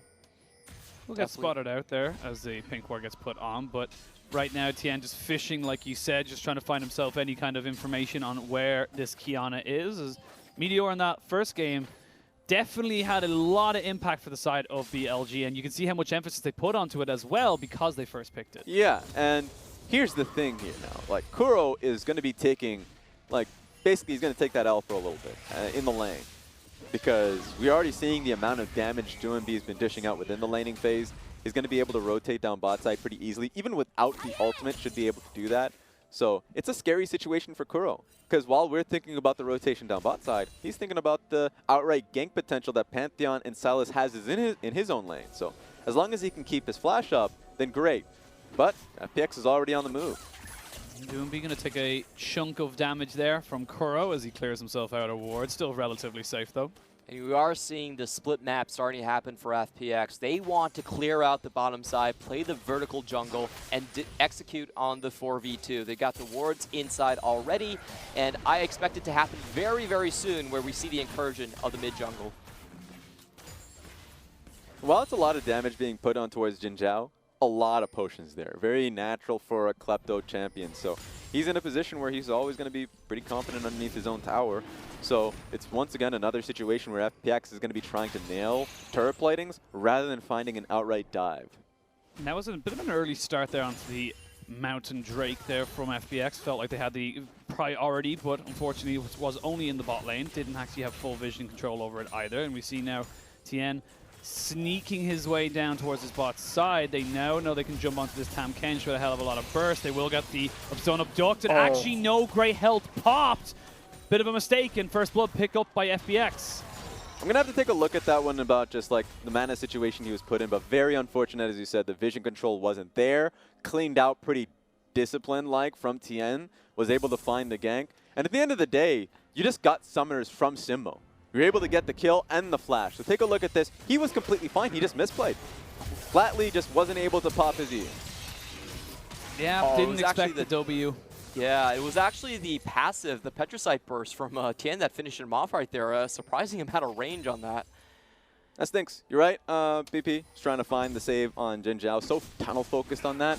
Didn't think about his own well-being in that situation. So pretty unfortunate. Remember, rookie players across the board, this is their first playoff run if you're talking about Meteor and Sinmo. So for Sinmo to be in this position and tasked with going up against FPX, who are looking for your head at all times, it's going to be a difficult one for him. And right now, BLG, like you said, for the rookies or for the veterans, it's all going to be about the veterans kind of being able to kind of calm this one down. Kuro and ADD able to turn around to the likes of, you know, Meteor and Jinmo be able to say, look, it's fine, don't worry about it. A kill is literally nothing in this early game. We still have what it takes to win this game, and that's going to be very important the longer this game goes on. Yeah, and take a look at the map state because of that. Pantheon was able to get a base off at the exact same time, now has Tiamat, goes back into the lane, easy shot. So now the window is actually far larger of finding that bottom side fight where, sure, Sinmo died, but he used Flash. He's an easier target now. So FPX can continue to pile onto the bot side of the map. It needs to be BLG, as you can see from Meteor in the bot side, getting the necessary vision so they can catch them out doing so. FPX are in such a strong position. They've got the EXP lead, Jin Zhao is now tick 6, and also the summer lead onto Xingmo. We expect that happening any moment right now. You know, everyone's waiting with bated breath. It's just about Tien coming down to the bottom side. That's true, but here's the thing. You look towards the gold chart, and it's pretty damn even because of the grand lead ADD has because of the draft. It's funny. It's like kind of like that whole idea of overcompensating. Last game, you picked the worst matchup imaginable. This time around, you're making a point of picking as good of a matchup because of how BLG end up playing their comps out, wanting to play topside. So ADD is able to find himself a pretty substantial CS advantage, and it's only getting worse for Ginbu. And I think it was really smart about the BLG draft that led to this. They did take the Nico and the Kennen together, so there was a bit of flex potential on where those champions were going to go. FPX, they kind of waited a while giving the last pick to Doinby just to match up against the Nico there. So Tien could just outright take the Dragon itself. When you're put in a situation where your adjacent lanes are just naturally shoving in and doing well on their own, and you can't find windows for that dive, or not necessarily comfortable in being able to do so, then especially with the you know, runic echoes that he's picked up himself up, he can just outright do it. It's not a Cloud Dragon. It doesn't just blow heaps of damage on you. You should be fine in the collapse as well if you end up finding Meteor. So take a look and see. Yep, he's just going to go right back to it, thankfully. Yep, picked up the ward that was in the back of the pit for the side of BLG. Now has the shove in bot and mid, able to push that one up. Kiana not really going to be able to contest this one, as we see Crisp going hunting right now in the top side, potentially trying to help out Gimgoon in this top side versus the ADD matchup. And like you said, it's kind of slow, methodical gameplay here from the side of FPX, recognizing where their strengths are. And that's always been a point I've been confused about in terms of Dragon strength. I would always imagine, you know, the Dragon with the least incentive to pick up to be the easiest one to pick up. But it's actually the one that's the least incentive to pick up that's the hardest one to pick up. So with Mountain Dragon literally being the easiest dragon to just pick up for yourself, and also the most impactful dragon if you're talking about just being able to use it for the map, for the major objective, now that you have a Kaisa involved, certainly going to be an easier Baron for yourself. Then yeah, just my small rant, and now you're looking to the next one, Ocean Dragon. It's going to be completely fine. And I really like what Kuro is doing in the lane right here. He's actually not matching the teleports coming in from Doinby, keeping that for himself, and he is putting a damper on when FPX can actually pull off their dives. It's a very smart move on their end. For FPX, their only real advantage now would be from the top lane teleport coming down. I was just about to say, as Meteor was coming through his jungle, FPX have made it very, very clear what they wanted to do there. They were setting up vision. They made sure that they had full control of that bot side jungle because they were setting up for a potential dive onto that bot side turret. Take a look at the minimap, though. Seems like they found their play up top. Yeah, they're going to use the man drop up top here now, but the death realm going to be used straight away onto ADD as he puts out the slicing maelstrom. Now he's going to find himself in a 1v3 situation. Will he end up going down to the side of Gimgoon? No, it's going to be Tien, and that's going to be a full push in this top side. Does that feel cheap? That feels cheap. There's no way to escape when you're literally sent into the death realm just so Silas can catch up. How do you get away? Right now, FPX just showing their hand a little bit, saying like, you think we're going to go bot, you start showing off, you know, your meteor trying to clear the jungle. Never mind, we're going to go straight up to that top side. It's a very hard position for BLG to be in if they're trying to protect their side lanes. And you have the Nautilus. Kai'Sa can follow up pretty easily as well.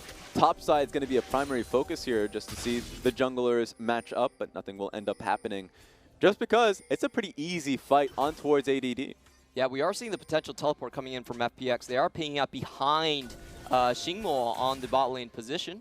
Play does fizzle for a while. Got him. Whoa. Oh, Upstun of Duck does land. They have got Crisp in there. Wow! Oh, the prediction! He goes golden. They has got Xingmo here as well, so they will be able to keep that Nico safe. 4 people from the side of FPX are there now. BLG might look for the re-engage. Meteor is here, has got his ultimate available to him if he wants to use it. They will get the stun and the TP coming out here from the side of LWX. All 5 people from FPX are here. They won't gain anything, but Crisp sends a message with that prediction. He's instilling some fear. Goosebumps right now from the side of BLG. He was able to find that hook. He is a hook god because he's a beautiful Thresh player. Being able to let that now be known for his Nautilus play. And I think that sends a message, but it also gains him a really good advantage because that was a favorable trade in terms of the summoner department. You can see Crisp uses his flash for Kuro's flash, and then Xingmo has to use everything he has just to protect the play as well. So very well done from FPX. They actually open a possibility for themselves to roam towards the bot lane because Nico can't follow without summoners. Yeah, more specifically, the stopwatch being used from Kuro is now going to be a hindrance until he can get his Zhonya's. So FPX that were hunting for plays now have someone they can just focus towards. ADD was already feeling that pressure up topside, went towards an early QSS because of it. And then another point is Kuro, who is definitely being thrown a lot of members to keep him safe. Right now for FPX, they're still 2 kills up, have got that Mountain Drake, of course, but with a Klepto Ezreal on the bot side and the heavy amount of CS they're able to pick up for ADD in that top side as well, they do find themselves pretty much dead even, if not a little bit behind. And right now, it's all about what, you know, the side of BLG want to do as the Death Round comes in. They're doing the exact same thing to give time for it to end, but the QSS immediately renders that useless, and that means that ADD can keep himself safe. Here's the worry here. QSS, it ain't going to stop you from getting up stunning the duck. Here we go. Oh, man drop coming in as well. They're not going to be able to hit anything there. Doomby flashes in, but it's a great slicing maelstrom to try and stop it. Doomby gets himself and his jungler another kill in that top side. But that's the concern. You were able to QSS Gimgoon's ultimate, but there is so much follow-up CC there from Tien, Doomby. As the game goes on, you're going to have to face Crisp, that you have to be aware of what you're willing to take now. ADD is going to have a very difficult game as an AD Kennen, who's going to be messed up in side lanes. Whoa, trying to go for the full engage here. BLG not really able to catch anybody out, and it looks like this is going to be an Abyssal Voyage just to try and scare away FPX. I like the idea from it, but it just happened far too late during the play. Yeah, they can't do it. There's a teleport from Gingu still in hand, so they could easily equalize on the side of FPX, and in fact, it's going to leave the Herald wide open. Yeah, FPX able to take up that objective, which means that all objectives so far are going over in favor of FPX. They will, however, trade it for an Ocean Drake. So overall, an equal-ish trade for the side of BLG. Yeah, BLG were trying to give an option for a dive. Unfortunately, not even close. Jin Zhao doesn't provide a lot of damage. The Targon's going to heal up LWX quite a considerable margin. So it's just going to be a Dragon for a Rift Herald trade. And a Rift Herald trade always wins out for a team that has the initial advantage. How are you going to defend a Rift Herald play? He's going straight for it, by the way. Yeah, it looks like he's going to try and find ADD up on that top side. Will steal the Slicing Maelstrom, and Nautilus is on the rotation as well. No flash for ADD right now. There is the ultimate used in tandem along with all that CC you talked about, Raz. And that's going to mean a tower. Rift Herald still has yet to be used, and a kill. FPX are just running rings around this top lane. You know what feels bad when you have an AD Kennen topside who's not having a good game? He is now empowering the enemy Sylas, who has a better version of your ultimate. I wanted to say that before, like, this is the first game we're seeing Tien come out with the kill lead early. Now 3-0-1, he's got that AP ratio, and he doesn't care if the Kennen's going AD. He's still going to hold on to the original AP ratios that Kennen brings. Right now, FPX are just dictating the pace onto BLG. They're the ones telling you where you have to go and where you have to be, and like you said, ADD, he went with a Quicksilver Sash so early, but again, there's just so much single target CC to deal with. It's just one thing after another that he has to try and get away from. Yeah, And this was what makes FPX a fun team to watch. Because a weakness that they have is also a strength. A weakness in the sense that Doumbé doesn't play the go-to mid laners that people would expect in the meta. So like when LeBlanc is in the meta, well, he doesn't play LeBlanc. Or Akali, he doesn't want to play Akali. A lot of the times he goes away from what is meta, but then a strength is the fact that you're able to get the best out of a Pantheon. They play so well towards it, and he's such a great player regardless that you can always play around these picks. So it's a strength that they have in this game specifically.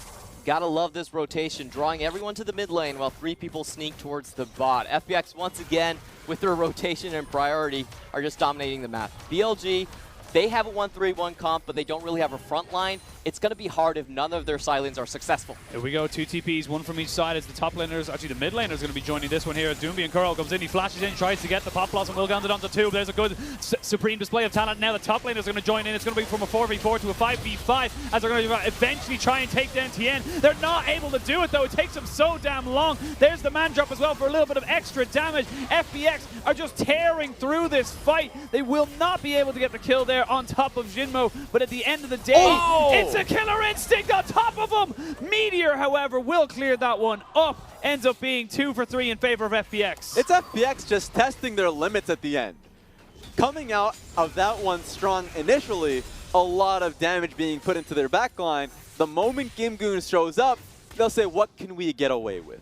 Especially with LWX finding the back, was so close to being able to nail a triple kill, sadly wasn't the case. So Kuro finds himself in deep waters right here. Very troubling for him, but Meteor saves it. And watch what Mordekaiser does when he comes down. That was such a smart move coming from Gingun. He instantly takes away Xingwo from the fight, meaning that your low health carries are now left to the wolves while FPX is barring down on this bot lane tower. So really well played from both sides, and just judging by the shutdown goat, I still have to say that I think BLG comes out ahead in this one though. I have to wait and see, but again, as you said, Raz, FPX just testing the limits, seeing how far they can push the envelope and to the ability of their own mechanics, really coming out trumps for them. As I said, it was very 50-50 as to who actually came out with the positives on that particular fight. Yeah, with how much we are singing the praises of FPX, it's only a 2K gold advantage. BLD is keeping up in it simply because of Kuro and Meteor in these fights coming in strong. I think, you know, once again, we're having another MVP-like performance from Meteor to be able to keep them in. A great defensive play towards the bot side of the map. You know, Pantheon was essentially taken out of the fight before it even began. So as long as they can continue to have performances like those, then they still have a chance in these fights, and they do outscale. The Andres Torment, though, finished up for the side of Gingoom, so he is actually shredding through ADD, who is yet to really finish an item. He has been so heavily hampered as he is now sitting on a 1-4-1 scoreline. Yeah. I gotta say that I think like this one has to come down to Meteor to salvage the situation. None of the 3 lanes are actually outputting enough pressure to really stave off any of these FPX advances, and he's the one holding the hard crowd control on the team. He's gonna have to look for some plays around that terrain and nail someone down. Yeah, specifically damage. Jin Zhao doesn't have damage. Kuro at this stage, finally able to get his Zhonyas and, you know, 2 items down, doesn't have the damage respectable enough in these fights. Meteor does. ADD is just not in the game. So as long as, you know, Jin Zhao is able to get to his Muramana, you like the chances of BLG in these fights, but they just need to be able to get to that point. Grand Skyfall is available for the side of FPX, hence why they're just chucking down Pantheon towards that bot side of the map. They have started and taken the dragon. There's a hook, not going to be able to get him past the wall. Chris takes a fair bit of damage, but here comes the man drop coming in now. That's a good Knowledge ultimate to knock up too. Zinmo has to keep Jin Zhao alive. A supreme display of talent doesn't really hit onto anyone. Tien trying to fight off Kuro on the back side of this. Will be able to go golden and keep it going. It's a fight on 2 fronts as now LWX and Doumbé have joined back in on top of the fight. It's 4 for none, and FPX are running around this team fights. Perfect synergy incoming from FPX. The Death Charge and the Grand Skyfall were lined up beautifully, and then Mordekaiser Gimgoon comes in, takes Kiana out of the fight. That was a situation where terrain was surrounding the team comp, and if Meteor was able to get an ultimate down, he could have saved a lot of his teammates. Meteor says, Gimgoon says no, takes him into the Death Realm, and now they start bearing. You gotta love that confidence though, from the side of FPX to just go for it. That's their main go-to play. Screw the dragon in that case. Sure, they were able to nail it, but just all in on the Pantheon ultimate, even without the Abduct landing. So ultimately, great focus. They know they're doing really well, They know they can play around a great front-to-back fight. And if you see Tien just focusing a lot on ADD and Kuro, nailing them so they don't even have a chance to join the fight. And, you know, Doombi and LWX, we're just free-firing at that point. Yeah, none of the AoE ultimates came to fruition for BLG in this fight. Kuro actually uses his ultimate on a Zhonya's, and Meteor never gets the chance. He's in the death room. He's 1v1ing a Mordekaiser. Yeah, gotta love, you know, information that they were able to gain based off of if there's no Kuro, no ADD, and you just have to fight Meteor and Jin Zhao and Simo on the left portion of the fight. Exactly. No CC, no damage. And I like the fact that they were able to just go straight for it. And that was pre-Muramana, by the way, for LWX. Now he is ultimately even more jacked. Well, Doombi going to find himself with 3 friends coming into him right here, using all the AoEs, and ADD just throws out a shuriken, says thank you very much, good pickup, good tower take, BLG finding a nice pick. Take a look at the minimap. They're already looking to the next option here. Yeah, they're looking to try and go in. LWX is fearless as he goes in with the killer instinct. Will not be able to kill off the Ezreal, but may be able to find himself a secondary prize in the Tam Kench. As I say that, though, finds himself between a rock and a hard place, and he goes down. FPX fluffing a little bit of a play there. Oh my god, he was kited so badly right there. Iceborne Onlet and the Tongue Lash hitting on him. LWX really got a rush to the head there. He had 2 more autos on towards Jin Zhao. Would have been able to get that kill. Of course, was trading damage towards Simo and Jin Zhao and ultimately stalled out the kill, the play. And so the rest of the team just had to dip away from the turret so they don't take too much aggro. Let's take a look at this because this is a good play, by the way. If your mid laner on top side was getting killed, you have the numbers for this. LWX can find the kill in a Jin Zhao, got traded upon, there was no wave anymore, and so he was left to his own devices. Got hit by everything. That's a sad way to go out there from LWX. Try to equalize the play, couldn't find it. Right now, BLG will take this little bit of a respite. As I say that, though, they can see everybody rolling into that bush right there. They know that it is not a place where they can really go freely as such, as they have got their Kennen on the top side just trying to split push. But right now, FPX still have a minute on this Baron and still have it on 3 people. Yeah, the sad fact is you're never going to have a control ward to find that one ward deep into the Raptor pit. So you're just going to find people walking into the bush. Speaking of into the bush. Yeah, Meteor is here. Gimgoon potentially going to be caught out here if he does show himself. You'd imagine they have got the burst available, but the side of FPX have set their sights now onto this bot lane tier 2. They've got Doombi pushing in the mid lane with the man drop available for both sides, so they'll be able to pick up that tier 2 in the bot side fairly easily. And overall, FPX are slowly whittling down the defenses of BLG. The game can end really quickly, by the way. Knowing that Qiyana is not a part of it, it just comes down to if FPX don't respect Qiyana being in Fog of War. They're just going to respect it for now, but really it's all about being able to pick that fight. You can always choose it with the ultimate that Pantheon has, but they want to play it safe, recognizing the past times they looked to dive that mid lane inner wasn't too good for FPX. You know, overall, BLG has had a stalwart defense right now. They've only lost 1 tower in the bottom side, so they're hanging on. What I want to pay close attention to is Doinby's build. Since we don't see that mid lane Pantheon that much, he does go for the Sterix Gauge, extra burst damage negation, and he can fly right behind your towers. So what FPX are looking at is whenever they overload a side of the map, they can instantly tower dive. BLG, they are going to be hard pressed to keep all of their teleports up and pay very close attention to where FPX members are at all times. Another thing to take note of is Silas not only has a Zhonya's Hourglass, but also has a stopwatch because he didn't get to use it. So 2 options in a fight to go golden, which is nice. If you're talking about Pantheon being confident in diving, certainly Silas is the same. So want to see how that dive ends up panning through, but BLG is doing a great job at just, you know, spreading them out. I was going to say, a bit weird there for Meteor to be on the top side knowing the dragon was going to spawn, but of course not really in a position to contest either way, so looking for something on the top side rather than just suiciding, you know, fishing for something on the dragon. But it's so unlucky that all these dragons are incredibly valuable to FPX. First dragon goes through, BLG picks it up, Ocean. Great. FPX, double Infernal, now double Mountain if the game gets that long. So at some point, BLG will have to be able to double down and choose that fight. If Jin Zhao can get towards his Blade of the Rune King, then I think they're far more comfortable. Take a look at ADD's build at this stage. So he has 210 CS for himself. He's actually doing really well towards Gimgoon with how hard that early game was. And now he's able to at least continue to output damage, even if he's put in a teamfight situation. I will say his build is basically what's keeping BLG across the river. That's the only glimmer of hope that they have inside this top lane. Even though I believe he's behind in gold, he's still able to keep pressure in the side wave, at least get some control wards down into the top side. And that's why you go the AD Kennen build. I know Sheen doesn't like it. I know team fights are kind of bad for the Kennen, but that's what you have to do. They're trying to keep their options alive for BLG. They're not going to have very many options soon enough because this game's turning linear real quickly. Baron buff is going to be the primary focus, and BLG, honestly, shouldn't even get close to it. FPX they've been wanting a fight for a very long time, and this cannot be the objective that BLG ends up dying for. You see Gimgoon being jumped onto here by ADD, and we'll get the stun off. And actually, there's a lot of damage here. ADD needs to be very careful, goes into the Death Realm, does slicing Maelstrom, but gets pounded into the ground. What? That is almost certainly going to be the go sign for FPX. You talked about how they wanted to start a fight. They've already baited him in. They've already started him up, and there's going to be the man drop on the back side. FPX have orchestrated the team fight that they wanted. FPX have set themselves up for success. They're still chasing onto BLG, but some good disengaging ultimates mean BLG will not go down. But we got sums. Simmo and Jin Zhao had to flash in that fight.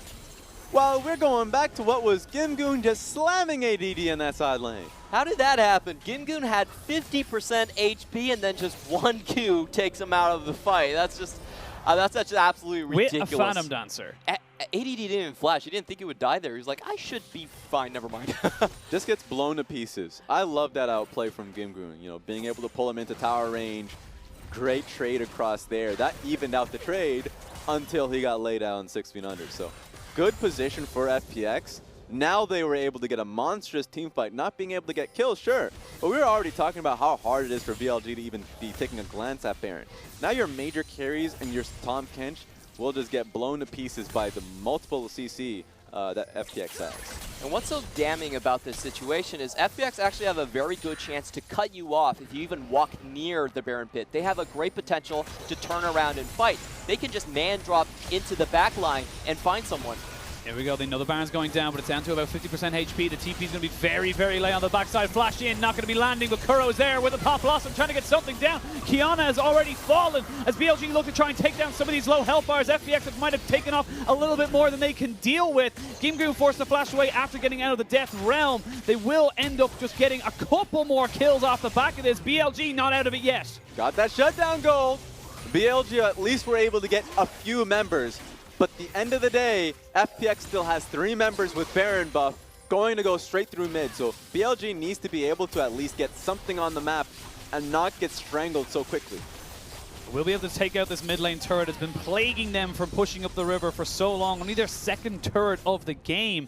And right now, BLG, they're kind of trying to find little wins wherever they can. Oh no, by the way, if you take a look at Jin Zhao's items, not Jin Zhao, actually.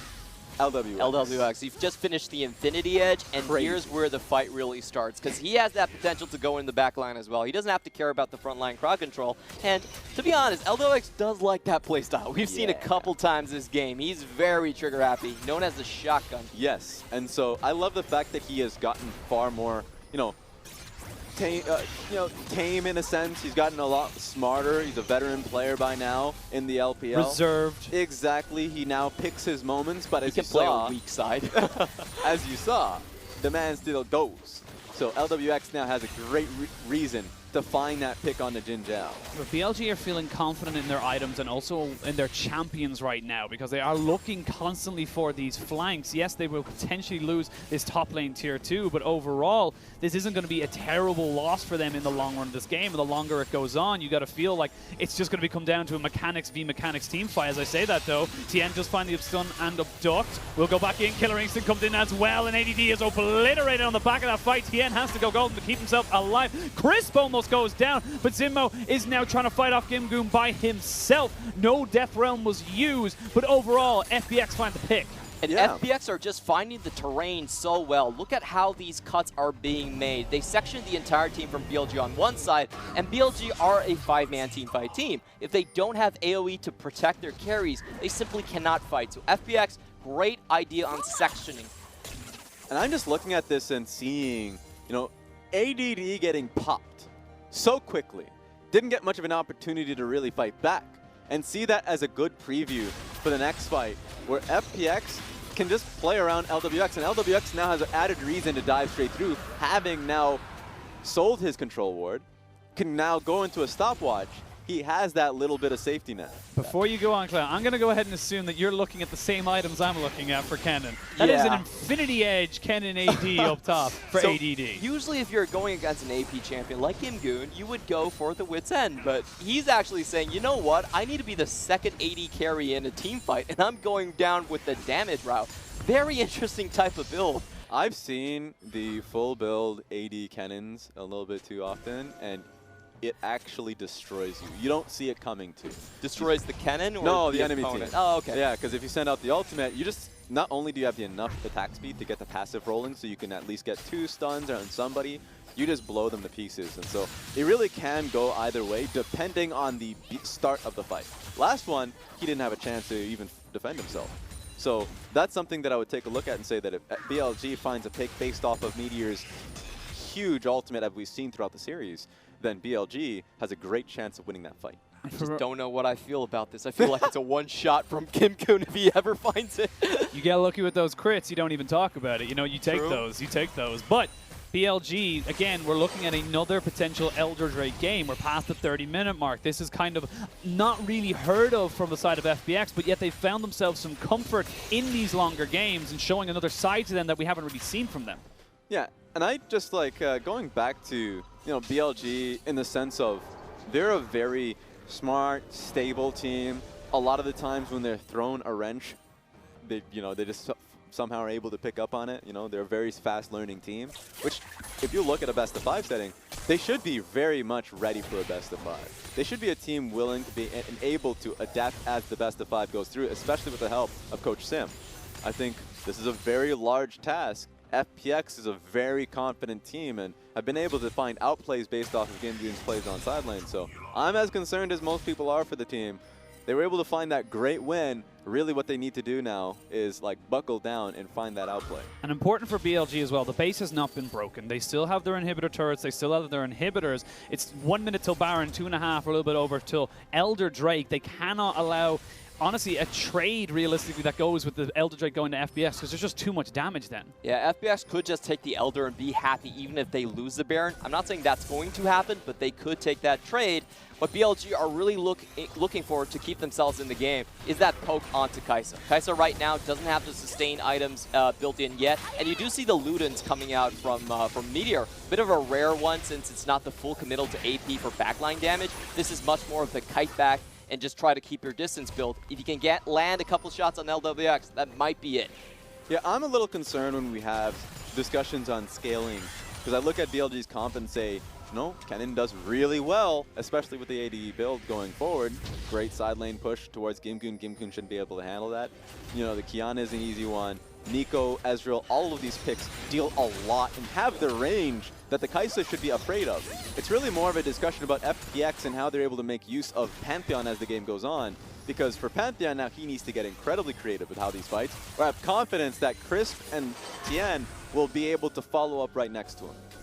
Right now, FPX and BLG both hovering around. They will get the ultimate out of the Nautilus and actually catch out Jin Zhao straight away, and LWX takes a bit of a chunk as well. We're going to go straight into the Death Realm as Kennen going to be taken there by EDD, but it's actually the Ezreal who gets taken down alongside the Tom Kench as well. It's a split-up fight across both sides of the river, but it's FPX that come out on top. They didn't get a chance to even see the Pantheon coming. Right from the flank, waited for the Ezreal, and an instant deletion there for Jin Zhao and Zimmo. Great fight for FPX. That was a really smart part of the map that Doinby fell onto. He found the crowd control, LWX flies in, Jin Zhao goes down, and FPX look to take a lead in the series. They're looking for the end here. There are still 3 people alive on the side of BLG. You've got your big AoE ultimates should you need them. They're going to go in with the Pop Blossom now straight away. There's the Supreme Display of Talent swiffing into thin air. And FPX see that as the go button to just absolutely melt these health bars. Triple kill for Gimgoon. 7-1-4 on the Mordekaiser. And FPX take us to match point. The white flags are waved right there from FPX. We see the emotes flying out, telling BLG that this series is done and dusted. They have found the solution to crack BLG, and that is focusing on topside. Because you know what? BLG's not going to trade back with their bottom lane Ezreal whatsoever. They just don't have the firepower there. So if you shut down ADD, you take control of the entire early mid game. It's funny, because it really did start from the draft. Because in Game 2, or at least in the prior games in the series, the Pantheon was not a factor because it was outright banned by BLG. This time around, BLG not only positioned themselves to carry through their top lane, but they let the Pantheon go, and so suddenly FPX were empowered. Had the ability to play through either lanes. They chose top lane because ADD was always pushed out, and so not only was it the perfect storm. You draft for top lane, but now top lane's in the ditch because of that. And I have to say, the big difference for me is that BLG couldn't really shut down Doinby in the early game whatsoever. Once again, they're running the kill lane with Nico and Kiana that we saw in Game 1, but there was no ganks found whatsoever onto Doinby, and he was pretty much free to do whatever he wanted to, even won the lane out early by chucking out Kuro. Yeah, I like the idea only that they didn't touch mid, only because you just lose the 2v2. From the Sylas perspective, or at least like the side of FPX, it was incredibly strong. In fact, they were hunting for a kill on towards the Nico, so Nico had to play that one respectfully. He got a TM, he was able to shove the lane out, so that's the concern that you have, is that suddenly he goes into Fog of War, you have to make guesswork of which lane he's hitting. Top lane, I thought that there would be a way out. Kennen should be able to defend himself with his E, but now you're in the Death Realm, and you have to wait. So like, that just hurts a lot for ADD in this game. And we said we wanted to see something, well, rather, Clemens said he wanted to see something funky from the side of BLG. Are we still on that lines? Was that funky enough for you? Is it the afro that you were wearing, that kind of funky? I still have the afro. Oh, wait a minute. Actually. Bring it out for the audience. If you still have it there. Maybe they cleaned it out. We still got the funkiness. We still got Wear this, ADD. That's the funky he wants. He wants Mundo. He wants certain. What do you actually want? I have no idea. I just want something that can push out more aggressively in the mid lane. I felt like, Nico, they can't really follow Doinby champions. That was my bigger question, even in the BLG versus EDG series. I said if BLG wanted to win, they need to find another mid-jungle duo other than Olaf plus Karma, because you're never getting that. There's zero chance that you will ever find that. And to be honest, Kuro has been known for getting some very weird picks. He was the MVP of 2017, now LCK, because he played stuff like the Vel'Koz. He always had that counter pick in his pocket where he could show up on the enemy mid laner, and we're not really seeing that this series. Everything's kind of been expected, been in the realm for Doinby to handle, and we're not getting that X factor coming out. And I think as well, like BLG, it's last chance saloon. They have to make a change now, otherwise they go down 3-1. Raz's prediction becomes true. The Prophet, what was it? Oh, what was the Prophet's name? King Rastradamus. Rastradamus. For whatever reason, I added a king to that. Yeah. But for me, I think the thing that we've been missing in this series has actually been the Sejuani. Because I would have, especially with how many jungle bans have been thrown in, the Olaf and Greg is completely gone. Usually the next go-to is the Sejuani because you can start to empower maybe even Kuro's Yasuo, Irelia, Aatrox, Renekton. There's actually so many bruises that can combine with that. So when you're talking about taking control of mid lane, that's the easiest way to accomplish that. So a little bit sad that we haven't seen that yet. Well, we might see it now in Game 4, but we're going to take a quick break. When we return, we'll have picks and bans for our potential final game of the day.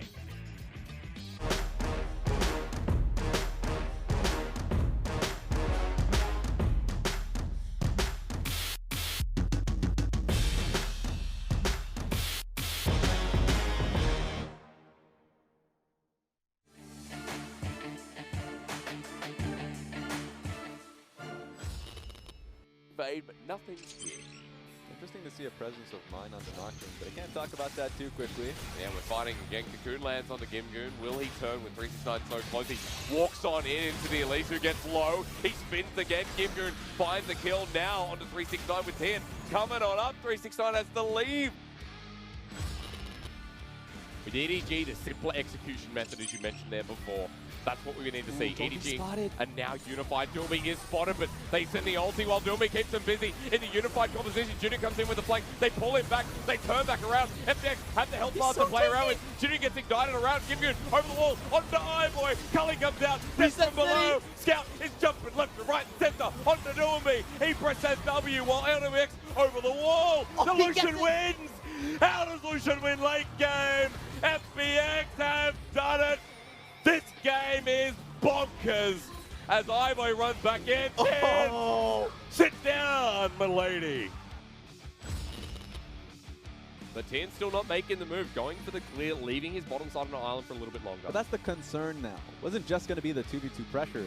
It was going to be the 3 or 4v2 pressure, but here comes Doinb. He's finally got the shove in the mid lane. This is what we're talking about with FPX. Cannon Barrage coming down the flash forward with the light binding, but Chris gets turned on by Uzi. Exhausted out, but can they get the return kill? Uzi wants it, but a double bump, double Q, double kill for LWX. Aurelia is going to jump on him. So Galio ultimate needed to come through another fight. FPX, they're taking the fight 4 versus 5. They think they can take it. Huangai solo, Pop Blossom comes in. He's going to land on the LWX, but the assassination from Gimgoon. Tian still here frontlining like his life depends on it. And they will be able to trade 1-for-1 for the time being. Killer Instinct comes in from LWX, Gimgoon as well. Haro has to go golden. That should be the kill onto at least one of them. Gimgoon has to flash out, but LWX, so much damage. The quadra kill, and LWX is going to be so happy with that one. The ace comes down. Tian teleported in the top side though. He's going to get spotted out now. Low health bars here for top, and Tian might actually have this as well. Got him in the back. Goes into the ulti, channels on down. This will at least stop the Baron. Team is going to die as LWX jumps into the pit with GIA heavy. Tian does die in the end. He's bound 2. He jumps forward. He finds 3. Here comes Tarkin. And there's the old frog grin. LWX just had a baller of a time in the pit. And now Ben will die as well. That was so well played, dog.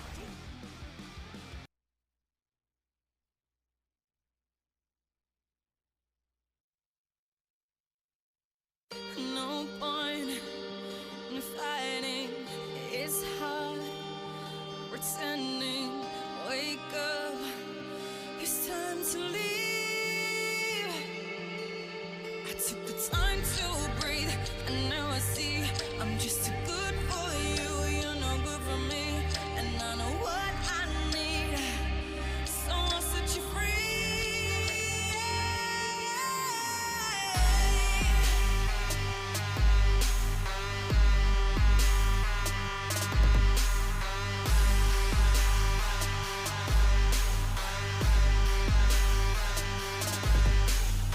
Sad words are spoken.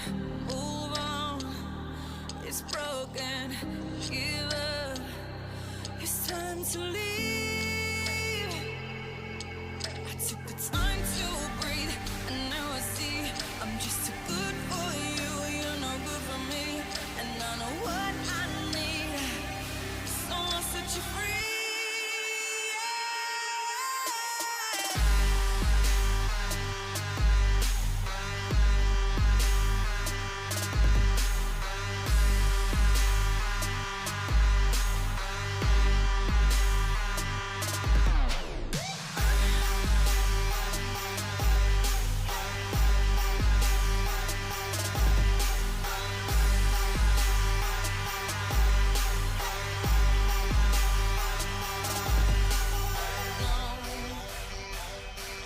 Don't you come and beg no more.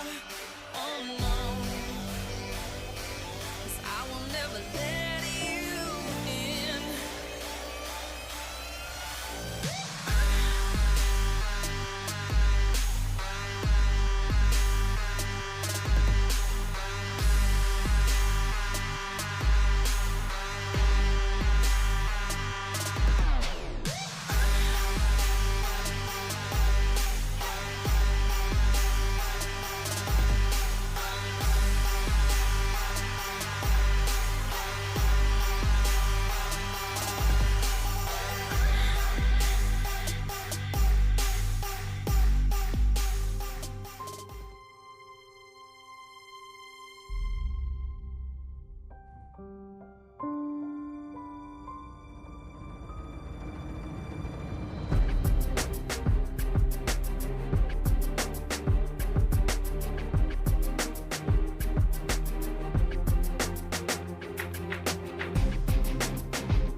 FunPlus Phoenix are one game away from punching their ticket to the World Championships in Europe for 2019. Welcome back, ladies and gentlemen, joined again by these lovely gentlemen. But FPX slowly coming into this game, slowly coming into this series and starting to remind us as to why they're the #1 seed overall in LPL. So, I like the fact that you mentioned how close they are to going to Worlds, but also what's more important to a lot of these players is just going to the damn LPL Finals.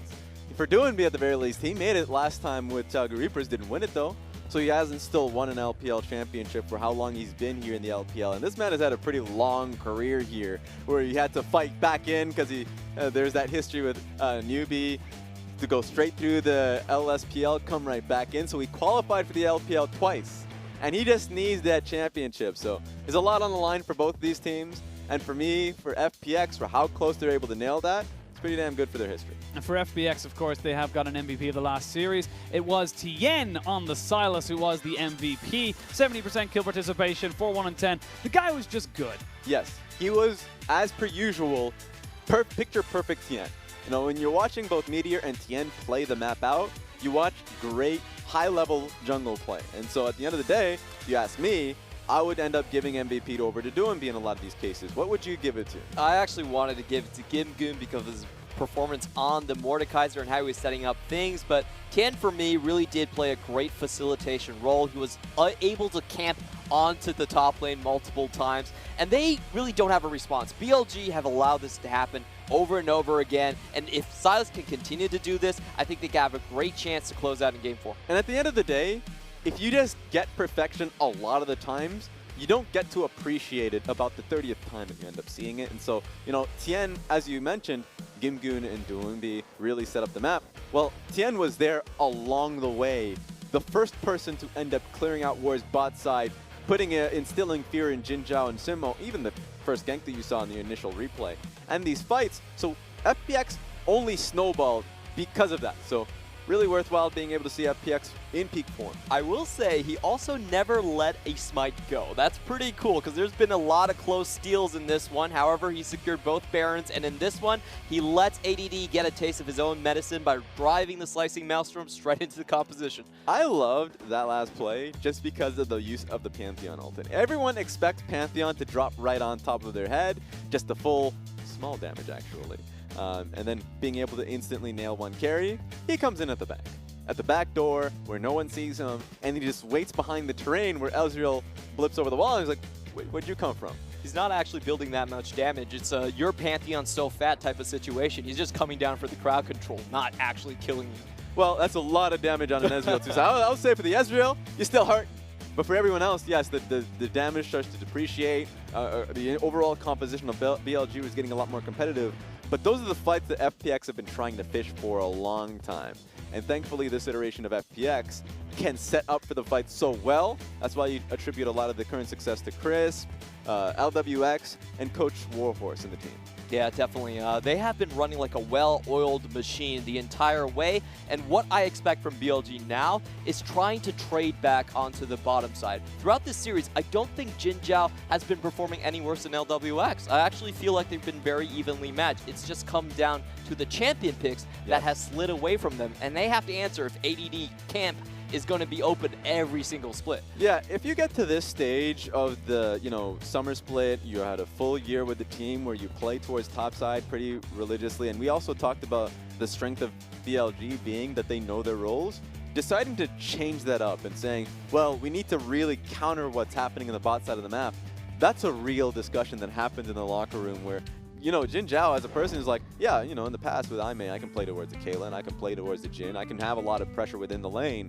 But now you're asking a lot from the team to go outside that realm of comfortability. But I think as well, like you guys touched on, FPX and BLG have both been performing to a level that we expect them to perform. It's just that FPX are just better. Now you're asking for BLG to surpass their actual 100% and try and get, ahead of someone who is arguably just ahead of them. You know what my solution is for BLG?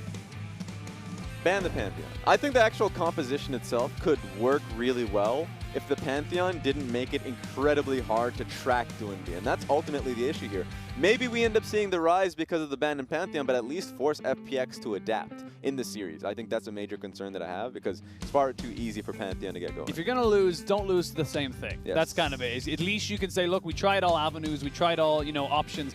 Unfortunately, we just wound up for it on the day. Yeah, and I mean, at the end of the day, it's more like there are two things you can go for. Either you ban the Pantheon, play the exact same composition, let the Pantheon go, or play towards mid lane and kind of pressure the Pantheon a little bit more, or have a lot more defensive options there so the Kennen is not always just putting his head out there for the guillotine to come down. And talking about the top lane, Gimgoon 7-1 for last game, took 29% of the team's damage, getting people locked up, always taking away one part of the AoE CC in those team fights, and dishing out 22.5 himself. So great performance again, once from what is a blue-collar top laner. You know what's really funny? Like, that damage taken stat is a really good one, simply because it talks about the role of the player. It's not like a positive thing. It's like, oh, this man took so much damage. Well, what was his role? Is he a tank player? Like, what is he actually providing for the team?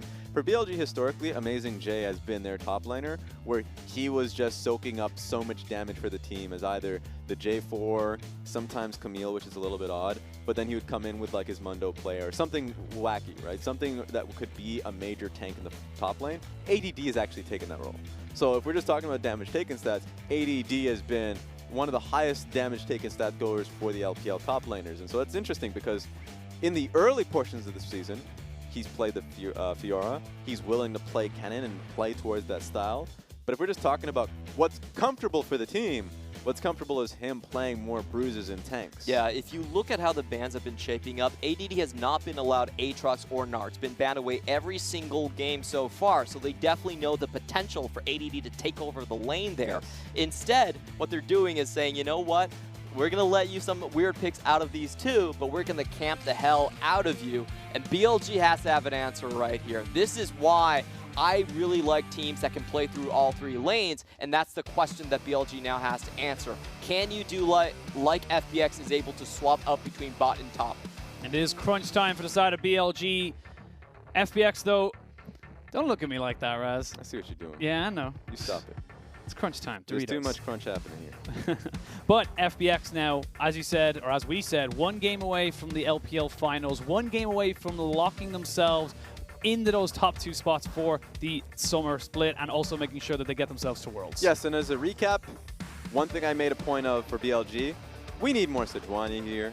One of the most successful picks for the split there for BLG has been the Aurelia, so I don't want them going away from what was successful for them during the split, is having double bruisers. And you know what you've mentioned, Clement, the fact that they haven't had the opportunity to pick the Aatrox, once again banned. But there are so many champions that fill that role with the Renekton. I already mentioned the Aurelia, but certainly you can now have that Fiora game if you have the Sejuani unlocked. Yeah, and it looks like BLG is still aiming for similar strategies, but I would really wish they actually now swap over and go for the Varus and Tahm Kench bottom lane. We've seen them do this before in the playoffs versus EDG, and that's a fair lane to do. It's a very strong pushing lane. And if FPX are going to keep their strategy the same, I think Jin Zhao and Qingmo are as good as LWX and Chris Min lane so far this series. They should be able to step up the challenge and balance the map out. Let's see. I mean, completely different styles. Pretty damn interesting that FPX are going to be going towards that staple of Nautilus and Kai'Sa. Because, you know, having a conversation about top AD carries of the year, LWX has always been moving up into the top 4, top 3 echelons. You got the pick that you wanted in the Varus Tahm Kench. Jin Zhao has just wanted that respect. He has been the most consistent AD carry time and again, but people will always give respect to the Jaculovs, the iBoys, Uzis of the world, SMLZ, and Times. And while LWX is moving up because he fills that style, Jin Zhao is far and away from that style, but is always performing well. And Jin Zhao as well, he's been on this roster for so long. Yes, back when it was IMA, back when it was originally IMA, taken over by BLG, even when they did all the changes, he is the one thing that has stayed consistent, showing that he has got the potential to be able to, you know, bout with the big boys, but he has yet to prove it. I like this draft coming out from BLG. They're finally dipping their toes into the waters of chaos in the LPL. No longer can you play, you know what, bot lane, you are only for counter initiation. That does not fly because people will camp the hell out of your top side.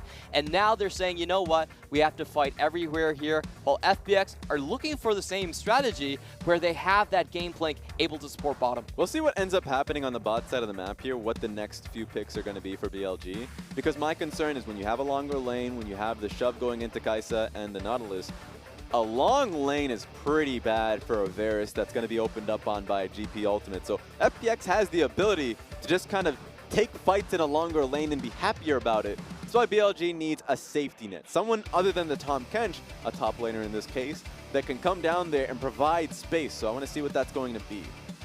Right now, it's going to be the Naren Jarvan banned away by FPX. We see the Elise banned away by BLG. Wouldn't be surprised to see them target another jungler with their final ban. Like I said, I'm still yet to see the Sejuani, something that is coveted throughout all regions as this, top-tier jungle pick right now on 915, 916. Still yet to really kind of find much prominence with it in the side of LPL teams. I love the fact that we're taking away a lot of the aggressive junglers here by BLG. Remember, though, that the Pantheon is still up and running. So you still have to give a lot of respect to that. Rek'Sai is still a major focus in the early game, so you're going to be seeing that locked in. I want to see what BLG's response is going to be, because you can easily have an AP Kai'Sa being locked in and handle another AD mid laner. Please lock in the Sejuani.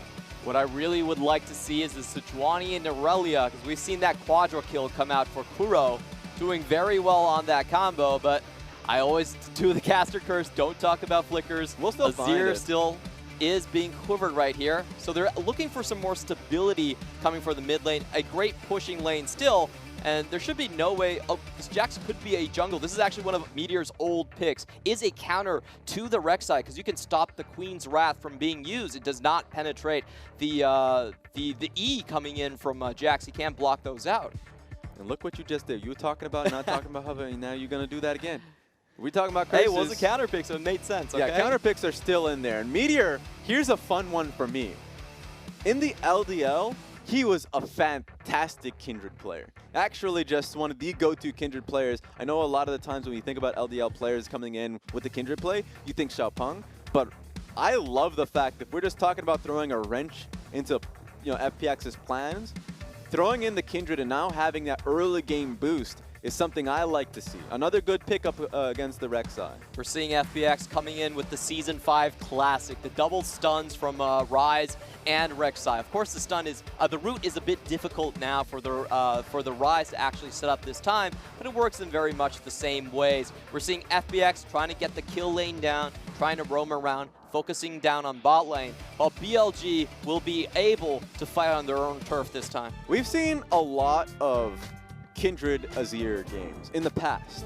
Historically, those games pretty scary for the enemy team in team fights, because when you start fighting within that ultimate, then of course Azir is just going to sweep you right out. I love the fact that we're bringing this composition back in a Game 4 setting and a match set game setting for BLG. If they lose out with this strategy, well, good luck. You're going to be thrown into the third, fourth place match. They are going up against Doombee's tried and tested 5-0 in the Summer Split Ryze. And they're going to have to make sure that they are tip-top shape to make sure they don't get dropped out of this one. Like you said, should they lose this, they go into a third and fourth place match, which they would have to win in order to make it to Gauntlet. So a lot more than just, a series on the line for the side of BLG. Just going to do a small update on the banners we're seeing right there. It said 100% win rate. Jungler Doinby, and was referring to his last match played so far. Just some Doinby fans out there. You can see he has a great repertoire, speaks great Mandarin, and that Ryze is going to be absolutely scary. I think he's the best Realm Warper that we have so far in the LPL. Very good on those cross-map plays. Is the main shot caller. Let's see a Doinby performance. We'll have to wait and see. We are going on to the Rift, ladies and gentlemen, for Game 4, the potential last game of this best of 5. Will we be going to Silver Scrapes, or will FPX be seeing themselves in the final? It all comes down to this. Let's get into it.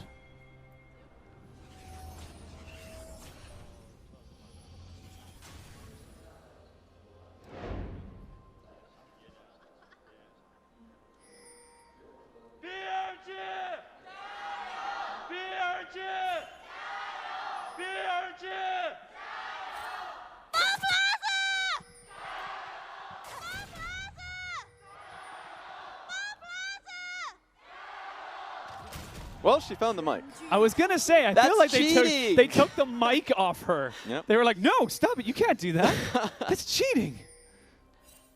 You take what you can get, any advantage. Level 1s, pre-level 1s is what I want to call it. It's a lot of precision taken by everybody right now. Precision and grace. Just taking a Precision and grasp. Oh! There you go. Okay. Clement has to take that. He has to take the bad jokes. Oh, man. You've been giving bad jokes to me every time offcast. Call it even then. Call it even then. Yeah. So this is the first time that BLG, I think Kuro's going to have a good time in lane here. Azir does typically have the shove against the Ryze pre-6, so very easy to have him just kind of dominate with the scuttles as well. Of course, FPX does have the better kind of kill combo with the Ryze. So, but as we can see right now, Kuro already able to wander into the river and start setting things up for his jungler. Great early ward here from Kuro. So just being able to get information is going to be the go-to here. Simply because FPX's side, Tien, is, as you mentioned, great kill pressure through mid. If this wave gets frozen out, can often find that space, try and burn a flash from Kuro. And even if you don't get a flash, if he ends up just using his WEQ to be able to get out of that situation, that's a lot of mana that's expended, and suddenly Doomby has a lot of free space within the lane, and a lot of wave clear too. Ryze is pretty good on that one if he has that level of safety. Now we do have to mention the Ryze after the rework no longer gains shields when he stores up on the runes anymore, so he's a lot easier to kill just in the laning phase, and Kindred is one of those champions that does have a very good time at attacking mid lanes. With the range, with the red buff, you do get some easy snipes onto the mid lane, so that is a very volatile mid-jungle duo from both sides. And I like the side from Kuro, knowing that his ward is still on that blue buff, and actually, as I say, that hook going to land, going to be a little bit of traded damage for the tanks, but knowing that the blue buff had not been taken yet, recognized Rek'Sai was probably still on the top side of the jungle, pats himself towards the bot side, and this could potentially be a free buff here for the side of BLG. Yeah, there's not going to be too much what Tien can do, because bot side's been shoved in at the right time. A pretty large wave there, too, so seems like Simmo is going to be there to be able to support him. Remember, a Tahm Kench can also just nab it, too. Next time it comes off cooldown, you can just Q, W, pick up the blue buff, put it in your court, so Meteor now has control over it. He doesn't even have to take it, just has to deny it away from Tien, so has that experience advantage. Going to be pushing up this mid lane with his mid laner as well, so just make sure he gets that priority there. And Tien now finding himself up towards this top side. ADG not in the best of shapes, as Gimgoons was able to kind of take some easy parlay trades. Good call from Tien, goes up top side, picks up the experience from the scuttle, and also just denies the mark from Meteor, because that's where the mark ultimately landed on. So also was actually in a pretty good position to get a gank up top side with how much damage Gimgoon was dissing out. So good response, and now, as we can see, ping's coming down. BLG wants to come back towards that blue buff. They realized that Tien did not actually take his blue, and that's why he was able to go to Scuttle so quickly. And this is something we see a lot with Tien. When he's playing this Rek'Sai, he will hold on to the buff for his mid laner. You could see a 4v4 coming out here as Kuro and Doomby trade blows. The smite is not going to be enough from Tien. We were only commending him in that last game for his strong smites, and unfortunately for him, he does lose out in that war. And at the end of the day, neither top laner has to join in on the play. They both had teleport for the position, but it was BLG that recognized that Nautilus was closing in, backing up a little bit, playing that smite war, and as you mentioned, Meteor was the ultimate winner on that one. So really good early game coming in here from BLG. And you can see the effect of BLG now having a strong bottom lane. This is the fourth game and the first one where they have this sort of an advantage here, and they're using it very well. I actually think Jin Zhao is perfectly okay going up against LWX, and we might be seeing the 3v3 coming in. Kin spots it though. Does spot the tremor senses right there, realizing that he is probably not alone in his jungle route right now. We'll pick up the back end of those Krugs, and actually that's going to be the recall coming in. Hook lands, and that's going to be the Devour down. FPX just trying to trade as much as they possibly can. Tien is there should they want to go for this dive. Doinby's also moving down as well. BLG need to leave their towers. Can they though? That is the question, as we see nothing really going to be happening though from that bot side. Gimgoo though still owning this top side now with Sheen able to really heavily trade against this Akali. Yeah, what we're seeing is both sides, Gimgoon, LWX, and Chris, the side lanes have been aggressively pursuing trades. and that is the FPX go-to way of trying to set up for dives. So great from Jinzhao and Simo to be able to keep topped up, Guardians helping that out as well, but ADD has no way to defend that. And so ADD being able to, of course, pick up a lot of DPS, under great threat now from Tien, just going topside and looking for a dive. Yeah, and we have seen this trade in this series already. Gimgoon seems to have ADD's number in this one, always pushing in. And it really is up to BLG to kind of respond to this. We are seeing right now that Meteor's decision has been to defend the bot side and try to find kills bot side. And it will seem like ADD is going to have a very slow game coming into that potential 4-1 type of situation. If you look at BLG's comp, I think that is what they're aiming for. Just the wave clear and the potential to split push with Akali. Take a look at this, because my point here is that Duembi is actually just receiving so much outright gold and experience, picking up both Raptor Camp, the enemy Raptor Camp on the invade initially, topside his own Raptor Camp because you know that Tien is just going to be focusing on ganks and helping his lanes. So it's kind of like that OG, back to season 5 type, exactly, right? So like back in the days where, you know, Duembi is being set up to succeed here. And Meteor is now in a pretty tough position because he goes to his red side jungle, doesn't have Krugs, doesn't have Raptors, has to play topside. He's been topside for quite some time when he wants to be there for Jinzhao and Simo. This is getting pretty close to being out of hand in terms of the top lane matchup. I think BLG actually needs a gank up here. This is, you see ADD being zoned out by 2 waves already. The matchup doesn't favor him. He's constantly losing HP. Can't go for the sustain items because he's losing so hard. And it really does call for a gank, or we could see a repeat of Game 3 and Game 2. He's talking for a gank, but it is going to be FPX who are going to be the ones fishing for it. Tien is hovering towards this top side. Wave is, however, in the favor of FPX, so that will be pushing into BLG. The recall comes in, and ADD should be able to pick up most of this CS. Yeah, because it's not only, you know, Clement that's kind of calling for that gank. So for Rek'Sai to be up there with the wave pushing into Akali, he just wants to protect them, look for a counter gank. And so if Kindred ends up finding a way topside, pretty difficult for ADD and Meteor to ever look for a fight. So here's a small thing about the matchup between Kindred and Rek'Sai, is that Rek'Sai can actually outplay the Kindred ultimate. Just if you're in a fight, when she's stacking marks on you, and you're just about, you know, the ultimate's just about to fall through, press your own ultimate, you'll still be able to get that burst of damage in the outset, so when they're pretty low in HP, that's actually a good way to fight through the Lambstress fight. So that's only if the Rek'Sai is confident in his team's position in that fight. We'll have to see if that position is ever possible. Oh, look at all these control wards, or at least that one control ward on the far end of the bush, allowing Meteor to push through the lane. Meteor looking and fishing to see if he can catch out any kind of a rotation. There is going to be a pause. Okay. First one of the series. Not bad. Yeah, nothing really happened there. Of course, there was a teleport being channeled mid lane. Maybe it had something to do with that. There's also, actually I had no idea what's happening top side. So we'll see what ends up happening from the pause. And I think that play from Meteor right there was actually much more defensive in nature. You saw the pings going down onto Duembi's Rise. He was missing from lane. They were waiting for the teleport from Azir to come down, and they have that awareness now to always follow the jungler when a lane is pushing up like that. They've been taught very well by this series to never underestimate the roaming potential of FunPlus Phoenix. And I just like the gank setup through the lane. If that comes out successfully, then, I mean, you just win no matter what, because if it ends up being the FPX gank to follow through, great counter gank there from Kindred, you should be able to succeed in that one. And if you just end up finding a pick, because they have a pretty good lane to look for it, then you can get full control of bot side, look for a dragon control ward there. I think it's, you know, just coming out of the pause, I think we're in a really positive situation for BLG in this game. I think BLG has good ability to actually go for the dragon fights as well, and that would be a great opportunity to actually take themselves out of the laning situation. The laning for top lane right now is very unbearable. It's close to being one-sided for Gimgoon, and they need to find a way out of it. So if they could start a team fight with bot lane priority, that would be a good call and a good attempt to kind of move the game forward.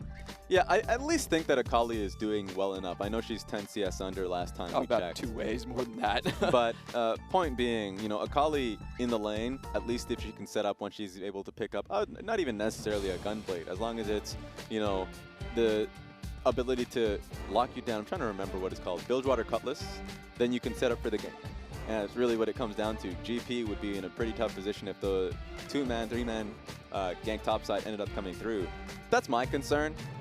there for GP, because while he's doing well to poke throughout the lane, Akali is still able to get to that Akali point. Yeah, we have so seen this build from ADD be actually very much defensive in nature. Usually, a lot of times, the Akali does go for more of the offensive build where they're looking to trade back on the game plan and keep the lane even on that with the Doran's ring. But this time, it's just straight Doran's shield into the Seeker's arm guard. So sustain is delayed because of it, and he's just trying to survive there. Well, I mean, Fleet Footwork's going to help him out. True. So the armor is great, Fleet Footwork's great. He should be able to keep underneath turret for some time. So I think that's completely fine. My only issue is going back to the old ganking point. If you end up ganking topside, great. Problem is, control ward's been pretty heavy for the team. Just a quick update for anyone watching at home. We have got a pause. BLG have requested an emergency restroom break. Oh! So we have to have a player run to the restroom and quickly come back. As soon as he's back, we'll get ourselves back into games. So. And we can't get meme because we don't have that lower third saying restroom break. Nope. That's a smart play, LPL. A lot of those pictures right now coming in from the LCK of restroom break, we get to dodge that when nature because we calls, don't have a lower third. When you gotta go, you gotta go. There's no if, buts, or maybes about it. Force of nature may be out of the rift, but it's still on the game. Look, at the end of the day, drink that water. That's what I gotta say. Stay hydrated. Stay hydrated at all costs. Summoners. In the LPL, we will even accommodate you going to the washroom as long as you drink some water. I'm pretty sure you're only allowed one chance to go. Yeah, one shot to basically kind of go. Like I'm sure they start to ask questions if every single game you're just like, right I'm sorry. before the team fight. You know, right as you're setting up for Dragon or something. But yeah, BLG the ones causing the pause. Gives everyone a time to, gives us time to think, gives everyone else on the side of, BLG and FPX time to think about what their next move is. Hey, you know what? Most important life decisions, you could be surprised, ends up happening in the toilet, in the washroom. Is that a personal experience here you're laying on our viewers? Also, if you watch a few... What? It's like going to the men's room. I've decided I don't know how I feel about caster. that. I don't know how I feel about that statement. But I will say, it was when you were on Dig. Watching the Soprano. Oh, you gotta stop it. All right? We gotta calm down. I'm like building this universe I'm trying to just you. literally talk about the greatest shows of all time. And LPL how Origins, Raz, the Dig story. All right, you know what? You guys are done. You guys can keep this cast to yourselves. We don't need to be a TriCast. All right, I'll see you guys tomorrow. RNG versus... Well, you won't see me tomorrow. No, that's true. Yeah, you'll have Jake, your favorite. Oh, I set some jealousy here. What's going on? That's cool, that's cool. I'm just saying, it hurts sometimes, You never ask me for people. Anyways, we're going to have these conversations afterwards. Yeah, in the privacy, away from X amount of viewers. Just so people end up knowing, the casting team did go out play basketball yesterday, and we came to the stark realization that both Hysterics and BP don't know how to play basketball. That's true. Literally have never played in their lives, so they're just like hurling the ball. Hey, you taught me, and I improved. You did improve. Right? You did improve. It was Jake that was just Hysterics in this case.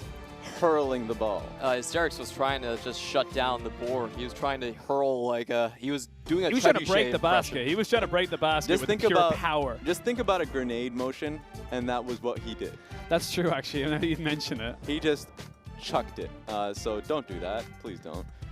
But just so, new viewers coming in, we did talk about the break and how the pause has come through.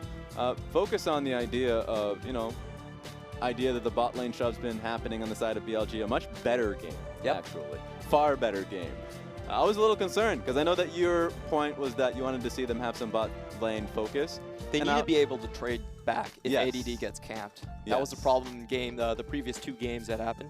And I was a little concerned about that, because I know it's outside their realm of counterability, but at least with Tom Kent and Paris, you can do both things. You can actually soak in a lot of pressure. You can even thin out the wave if you end up looking to get dove. Or you can play through it post 6 with Varus ultimate. And I think that we're on, the latter of that one. They're definitely playing a lot more towards the bot side of the map. And Kuro also has his fabled Azir. He is the most prolific Azir player we have in the LPL. Always gets his lane shoved out. And actually, before this, in terms of the EDG series, he's played almost nothing but Azir throughout. Actually, to finish off his regular split, he played at least 5 consecutive games of Azir to cap that one out, just hiding all of his champion picks. I thought it was for something funky. We just haven't seen it so far. So I've been doing some investigative work. I see the chair to the left of Jin Zhao being empty. I've already got this figured out. Shingmo was the one. What? No, I'm saying Kuro. We're going to find out. We had a shot of Kuro. Oh, you're right. He's okay, right there. I was wrong. I was going to say, we've been on Kuro quite a few times. In fact, him? In fact, Clement made reference to him as he came on screen. Hey, that would be pretty terrifying. We followed them to the restroom. Hey, that's competitive integrity. You gotta make sure that's all good, you know? Yeah, that's definitely true. That's true. But yeah, you're right. Kuro's right here. I'm sorry about this. My investigative work is at a close. Small tangent here. If Kuro makes it all the way to next year, he would actually be the oldest player in the LPL. If Clearlove is no longer on the roster. So, you know, that is something that Kuro can be proud of. He's actually 25, pretty old for a player, and a lot of veteranship. If he could show up in 2 finals in both LCK and LPL, a massive achievement for him. Yeah, I mean, of course, just from the focus of the LPL, because in the LCS we have a lot of old gentlemen. Just going to put that out there. So, at least in the LPL, we have a lot of teams that have an incredibly young roster. In fact, you know, darting straight towards is a point. Top Esports, we're going to be seeing them tomorrow, so that's an easy one. A lot of young players. Invictus Gaming was built around that as a concept, so it is kind of crazy that we're seeing a lot of young mechanics come up, especially if you are playing your playstyles primarily around fiery early game fights, and you're having great coaching staffs to kind of build up the rest of it. As long as you have strong mechanics, just from the beginning of the year, you can build the rest. And so, good idea from a lot of the team building focus from the LPL teams. And I've really been impressed by how fast good new talent can then go into starting positions on a lot of these teams. You're talking about Tien, you're talking about Meteor, who came up from the LDL just being impressive right out the gate. He's back! And we're back in game. He drank a lot of water, buddy. Yeah, that was a bathroom break for the ages. But Scuttle going to be taken here by Meteor as the bot lane from the side of BLG, where the ones that sculled up. Actually, as I say, that went down to 1 HP. Does pick himself up his first stack of the game, and now BLG look to see if they can make anything happen using their newly found ultimates on their bot lane and mid and jungles. Oh, but here we have a potential. Oh, double flash in. The Lamb's Respite going to keep him alive just long enough. Jimmo comes in as well. It's Cannon Barrage. There's the flash in with the Chain of Corruption, but it's 2 quick kills for Doomby as the Killer Instinct jumped in on the Jin Zhao. He just cannot keep himself alive. Kuro has to flash away, and after a prolonged pause, FPX come back in with 3. I think we need to go back to the bathroom and just think about that one. That was a huge play made by FPX in a dominoes play coming in from BLG. Let's see what ends up happening here. A lot of damage. Yeah, Gimgoon trying to go toe-to-toe with ADD. ADD feels like he might have the damage, but that barrel's going to swap it back. Flash not going to be enough to bring him down, but Gimgoon has got the movement speed. ADD will just survive. ADD tried to get that den while the Cannon Barrage was down. Unfortunately, couldn't finish off the solo kill, but I want to go back into the previous play. You ain't going to get a chance. Let's see what ends up happening. He's backing out. He's backing out. We good. Right. And what happened there was actually Jin Zhao had an extra buy over the over LWX, and he wasn't there in lane. So FPX actually had priority in that bottom lane. We're able to collapse, and BLG kind of just forgot about the situation momentarily. Oh no. Gimgoon is hiding. Gimgoon is setting a trap. Gimgoon waits patiently. Let's get him. And then goes straight in with the barrel, looking for the ADD. Not going to be able to get him with the parlay, but again, more pressure towards that top side. Remember the last time he had him around 30 HP. So he was just sitting, lying in wait for the next one. Really close, but at least ADD was able to pick up the experience and get the hell out of there.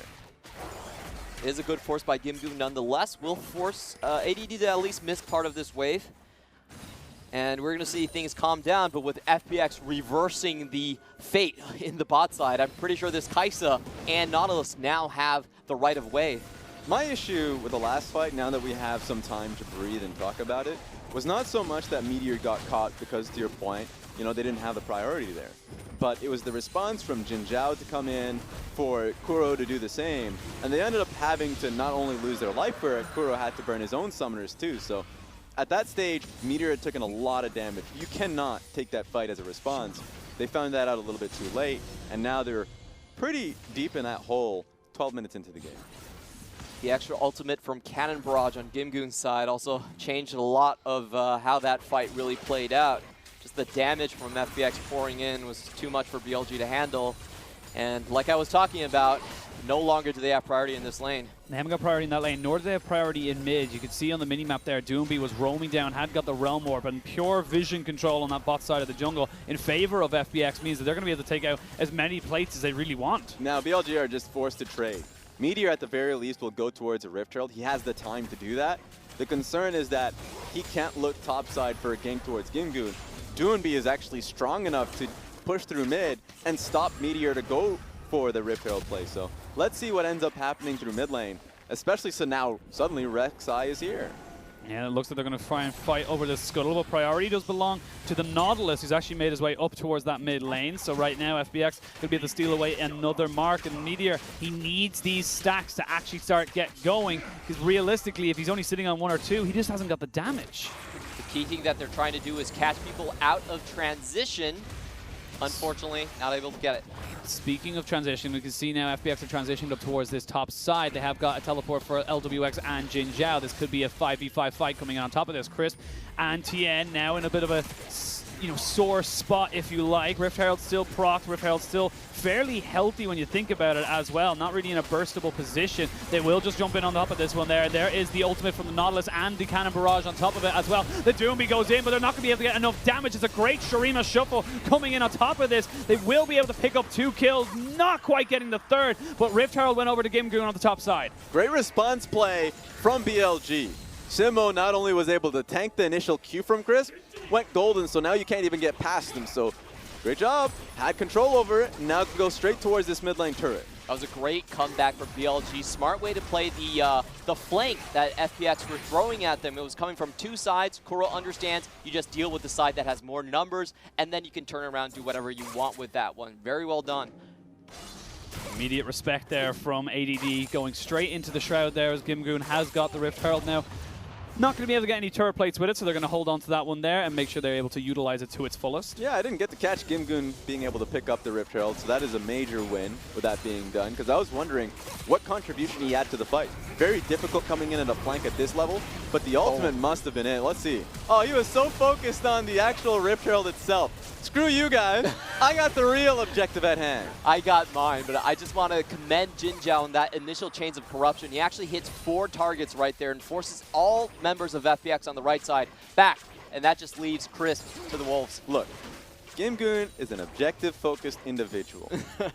While everyone else is going at a lost fight, he has his eyes on the prize, and let's see what he can get with it, because it may be post-turret plating, but now you can get a lot of pressure for the top side of the map. They got Tien up here as well, so the Rek'Sai are going to be able to escort the Rift Herald, and I think Gimgoon just wants enough gold to get himself his Triforce and back away. It's probably why we haven't seen him go back in a very long time. They're going to be able to pick up the first turret of the game going over to FPX. Sheen and Demolish just works wonders for you right there. Not to mention Chelly, of course, throwing her weight in on that one as well. And now FPX are able to rotate Gimgoon around the map this time.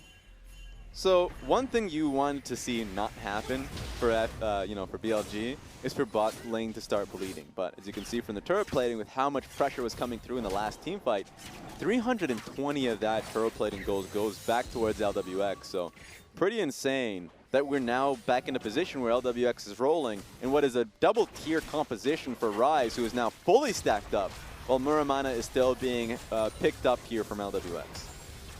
Right very now, fast Seraphs. I was going to say, right now, that Seraphs is pretty huge, considering that the team fight implications it could have makes it very difficult to actually kill this Rise.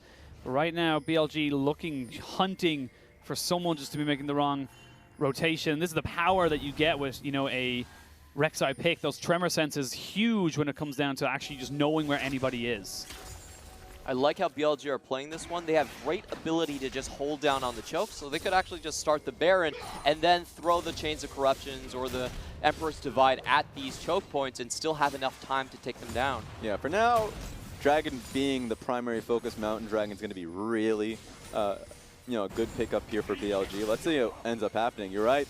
I mean, the Emperor Shurima really giving them a lot of space to work with, but FPX just diving straight through. Crisp has got flash if he wanted to go for a flash engage. Knows he's on a pink ward, so no real vision on him at the moment. We are going to see the Akali going in now, looking for a TP flank. Smite fight, Dragon down to about 2,500 HP, down to about 2,000. Now they're going to turn straight away onto the side of the FPX top laner, or sorry, the BLG top laner. It's going to be Kindred taking that one there. There's the cannon barrage, but LWX is down. That's going to be a kill over to Kindred. They're going to try and get them out of this fight. They will get everybody out, but they lose the Dragon, they lose a kill. Yeah, lost LWX, and when the Smite fight came through, BLG starting to come up trumps here. So while FPX is the one in the goal lead, that's going to be changing real soon with how well BLG has been able to play a lot of these fights. Damn good find on Jinja. I've been so impressed by his Chains of Corruption. He tags LWX at the start of that fight. It spreads to another 3 members, so he's getting quadros every single one of these team fights. And it just looked like FPX kind of forgot about their primary objective right there. They went after ADD, and the front line collapsed because of it. Let's see exactly how this one goes down, because you can see they're kind of in two minds, FPX, about whether or not they want to go for this Dragon, and they can't just lock down the Akali. Wow. Just that split second in which LWX is moving back down, trying to re-challenge the Dragon itself, while the rest of the team for FPX were moving up to try and challenge Akali. And that was the difference between him being tagged by the Varus Ultimate and Nautilus being tagged by Varus Ultimate. So, yep, you lose the kill, and you weren't able to pick up the Akali on the back half. You really feel the do-or-die spirit coming out from BLG right now. Their season will end if they do not take down this series. No points gathered in Spring Split. So even with the 0-3 deficit out of the bathroom break, you can feel them clawing so hard to get themselves back into a dominant position. Right now, FPX have got their eyes on that juicy turret there in the bot side. Have got themselves some pretty decent vision control as well. As you can see, Doomby very, very deep behind the second turret in bot lane. Able to secure that one pretty easily for LWX. So they will get themselves a turret lead on top of this as Gimgoon goes head-to-head with ADD. Misses the shuriken flip. Is able to get the parlays. Oh my God. And we can see ADD just has to back away. I love that he's setting the barrels up so far away from him so he can get 2 sets of movement speed boost. Gets that much closer to ADD. Gimgoon is definitely our best GP player. I know that we look towards Zoom, ADDs in the same game, but just throughout this split, he's been able to consistently prove that very fact. That item lead is pretty damn disgusting from the gameplay. Sure, he doesn't have Kleptomancy, but the early tower gold, just what he's been able to get from the turret plating, it's a lot more than the CS would indicate. And that also means that BLG can't really work for that split pushing strategy that they've been looking for. They were great with that one in the EDG series. However, against Gimgoon, he's just not giving you an inch. Right now, FPX just seeing if they can get some vision control up on that top side, recognizing that Gimgoon is so far ahead, making sure that they keep him safe, keep him in relative safety that he can push this wave up. Yep, and Clement was certainly, you know, looking towards the composition that FPX had. Well, actually, well, both teams have this, but he was talking about BLG. You're talking about how, you know, especially when Baron comes up, this is a pretty dang good composition to be able to just nail that, especially with how good they were able to have that bot side control. BLG should be able to replicate that now that they're being able to clear out the vision up top side. And here comes the second question. How does this Rise work out for Doinby? We've seen him do wondrous things on this champion, and whenever he gets map control, just a little bit of sunlight, he goes into your red side, he instantly teleports the entire team over to Baron. So you always have to be in constant awareness of how far you're getting pushed back. You cannot give up too much ground against this pick, or it's just instantly an objective. And just as Raz was saying as well, the objective of the Baron, like the sneakiness that you can do it, just putting everybody on the realm war, put them in the backside. We've seen it so many times around the world being done from everybody. It's something that you have to be very aware of if you're on the side of BLG. It's going to be a lot more of a calm game. I mean, if 6 kills in 21 minutes hasn't told you that already, from both sides, it really is going to be who gets control on side lane, and then you can end up rotating that with Doinby, of course, being the person who's been on side lane a little bit now, to rotate through mid, get a wave clear on that one, look for a play towards Baron, or for how long we've been able to play this one out, find a play on ADD himself on side lane. So it really depends on how large of a window you have to make a play on bot side and not get punished off a Baron take. Probably won't see much action, like you said, very slow until that Baron takes. So overall, everyone just happy enough farming away. have got some pretty key items picked up, and actually it's going to be the Wit's End picked up second there for the Varus as TN. Going to take a chunk of damage off of him there. Meteor looks for another stack on his marks. You have to mention that BLG have a relatively quick Baron team themselves with the percent HP damage and the Mountain Drake coming from Varus. So, you know, FPX can't just sit back and farm until they have all of their tier items stacked up. They do have to contest this. What's making this difficult for BLG is the fact that the outer turrets of both top lane and mid lane are still up. You definitely need Meteor, who's doing a great job there pushing him off of Raptors, going up topside and finally getting Gimgoon off his turret. It's kind of crazy the fact that he's able to have this turret up for so long with how much pressure Meteors have out topside. So thankfully that's going to be, you know, paid attention to. Issue is, there we go, second Cloud Drag now being picked up. Doomb is running roughshod on the bot side of the map. He's already acquired a 30 CS lead, and it doesn't look like ADD is going to catch up to him anytime soon. Finally. So that's going to be a constant sore point. Oh, they're going for it. They're going for it straight away. They still see Doomby in that bot side. He has got TP available to him. Now they know it's going down. It's down to about 50% HP. As you can see, ADD is playing keep away. Now they look for the fight. They're going to jump onto LWX, but it's going to be the Chains of Corruption landing onto Chris. They get their man. They get their kill. They're looking for the Tamkench Abyssal Voyage. Not going to be able to go further enough, but overall they get a kill, but they lose bot lane tier 2. Yeah, we're playing a very dangerous game. All FPX wants to do is stop them from picking up the Baron buff itself. Let's see if Rek'Sai can get the job done. Teleport coming through. TP going to be used there as well as the one from LWX, excuse me. Baron does go down straight away and looks like they're going to try and jump on top of this fight. The Emperor's Divide is not going to be enough to save Curl, and now here comes Doomby. The Lamb's Respite going to have to be used to keep Meteor just about alive. He tries to get away, but he's just not able to find himself out of this fight. It will only be 2 people getting out with BLG, and they will only keep 2 Barons. Now all comes down to what BLG can do with the 2 Barons left up, because FPX is starting to ramp up the pressure. Doomby can't be answered to on the side lane. And if you saw what the team fight was looking like, Gimgoon's getting to that stage as well. So let's see what BLG can do. They really have to start splitting up the map.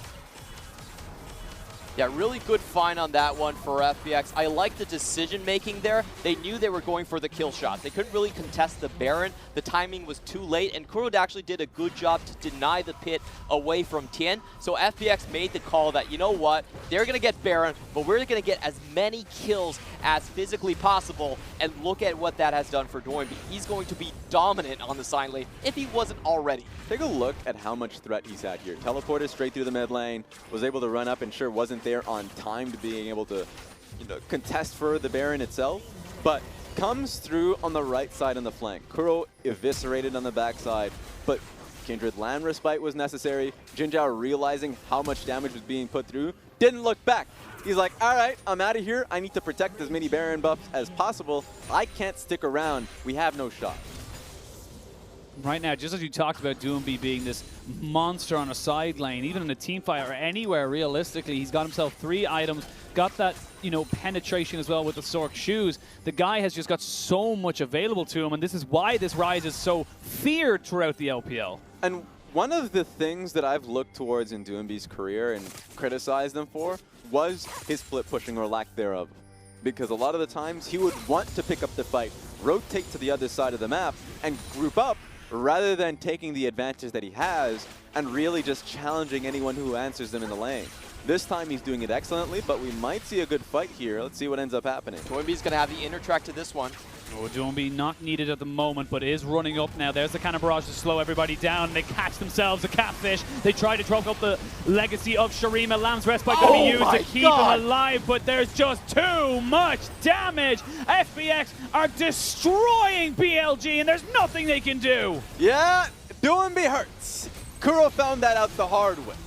650 damage with just the EQ combo. He was fully stacked on the Ceres for a long time, and this is why you always ban Doinby's Rise away from him. They're looking for the finish in this one. They're looking for the win. They're looking for their 3rd win of this series. Maybe a little bit too early in the game. The death timer's not quite there. They'll take the inhibitor. They'll get themselves out. FPX firmly in control of this game. Yeah, better back timers. Because at the end of the day, they know that Jinzhao, Simo, and Meteor would be able to hold the door. They're just worried about Kuro and ADD coming up and being able to look for a play while they're not, you know, still on the map. So take a look at this, because all you need to focus on is Doinby coming out of the flank with a Banshee's Veil, so you can't even actually stop him.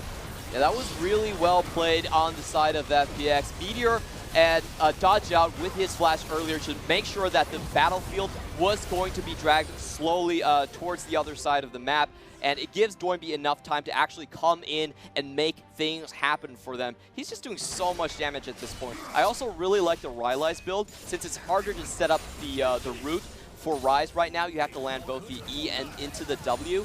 The slow allows you a lot more chase potential. 2 rotations of spells was 1,300 damage. That is insane amounts of damage coming out from just one guy who's also built relatively defensively. Yeah, at this state, FPX has full control of the game, the series. They really are on that finals run. If they are able to pick this one up, nail it in the coffin, take a look at this positioning now. BLG do see him. Yeah, they're going to use the Abyssal Voyage to try and catch him out. Now Doinby in a little bit of trouble. They drop down the cannon barrage. He has so much damage. He trades 1 for run. It's 2 for 1 overall in favor of FPX. They're trying to get Chris. They will take him. But BLG just don't have the health bars. They don't have the time. They don't have the damage. And now FPX will just take them down. 40-second death timers yet too. If you are FPX, get to work on the waves that you have currently. Mid lane wave is going to take some time, but I love what Tien is doing here. ADD's back timing, or at least going back to base, is going to really be delayed. Yep, ADD could kill him technically. Nah, it ain't going to happen. But Tien's he's not going going to to stay let it around. happen. Tien doesn't need to kill him. Actually, if anything, it's better that ADD just kind of stays in this no man's land between everybody. Gets himself nicely over the wall, but that's going to be another inhibitor and inhibitor turret going down. The minions are now flooding in. BLG lost 4,000 gold off of that play. This is when desperation starts to set in. Kuro still has teleport alongside Jin Zhao. FPX are still on the map. They're looking for the double TB. Jin Zhao Kuro going to go for a Kim Goon now. Going to be running straight into the Varus. They're going to look for him straight away. Will they be able to get him? The flash. The auto attack's not there. Kuro can't find it. Kuro will not take down Kim Goon. And now BLG are thoroughly shaken. 40 HP on the Gimgoon. Man, the Captain Pirate in the top lane, able to escape with a great speed up coming in from the barrels. The trial by fire takes him out of harm's way. Wow. That just feels bad. At the end of the day, that was your desperation run because you knew FPX were still on the map. They greeted for that next, the inhibitor turret itself. You wanted to be able to find that fight, and the fact that he was able to run out scot-free is saddening. And now if you're BLG, you need to find more plays, group up as much as you can, and look for the Ryze. He survived because of the corrupting potion. Still kept that on even though he's close to full build. And that was the difference between BLG taking over the map and FPX now in their current position looking to take down this next Baron. Remember this as the day you almost caught Captain Gimgoon as he gets himself away, but right now we're kind of settling down a little bit again. We got some summoners coming back up. We got some definite, items being completed. Now you're looking at 3 items, 4 actually, I should say, on the side of LWX. And this team of FPX, they're just in control. Oh, Crisp has found it. Crisp has found a hook. They're going to drop down the Legacy of Sarima to try and build this one up. Redemption comes in as well. They're actually up at the top side as well. Crisp goes down. They take down ADD. He is out of this fight. They trade a top laner for a support. Jinmo trying to save his Azir. They don't know there's much he can do. There's the Lamb's Respite, but for how long? It's a good Shurima Shuffle to keep everybody alive, and this Azir is still going. This Azir is trying his best to keep inside, and his BLG hopes alive. But Gimgoon and Doinby say no, and they take down everybody. You just know what's going to happen when those big blue characters just start striking the map. Ryze is just so huge at this stage. 7, 1, and 5. You can really just go for the Baron, 2-man it.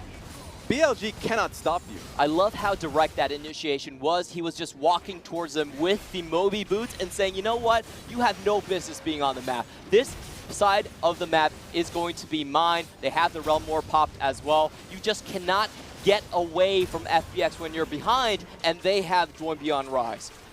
Great play from Kuro to actually keep that going from horribly wrong. BLG, had that not been a great Shurima Shuffle and actually taking down Tien and LWX, thank you, it would have been literally game over. So the fact that they were able to trade equally, keep themselves on the map, it means they still have a chance. It's the first time that we got to see BLG's composition go to work. Because the Azir ultimate alongside the Kindred ultimate was what you picked it for.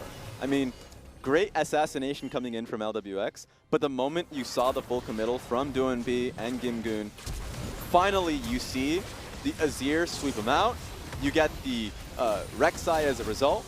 And, you know, you still had members that were able to run out scot-free and Simo and Jinzhao. So let's see if we get a better result here, because thinking about you being able to get a kill on Duembi is that kind of go-to goal. That minion wave has to be blessed by the BLG fans, because if that minion wave wasn't there, you would see multiple overloads spreading across the remaining members onto BLG, and Duembi would have killed all of them. Very lucky and fortunate scenario for BLG to actually walk away with that one. We're getting towards that potential moment, gentlemen, where one last fight should be the meaning of death or life for either of these teams. Do we go to a Game 5, or do FPX sealing their invitation to the finals in Shanghai next week? The old kind of history that BLG had, you know, BLG mantra was like, there are the miracle runs. They had the miracles. Unfortunately, you know, with the big change that they had for like, the complete roster reshuffle, Jinzhao really being the only original member, you know, they've been a far more stable team. Instead of looking for that Hail Mary play, they're a team that's willing to sit it out and wait for that one big team fight. So I want to see if they still have something in them, because they do still need to find one risk to being able to get a pick either onto LWX or Duembi in this case. Got some big items finished up, though. They finally got the Void Staff onto Azir, so he's going to be shredding even more. Infinity Edge finished up for the Varus. You are looking down, however. 4 items for the LWX. Has got that Quicksilver Sash in the form of a Mercurial Scimitar. And right now, BLG, they just need to hold out for one more minute. If they can hold for another minute, it means the Baron buff is over and they get another chance. Most important part of the game is about to come, though. Both waves crashing in right now. They cannot deal with Duembi, but he's going to challenge them alone. And let's see what ends up happening if BLG looks for the fight, knowing that he's going to be looking for the bot lane inhibitor. There is no displacement on FPX. If they start the fight and BLG group up, they could keep all of their carries alive, and it doesn't take long for Kuro to decimate FPX. They're looking to stay bunched up and to make sure they get one big final 5v5. We do see the Realm Warp used to transport some minions up there, but there is a Legacy of Shrima turret up in there. It's keeping everybody safe, keeping that bot lane in check, and that's helping out BLG. 25 seconds left now on this Baron buff, and it looks like it's going to be 2 sides of this fight for FPX. Meteor needs to be with the main team. He needs his ultimate there, so he can't be the one answering to Duembi and Tien on the bot side of the map. Does look like BLG have to give up some rune here. They're probably going to give up the bottom side and try to make a last stand on this mid inhibitor.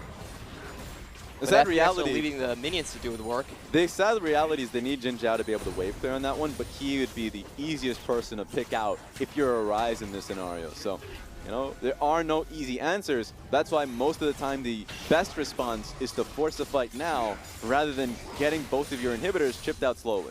They will lose the Mountain Drake. They're not going to be too sad about that one. But the most important thing is BLG's base was not cracked. There are no super minions. There are no pressure in any of those side lanes. And now FPX got to go back and try and get the advantage somewhere else. That was surprisingly measured by FPX. They had an open inhibitor in the bot side, only 200 HP away, and they actually backed off for it. They went for the Mountain Drake, trying to hold on to their advantage. So you feel the tension in this game going down. FPX knows what's at stake, what their legacy looked like, what happened in Game 4 versus JD Gaming. They're looking to not repeat that. Important item picked up here. LWX has got his Zhonya's Hourglass. That could be huge in an ensuing team fight. If he's able to survive and continue to put out damage, it could be all over for BLG, but that's a lot of ifs. We'll have to see how the team fight goes. The greatest thing about semi-AP Kai'Sa is just the amount of protection you can have for yourself. Yes. Tahm Kench was taken away first round by BLG. No problem. We have seen LWX backfire a lot of the times when he goes in for this fight, but with this type of a build, he's pretty much surefire not going to die if he does be the one initiating, and he has Duembi to back him up. Let's see what GP buys. Yeah! So he's had that BF sword for quite some time, and so I was interested to see when he would be able to get that big pickup. Now, you have a beasting gangplank for these fights. Overall, both teams leveling up to critical mass, if you like. Super Saiyan GP almost acquired. As we look to see now what the next objective is going to be. Almost certainly going to be the Baron in 30 seconds, but it's going to be very difficult to BLG to even leave their base to try and get any information about it. Oh, this is definitely like the GP you don't want to fight. No matter what. So from the FPX's side, you have a Kaisu's got herself full build on the AP side. You know, certainly scared of that one, especially now that you have to be afraid of her poke, now that she's got a lot of AP in that W, and a lot of CDR in that. Duembi, we've already seen what damage he's done there. I rest my case. And now Gimgoon's along in that charge. ADD needs to be afraid of what's coming in his way. Those overloads are doing 1,200 damage. Duembi, though, respectful splash, does not have that summoner. Good little move there from BLG, gets a summoner out of the mid laner. The lockdown just isn't there from the side of BLG. You're basically relying on Jin Zhao's ultimate, and even then you need to fully commit to the fight. The Abyssal Voyage was also quite a lot to be used right there. That does mean they cannot make up lost ground if FPX push them out of the position, and it forces them to contest at close quarters against this composition. This is so tense. They've got Gimgoon just pushing in that mid lane. Inhibitor will fall. BLG need to make a choice. They're going for the Baron. There's a huge chunk on those Ws you talked about there. Trying to go for it. Tien is there. And it looks like it's going to be a Baron first or base race. No, stolen Baron is Tien. So trying to stop backs right now. He's trying to get media. They're trying to get as much as they possibly can. But FPX have made the right call. FPX sent everybody to deal with the Nexus turret. They will end the game and take the series 3-1. Just like that. FPX have nailed their position in the finals, have that ticket for Worlds, and drink down that drink right there. I don't know what happened. BLG were definitely drinking a lot of water at the beginning of this game, but now you're definitely drinking down that success if you're FPX. I am so happy for Duembi. We've seen him become a legend, become an MVP, and now he finally has the credentials to say that I deserve it. This was his story coming into this series. Him just taking off the drapes, the shadows of what happened in previous playoffs, and you can see how jubilant he is to finally stand in front of the Beijing crowd and say, you know what, your faith in the MVP of the LPL has not been misplaced. What does that say, Clement? This says that FPX have officially locked their way to the 2019 Worlds Group Stage. There we go. They found themselves a third place finish in the Spring Split. I was a little bit worried coming into the Summer Split. But now, where's JD with their finalist finishes? Where's Invictus Gaming with theirs? With all the competition out of the way, that's when you start to focus on the main players here for FPX. And look how much it means to the players. They know what they've done. They've achieved what they set out to do, and that's how much it means to them. All 5 of these players will be making their first trip to Worlds. It's not just Duembi's story, it's LWX's story, it's Chris' story, it's Gimgoon, who's been on GT, who's been around the league for a long time, and finally it is Tien, the new, one of the best junglers we have in the LPL. In fact, recognized by most of his peers as the most dominant. He's finally going to get the chance to shine to more than just the LPL audience. For Tien, on the bench, to the World Championships. What a year it has been, and he's got more to come. They have locked not only Worlds, but they've also locked in their place in the LPL Finals.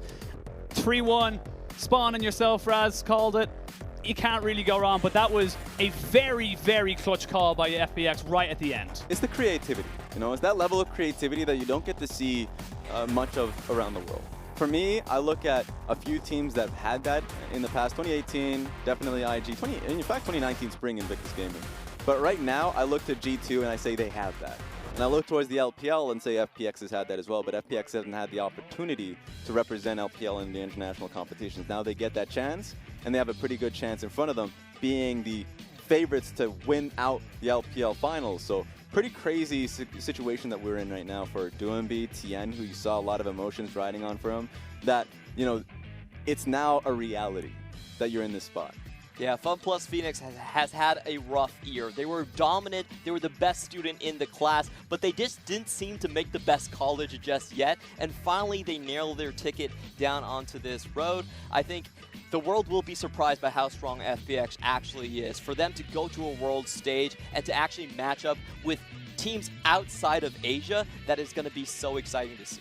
At the end of the day, it's a long year for a lot of these players. And if you're thinking it from their viewpoint, they had these expectations, you know, with their first place finish in the regular season of Spring, that they would be able to make it to the finals, and that wasn't the reality, because they ended up losing in Game 4 in a very tilting fashion when they had a huge lead for themselves. And in Game 5, when they had such a huge lead once again, at the very beginning of the game, that they ended up dropping it to JD, and now finding themselves in that exact same situation.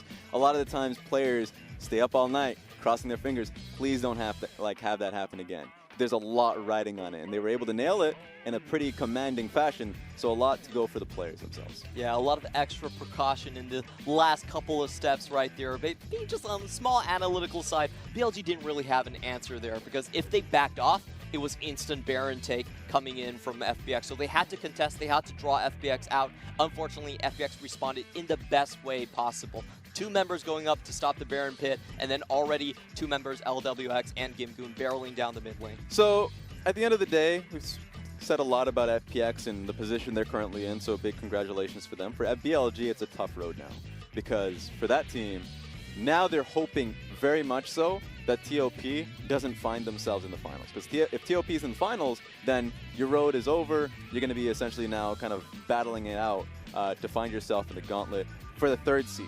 Yeah. Actually, to be fair, that was just going to be a situation for them no matter what, because if FPX or if Top Esports or RNG find themselves in the finals, that's going to be the case. But it's going to be a hard run now for BLG to be able to make it to that. It becomes basically a situation where if it is a Top Esports FPX final, you need to get 3rd place if you're RNG or if you're BLG. Yes. So that becomes a do or die to get into the gauntlet. JDG will have acquired enough points to make it into that gauntlet for themselves. And so just a small point for everybody to know what the gauntlet even looks like, because a lot of the teams that have points right now are not at this stage of the tournament. So Invictus Gaming have 90 points. They're certainly going to be finding themselves in the gauntlet. You know, JD are essentially that team that's looming over a lot of the teams right now, that if they don't find that 3rd place finish, then JD can take that slot. So there's a lot happening here for the gauntlet run, but going back to the main point, a big congratulations for FPX on their win tonight. Yeah, I feel bad for BLG, because if they were on any other side of the bracket, I actually would put them as the favorites to make it out. It's just unfortunate that FPX, probably one of the worst matchups that they could have faced, and I still hope that they have a chance to prove themselves in Gauntlet going forward, because I do think that coming out of the last regular split, they were our 2nd best performing team. 6 straight wins to make it into the playoff, absolutely crushing RNG in a straight 2-0 fashion at their home arena in Beijing. So this was one of those matchups that very could have been a finals, given if the brackets were shaken up. And I want to kind of touch on the small histories, because we did talk about DoMB as a player and what long road he's had in the LPL, you know, being bounced to the LSPL because of the drama that happened on Newbie at the time, finding himself in there,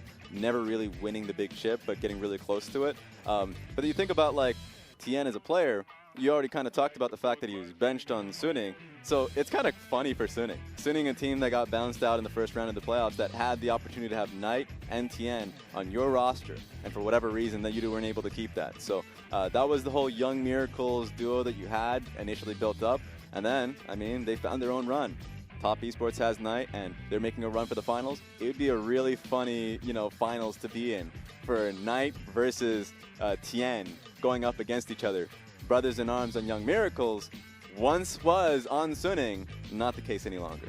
And when you're playing for that particular match, like just kind of adding to the grandeur of it, you're both guaranteed for Worlds. So you're literally playing for the LPL title at that stage. There's no way that, you know, you're going to be able to let that go, even if it is your brothers in arms. Yeah, because a lot of teams that have found international success didn't find that success within the LPL based winning off finals. Remember, RNG found the international success first, finding MSI title, before they even got LPL, or even like specifically Uzi here, were finding the LPL final championship himself. So like, he had to be able to find that chip, and he was really hungry for it. And then you look towards Invictus Gaming, won Worlds, took them 2019 spring to get the LPL championship for themselves. It's incredibly competitive, the LPL that is. And so being able to go through that entire gauntlet run and then nail it with the finals win is a tough one that some teams have been able to find for themselves, and FPX are really hungry to get. A lot of coaches actually said they view the LPL playoffs as more competitive than the World's group stage by far.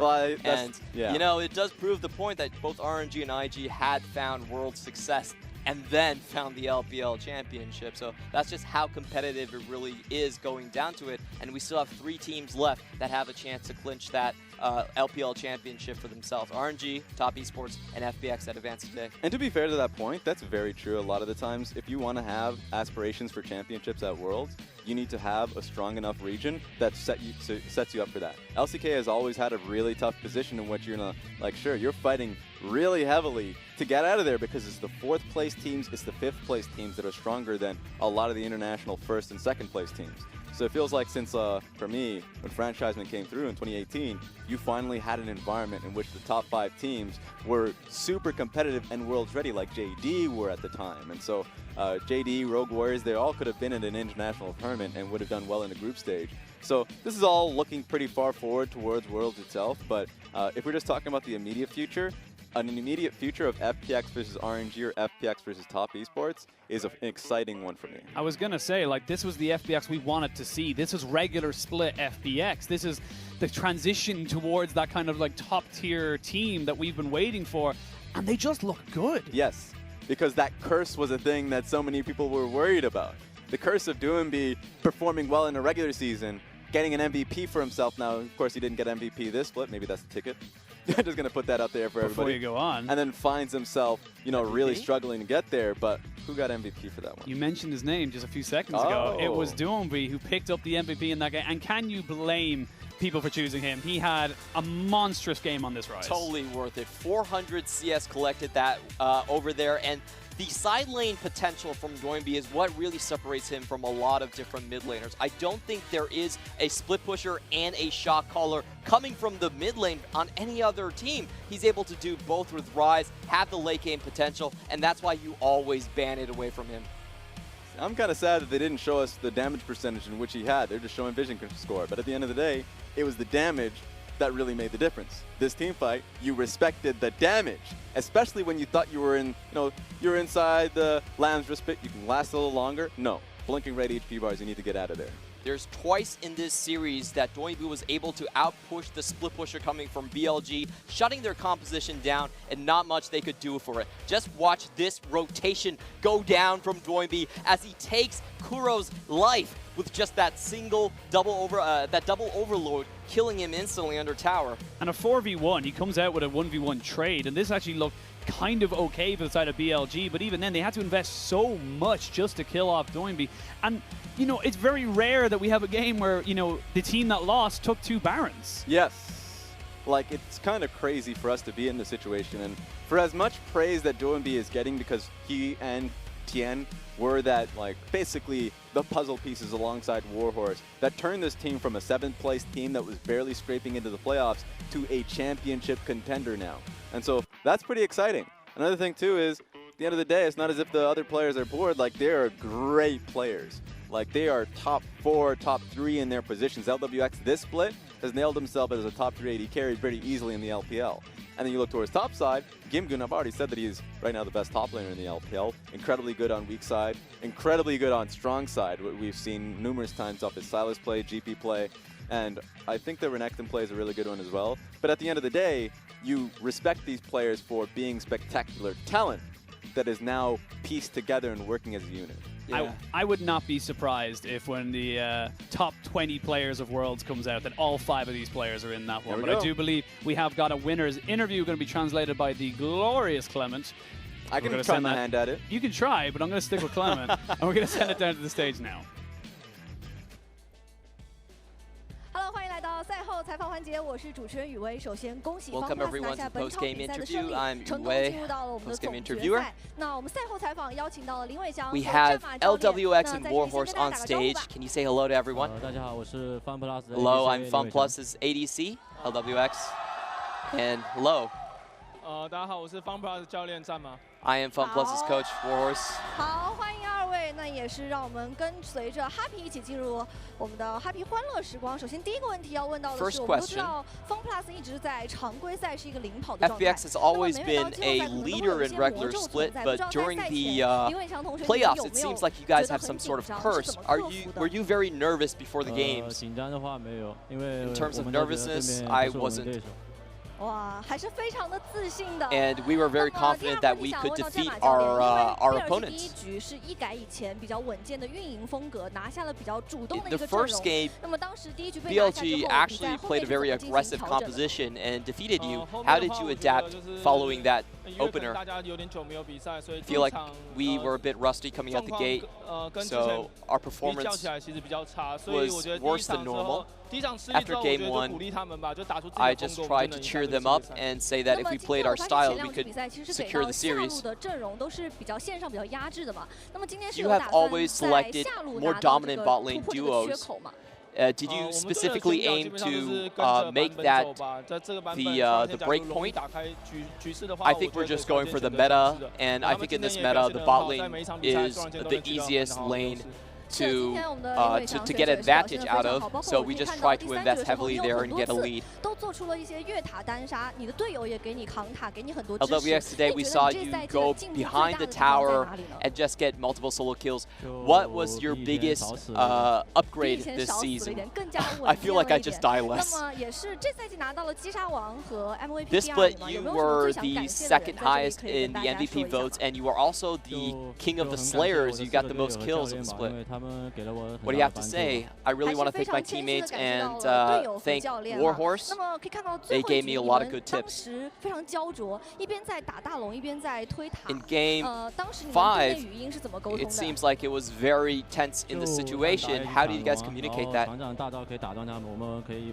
So we knew that Gameplank's ultimate could stop them from backing, and we could take that in one sweep. We just saw Tian shed some tears on stage. Can you give some evaluations on Tian's performance this split? I think Tian's been a constantly improving and top-tier jungler. I believe he is the best jungler coming out of the LPL, the best domestic jungler coming out.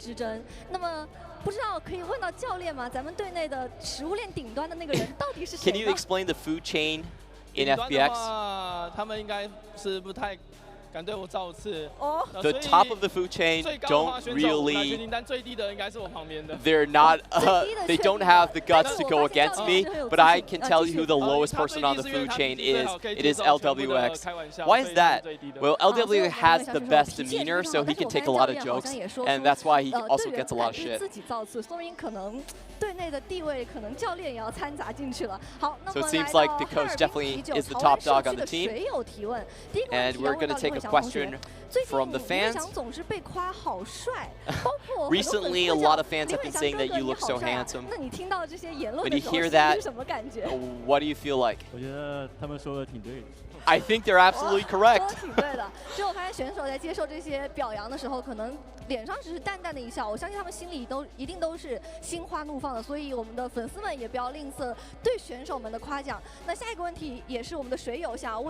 Thank you very much, Clement. World's qualification, finals berth, and the most handsome man, according to the staff. He did lose a lot of weight between spring and summer. That man is reformed. He's completely changed, and I should do the same.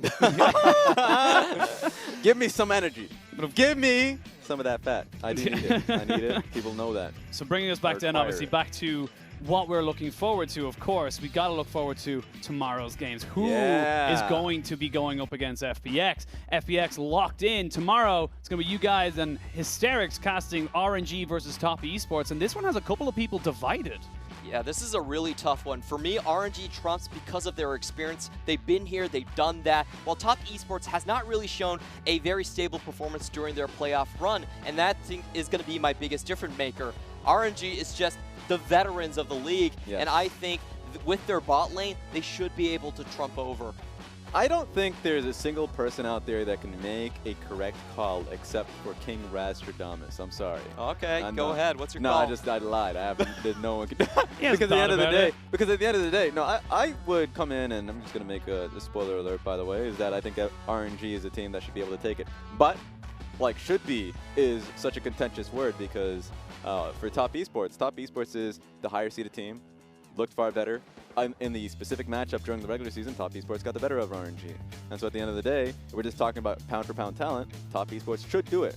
But when they got to the major stage in Rift Rivals, when they got to the major stage in last split playoffs, a lot of those players in the top side of the map ended up crumpling. And you really require that. You can't just play through Loken and Ben. It's not that they're bad players, but if we're just talking about what the style is for the team, it's for 369, XX, and Knight to perform. And Knight is performing, and no matter where he is, it's more so exactly. It's more so the 369 and XX to play as well as they are in the regular season. I think, as you've mentioned, you touched on it, the veteranship of RNG can carry over. It's pretty overwhelming, and so it just comes down to what you guys believe. We've seen this ship kind of flip over before in the spring split when it was up against JD Gaming, the breaker of dreams and hopes. So this one's going to be a lot closer than expected, and like we were touching on, it was actually a 2-0 in Top Esports in Knight's favor during the regular split. Knight completely destroyed Xiaohu, who we thought before that was probably the best performing mid laner. So it really is mid-jungle battle for me. Karsa, Xiaohu, Knight, Xiongxiong. This has been a split where mid laners is definitely, I mean, mid laners in general always get a lot of the flair, but have been running for MVP. You know, it was for us, Xiaohu versus Knight, and that series really went in favor of Xiaohu, of Knight, mostly because Top Esports plays towards Knight consistently. Not only is it incredibly mechanical, like he is an insane mechanical mechanic. If they do not make World, heartbreak for Knight specifically because of how strong he is. I think he is the best current performing mid laner in the world that not a lot of the people will give much attention to because he ain't going to an international event, right? And that's the main takeaway from him. We'll see what ends up happening because if they end up picking up that win over RNG, they also are the second team to get locked in for the LPL for Worlds. So that's gonna be a fun one. They lock in their spot, and I think, you know, overall, it's going to be a very closely, you know, fought match, and I think I'm excited to watch it myself, and excited to see more of your analysis on it tomorrow. But for now, that is all we have time for, ladies and gentlemen. Thank you so much to everyone at home. Thank you so much to my beautiful analysts, my illustrious analysts. Get the afro. Yeah, I was like, where's the afro? Where's the afro? Where's it gone? Yeah. Beautiful. Rastradamus. Beautiful. This is now for my laptop. It's now your laptop afro. And of course, thank you to our production team behind the scenes. Without them, none of this will be possible. But for tonight, ladies and gentlemen, that's all we have time for. And we will see you again tomorrow.